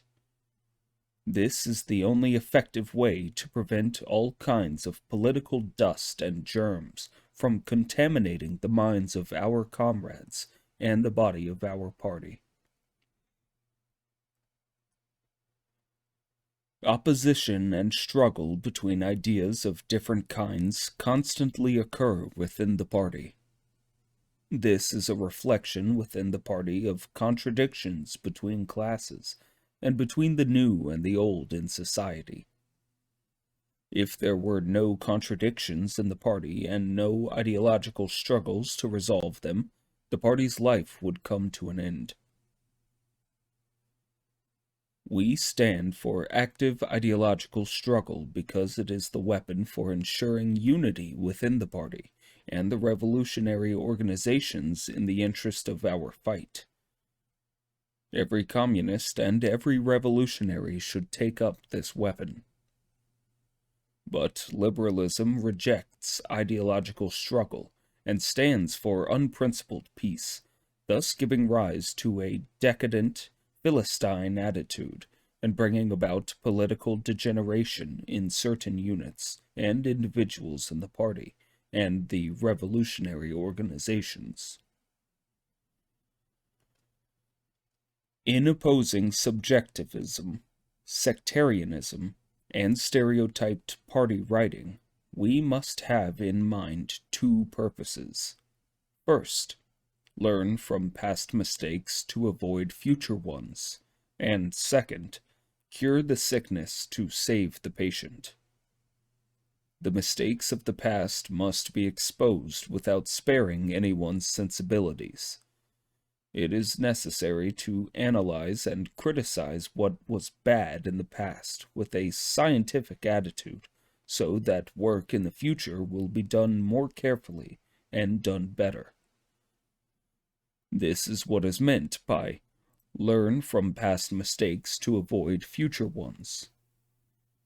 But our aim in exposing errors and criticizing shortcomings, like that of a doctor curing a sickness, is solely to save the patient and not to doctor him to death. A person with appendicitis is saved when the surgeon removes his appendix. So long as a person who has made mistakes does not hide his sickness for fear of treatment or persist in his mistakes until he is beyond cure, so long as he honestly and sincerely wishes to be cured and to mend his ways, we should welcome him and cure his sickness so that he can become a good comrade.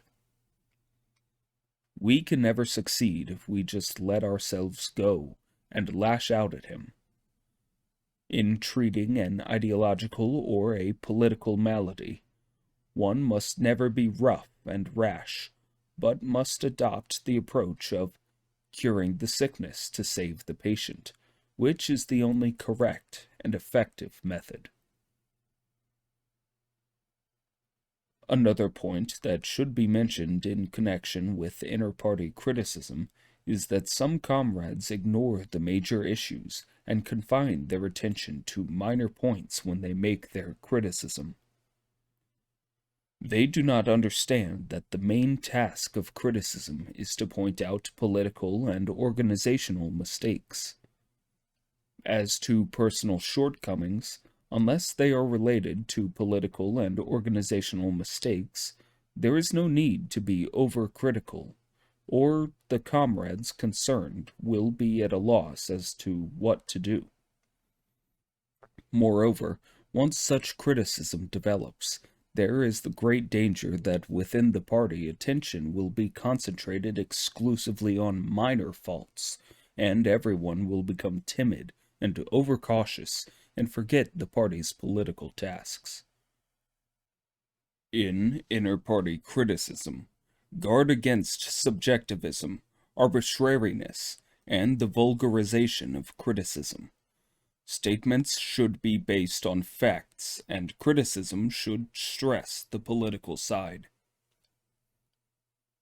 Inter-party criticism is a weapon for strengthening the party organization and increasing its fighting capacity. In the party organization of the Red Army, however, criticism is not always of this character, and sometimes turns into personal attack. As a result, it damages the party organization, as well as the individuals. This is a manifestation of petty bourgeois individualism. The method of correction is to help party members understand that the purpose of criticism is to increase the party's fighting capacity in order to achieve victory in the class struggle, and that it should not be used as a means of personal attack. If we have shortcomings, we are not afraid to have them pointed out and criticized, because we serve the people. Anyone, no matter who, may point out our shortcomings. If he is right, we will correct them. If what he proposes will benefit the people, we will act upon it.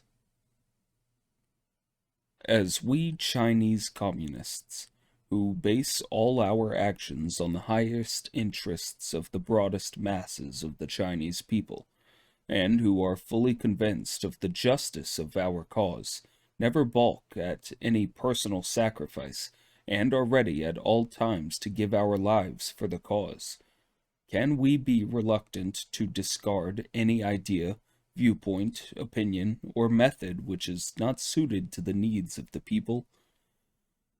Can we be willing to allow political dust and germs to dirty our clean faces or eat into our healthy organisms? Countless revolutionary martyrs have laid down their lives in the interests of the people, and our hearts are filled with pain as we the living think of them. Can there be any personal interest, then, that we would not sacrifice, or any error that we would not discard? We must not become complacent over any success.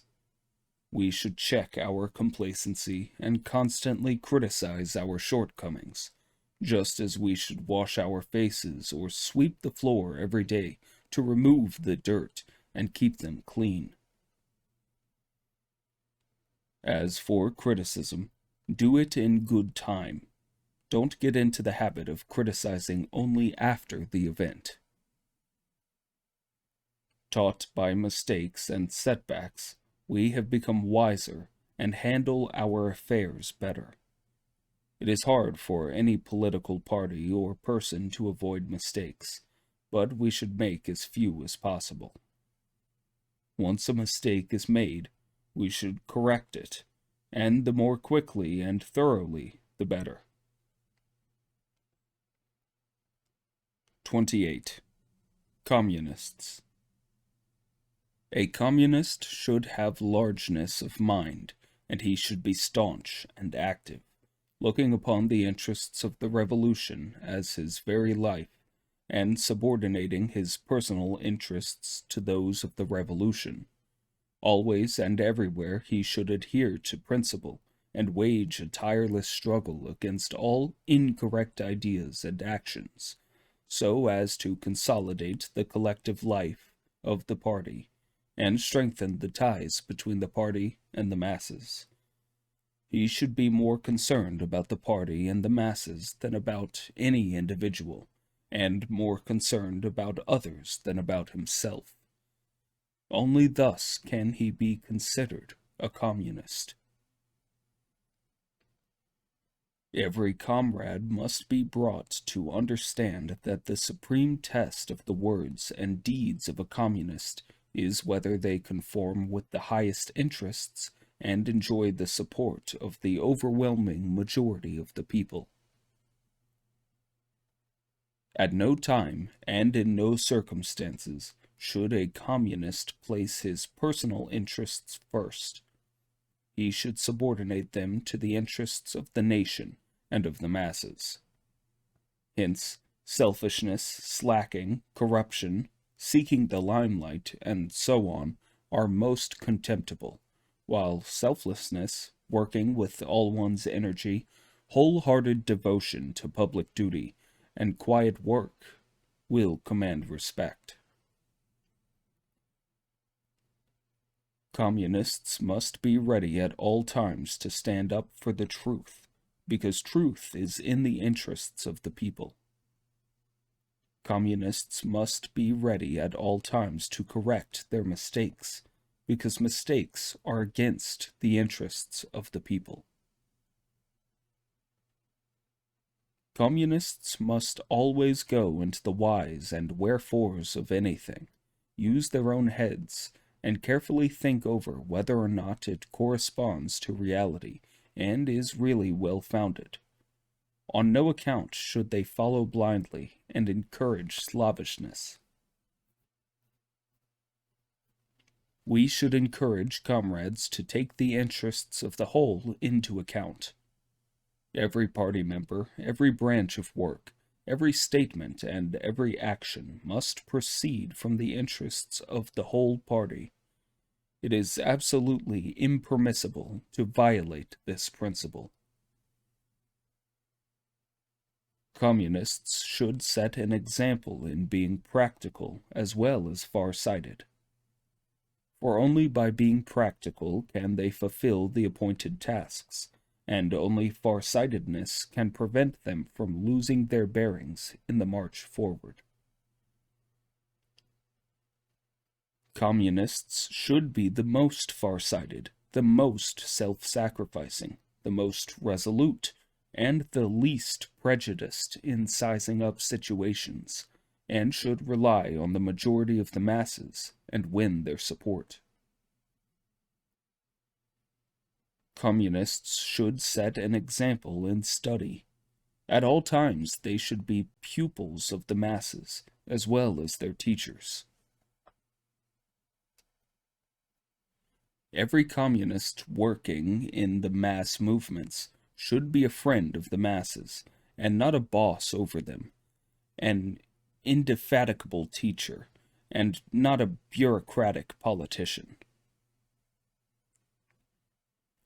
Communists must never separate themselves from the majority of the people, or neglect them by leading only a few progressive contingents in an isolated and rash advance, but must take care to forge close links between the progressive elements and the broad masses. This is what is meant by thinking in terms of the majority. We communists are like seeds, and the people are like the soil. Wherever we go, we must unite with the people, take root, and blossom among them.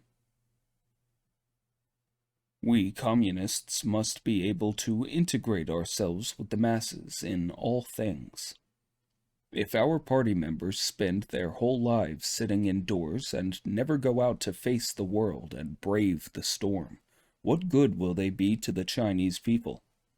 None at all, and we do not need such people as party members. We communists ought to face the world and brave the storm, the great world of mass struggle, and the mighty storm of mass struggle. The exemplary vanguard role of the communists is of vital importance. Communists in the 8th Route and new 4th Armies should set an example in fighting bravely, carrying out orders, observing discipline, doing political work, and fostering internal unity and solidarity. A communist must never be opinionated or domineering, thinking that he is good in everything while others are good in nothing. He must never shut himself up in his little room, or brag and boast and lord it over others. Communists must listen attentively to the views of people outside the party, and let them have their say. If what they say is right, we ought to welcome it, and we should learn from their strong points. If it is wrong, we should let them finish what they are saying, and then patiently explain things to them. The attitude of communists towards any person who has made mistakes in his work should be one of persuasion, in order to help him change and start afresh, and not one of exclusion, unless he is incorrigible. As for people who are politically backward, communists should not slight or despise them, but should befriend them, unite with them, convince them, and encourage them to go forward. 29. Caters. In order to guarantee that our party and country do not change their color, we must not only have a correct line and correct policies, but must train and bring up millions of successors who will carry on the cause of proletarian revolution. In the final analysis, the question of training successors for the revolutionary cause of the proletariat is one of whether or not there will be people who can carry on the Marxist-Leninist revolutionary cause started by the older generation of proletarian revolutionaries. Whether or not the leadership of our party and state will remain in the hands of proletarian revolutionaries. Whether or not our descendants will continue to march along the correct road laid down by Marxism-Leninism, or, in other words, whether or not we can successfully prevent the emergence of Khrushchev's revisionism in China. In short, it is an extremely important question, a matter of life and death for our party and our country. It is a question of fundamental importance to the proletarian revolutionary cause for 100, 1,000, nay 10,000 years. Basing themselves on the changes in the Soviet Union, the imperialist prophets are pinning their hopes of peaceful evolution on the third or fourth generation of the Chinese party. We must shatter these imperialist prophecies. From our highest organizations down to the grassroots, we must everywhere give constant attention to the training and upbringing of successors to the revolutionary cause. What are the requirements for worthy successors to the revolutionary cause of the proletariat?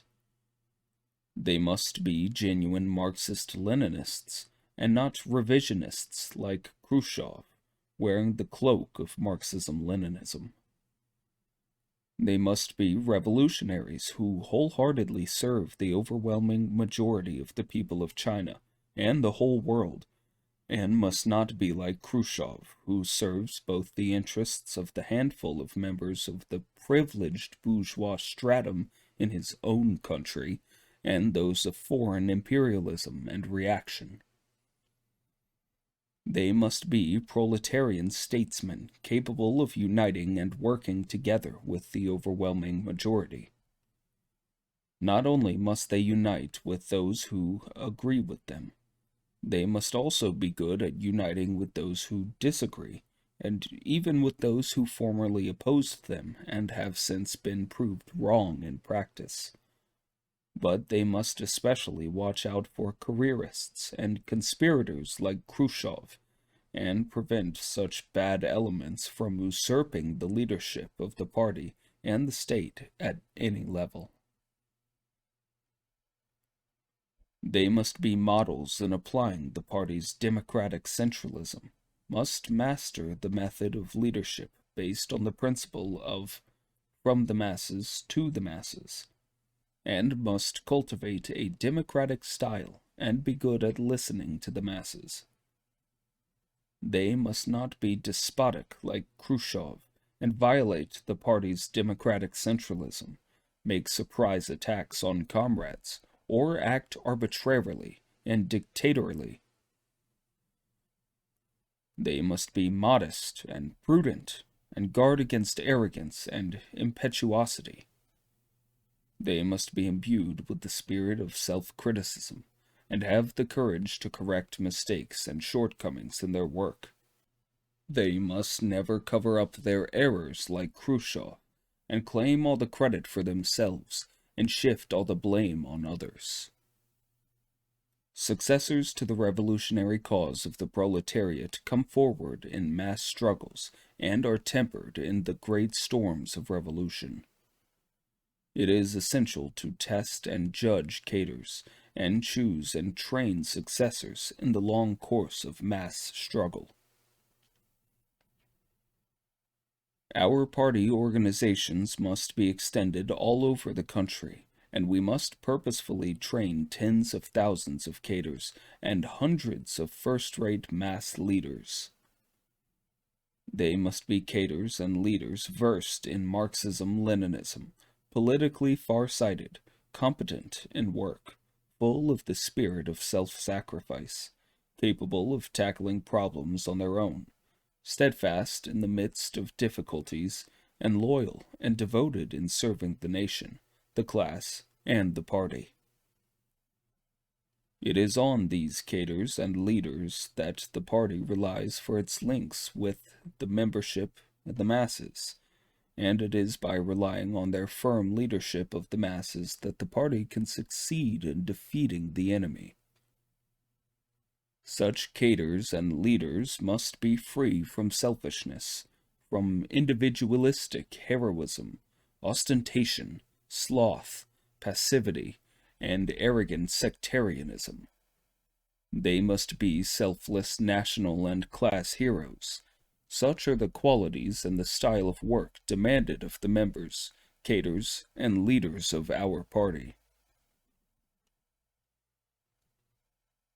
Cadres are a decisive factor, once the political line is determined. Therefore, it is our fighting task to train large numbers of new cadres in a planned way. The criterion the Communist Party should apply in its cadres policy is whether or not a cadre is resolute in carrying out the party line, keeps to party discipline, has close ties with the masses, has the ability to find his bearings independently, and is active, hard-working, and unselfish. This is what appointing people on their merit means. It is necessary to maintain the system of cadre participation in collective productive labor. The cadres of our party and state are ordinary workers and not overlords sitting on the backs of the people. By taking part in collective productive labor, the cadres maintain extensive, constant, and close ties with the working people.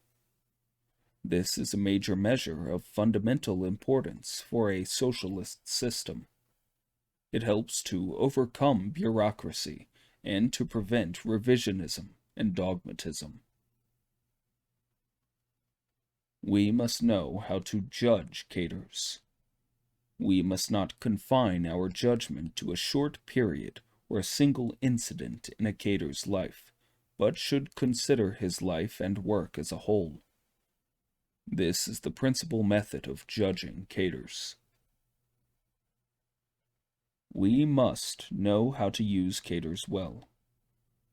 In the final analysis, leadership involves two main responsibilities: to work out ideas and to use cadres well. Such things as drawing up plans, making decisions, and giving orders and directives are all in the category of working out ideas. To put the ideas into practice, we must weld the cadres together and encourage them to go into action. This comes into the category of using the cadres well. We must know how to take good care of cadres. There are several ways of doing so. First, give them guidance.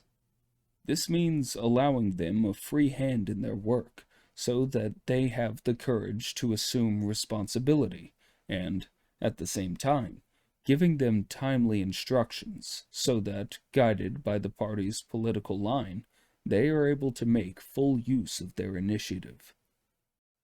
Second, raise their level. This means educating them by giving them the opportunity to study so that they can enhance their theoretical understanding and their working ability. Third, check up on their work and help them sum up their experience, carry forward their achievements, and correct their mistakes. To assign work without checking up and to take notice only when serious mistakes are made. That is not the way to take care of caters. Fourth, in general, use the method of persuasion with caters who have made mistakes, and help them correct their mistakes. The method of struggle should be confined to those who make serious mistakes and nevertheless refuse to accept guidance. Here, patience is essential. It is wrong lightly to label people opportunists, or lightly to begin waging struggles against them. Fifth, help them with their difficulties. When caters are in difficulty as a result of illness, straitened means, or domestic or other troubles, we must be sure to give them as much care as possible. This is how to take good care of caters. A leading group that is genuinely united and is linked with the masses can gradually be formed only in the process of mass struggle, and not in isolation from it. In the process of a great struggle, the composition of the leading group in most cases should not and cannot remain entirely unchanged throughout the initial, middle, and final stages. The activists who come forward in the course of the struggle must constantly be promoted to replace those original members of the leading group who are inferior by comparison, or who have degenerated. If our party does not have a great many new caters working in unity and cooperation with the old caters, our cause will come to a stop. All old caters, therefore, should welcome the new ones with the utmost enthusiasm, and show them the warmest solicitude. True, new caters have their shortcomings. They have not been long in the revolution, and lack experience, and unavoidably, some have brought with them vestiges of the unwholesome ideology of the old society, remnants of the ideology of petty bourgeois individualism. But such shortcomings can be gradually eliminated through education and tempering in the revolution.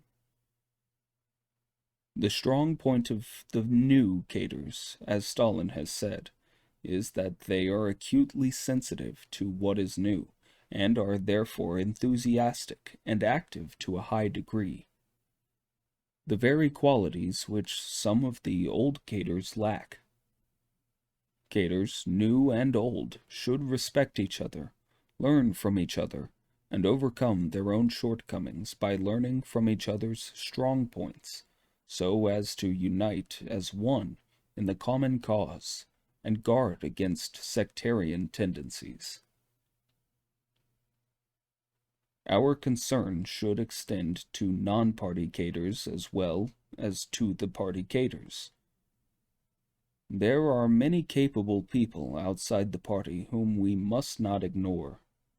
The duty of every communist is to rid himself of aloofness and arrogance, and to work well with non-party caters, give them sincere help, have a warm, comradely attitude towards them, and enlist their initiative in the great cause of resisting Japan and reconstructing the nation. 30. Youth.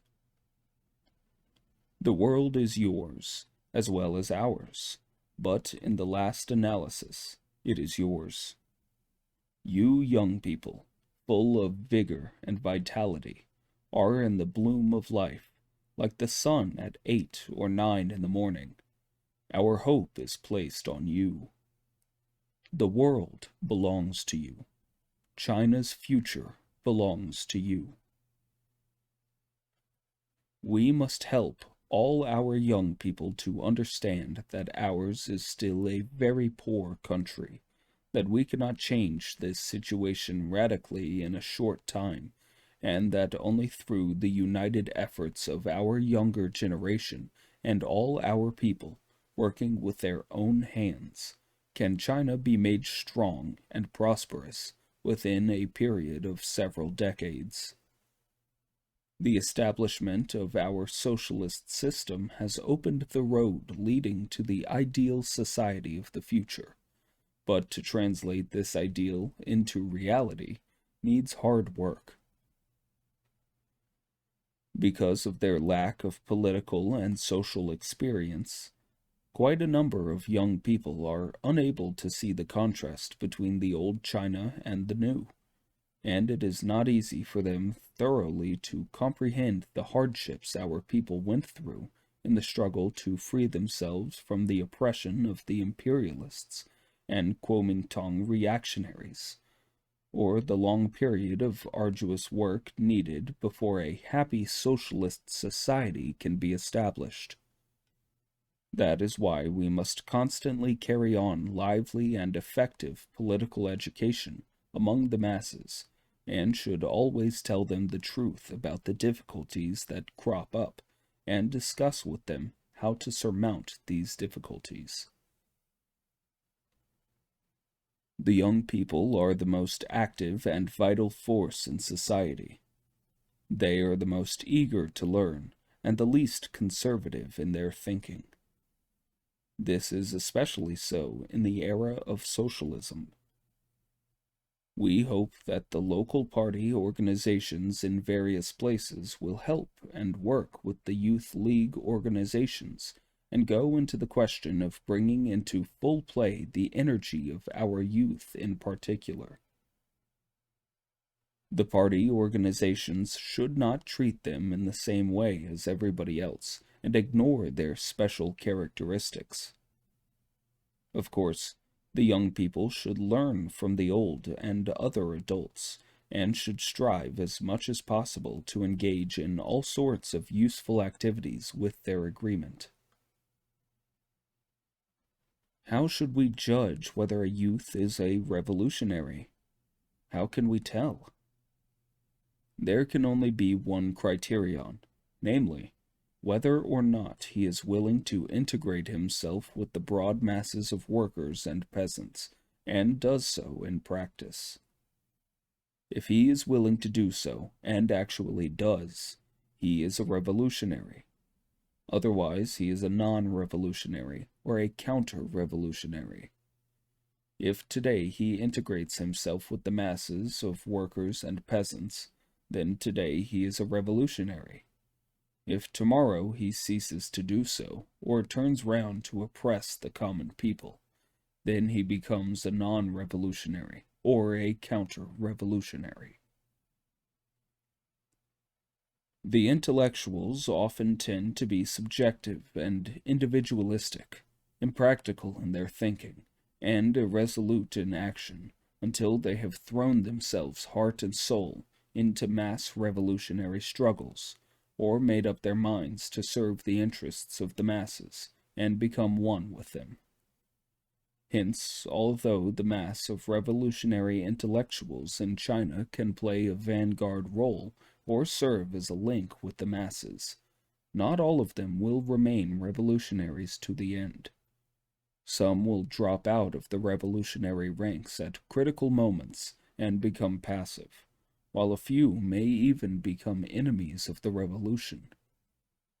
The intellectuals can overcome their shortcomings only in mass struggles over a long period.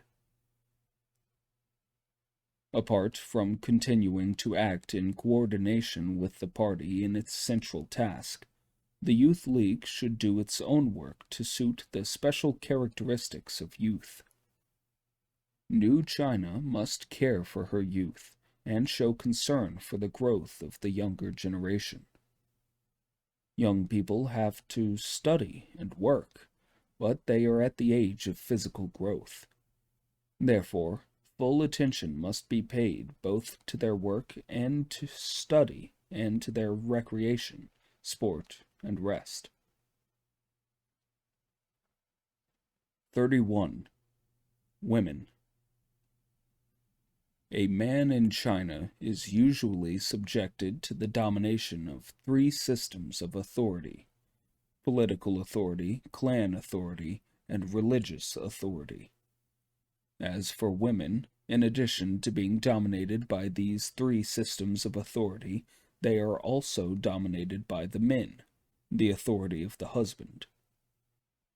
These four authorities, political, clan, religious, and masculine, are the embodiment of the whole feudal patriarchal ideology and system, and are the four thick ropes binding the Chinese people, particularly the peasants.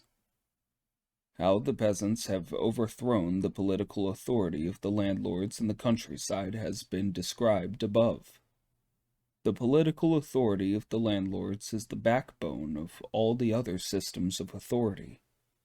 With that overturned, the clan authority, the religious authority, and the authority of the husband all begin to totter. As to the authority of the husband, this has always been weaker among the poor peasants because, out of economic necessity, their womenfolk have to do more manual labor than the women of the richer classes, and therefore have more say and greater power of decision in family matters. With the increasing bankruptcy of the rural economy in recent years, the basis for men's domination over women has already been undermined. With the rise of the peasant movement, the women in many places have now begun to organize rural women's associations. The opportunity has come for them to lift up their heads, and the authority of the husband is getting shakier every day. In a word, the whole feudal patriarchal ideology and system is tottering with the growth of the peasant's power. Unite and take part in production and political activity to improve the economic and political status of women.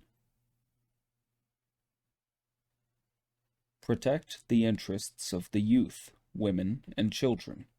Provide assistance to young students who cannot afford to continue their studies. Help the youth and women to organize in order to participate on an equal footing in all work useful to the war effort and to social progress. Ensure freedom of marriage and equality as between men and women, and give young people and children a useful education. In agricultural production, our fundamental task is to adjust the use of labor power in an organized way and to encourage women to do farm work. In order to build a great socialist society, it is of the utmost importance to arouse the broad masses of women to join in productive activity. Men and women must receive equal pay for equal work in production. Genuine equality between the sexes can only be realized in the process of the socialist transformation of society as a whole. With the completion of agricultural cooperation, many cooperatives are finding themselves short of labor. It has become necessary to arouse the great mass of women who did not work in the fields before to take their place on the labor front. China's women are a vast reserve of labor power. This reserve should be tapped in the struggle to build a great socialist country. Enable every woman who can work to take her place on the labor front, under the principle of equal pay for equal work. This should be done as quickly as possible. 32. Culture and Art.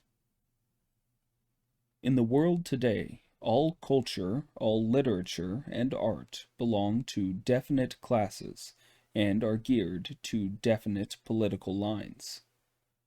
There is, in fact, no such thing as art for art's sake, art that stands above classes, art that is detached from or independent of politics.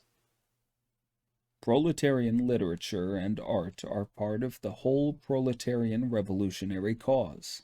They are, as Lenin said, cogs and wheels in the whole revolutionary machine.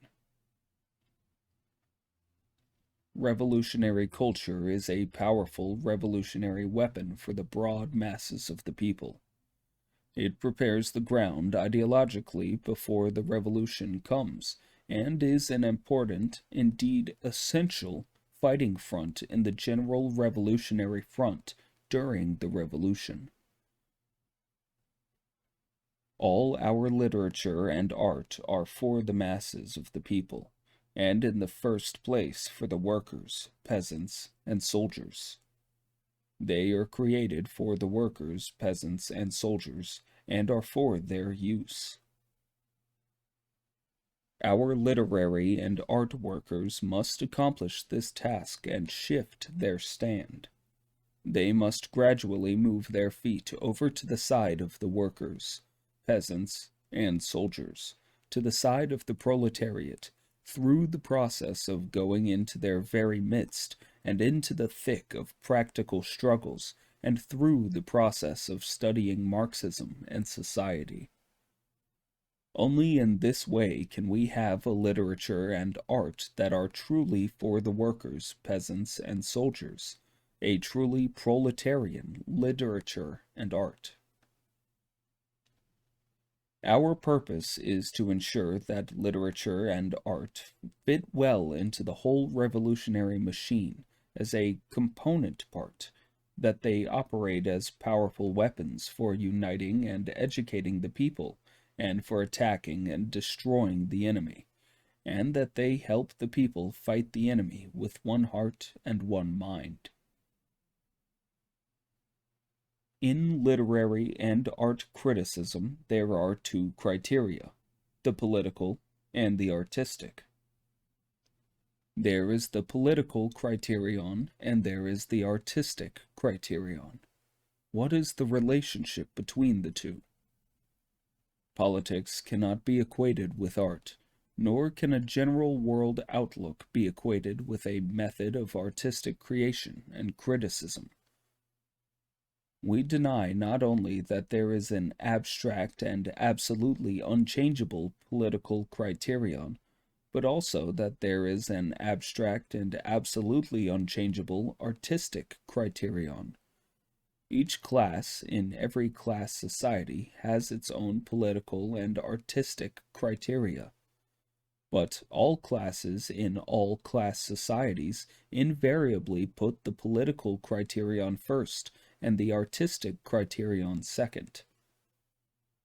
What we demand is the unity of politics and art, the unity of content and form, the unity of revolutionary political content, and the highest possible perfection of artistic form.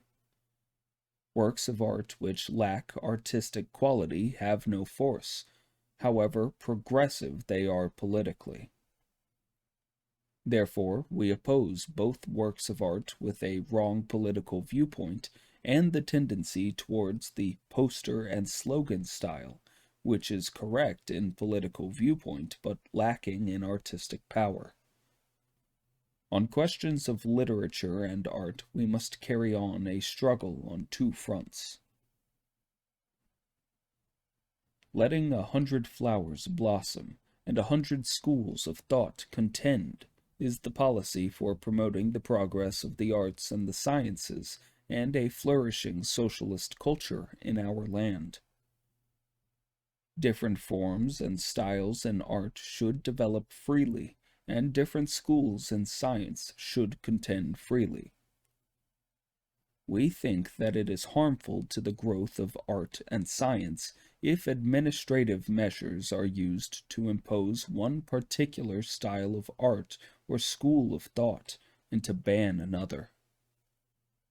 Questions of right and wrong in the arts and sciences should be settled through free discussion in artistic and scientific circles, and through practical work in these fields. They should not be settled in summary fashion. An army without culture is a dull-witted army, and a dull-witted army cannot defeat the enemy. 33. Study. In transforming a backward agricultural China into an advanced industrialized country, we are confronted with arduous tasks, and our experience is far from adequate, so we must be good at learning. Conditions are changing all the time, and to adapt one's thinking to the new conditions, one must study. Even those who have a better grasp of Marxism and are comparatively firm in their proletarian stand have to go on studying, and have to absorb what is new and study new problems. We can learn what we did not know. We are not only good at destroying the old world, we are also good at building the new. Now, there are two different attitudes towards learning from others. One is the dogmatic attitude of transplanting everything, whether or not it is suited to our conditions. This is no good. The other attitude is to use our heads and learn those things which suit our conditions, that is, to absorb whatever experience is useful to us. That is the attitude we should adopt. The theory of Marx, Engels, Lenin, and Stalin is universally applicable. We should regard it not as a dogma, but as a guide to action. Studying it is not merely a matter of learning terms and phrases, but of learning Marxism-Leninism as the science of revolution. It is not just a matter of understanding the general laws derived by Marx, Engels, Lenin, and Stalin from their extensive study of real life and revolutionary experience, but of studying their standpoint and method in examining and solving problems. If we have a correct theory, but merely prate about it, pigeonhole it, and do not put it into practice, then that theory, however good, is of no significance. It is necessary to master Marxist theory and apply it, master it for the sole purpose of applying it. If you can apply the Marxist-Leninist viewpoint in elucidating one or two practical problems, you should be commended and accredited with some achievement. The more problems you elucidate, and the more comprehensively and profoundly you do so, the greater will be your achievement. How is Marxist-Leninist theory to be linked with the practice of the Chinese Revolution? To use a common expression, it is by shooting the arrow at the target. As the arrow is to the target, so is Marxism-Leninism to the Chinese Revolution. Some comrades, however, are shooting without a target, shooting at random, and such people are liable to harm the revolution. Those experienced in work must take up the study of theory, and must read seriously. Only then will they be able to systematize and synthesize their experience and raise it to the level of theory. Only then will they not mistake their partial experience for universal truth and not commit empiricist errors. Reading is learning, but applying is also learning, and the more important kind of learning at that. Our chief method is to learn warfare through warfare. A person who has had no opportunity to go to school can also learn warfare. He can learn through fighting in a war. A revolutionary war is a mass undertaking. It is often not a matter of first learning and then doing, but of doing and then learning. for doing is itself learning. There is a gap between the ordinary civilian and the soldier, but it is no great wall, and it can be quickly closed, and the way to close it is to take part in revolution, in war. By saying that it is not easy to learn and to apply, we mean that it is hard to learn thoroughly and to apply skillfully. By saying that civilians can very quickly become soldiers, we mean that it is not difficult to cross the threshold. To put the two statements together, we may cite the Chinese adage, "Nothing in the world is difficult for one who sets his mind to it." To cross the threshold is not difficult, and mastery, too, is possible provided one sets one's mind to the task and is good at learning. We must learn to do economic work from all who know how, no matter who they are. We must esteem them as teachers, learning from them respectfully and conscientiously. We must not pretend to know when we do not know. Knowledge is a matter of science, and no dishonesty or conceit whatsoever is permissible. What is required is definitely the reverse, honesty and modesty. Complacency is the enemy of study. We cannot really learn anything until we rid ourselves of complacency. Our attitude towards ourselves should be to be insatiable in learning, and towards others, to be tireless in teaching. Some people have read a few Marxist books and think themselves quite learned, but what they have read has not penetrated, has not struck root in their minds, so that they do not know how to use it, and their class feelings remain as of old. Others are very conceited, and having learned some book phrases, think themselves terrific, and are very cocky, but whenever a storm blows up, they take a stand very different from that of the workers and the majority of the peasants. They waver while the latter stand firm. They equivocate while the latter are forthright. In order to have a real grasp of Marxism, one must learn it not only from the books, but mainly through class struggle, through practical work, and close contact with the masses of workers and peasants. When, in addition to reading some Marxist books, our intellectuals have gained some understanding through close contact with the masses of workers and peasants, and through their own practical work, we will all be speaking the same language, not only the common language of patriotism and the common language of the socialist system, but probably even the common language of the communist world outlook. If that happens, all of us will certainly work much better. Hey, it's some amount of hours later. You made it through the propaganda. Good job. Are you radicalized? Great. Love to hear it.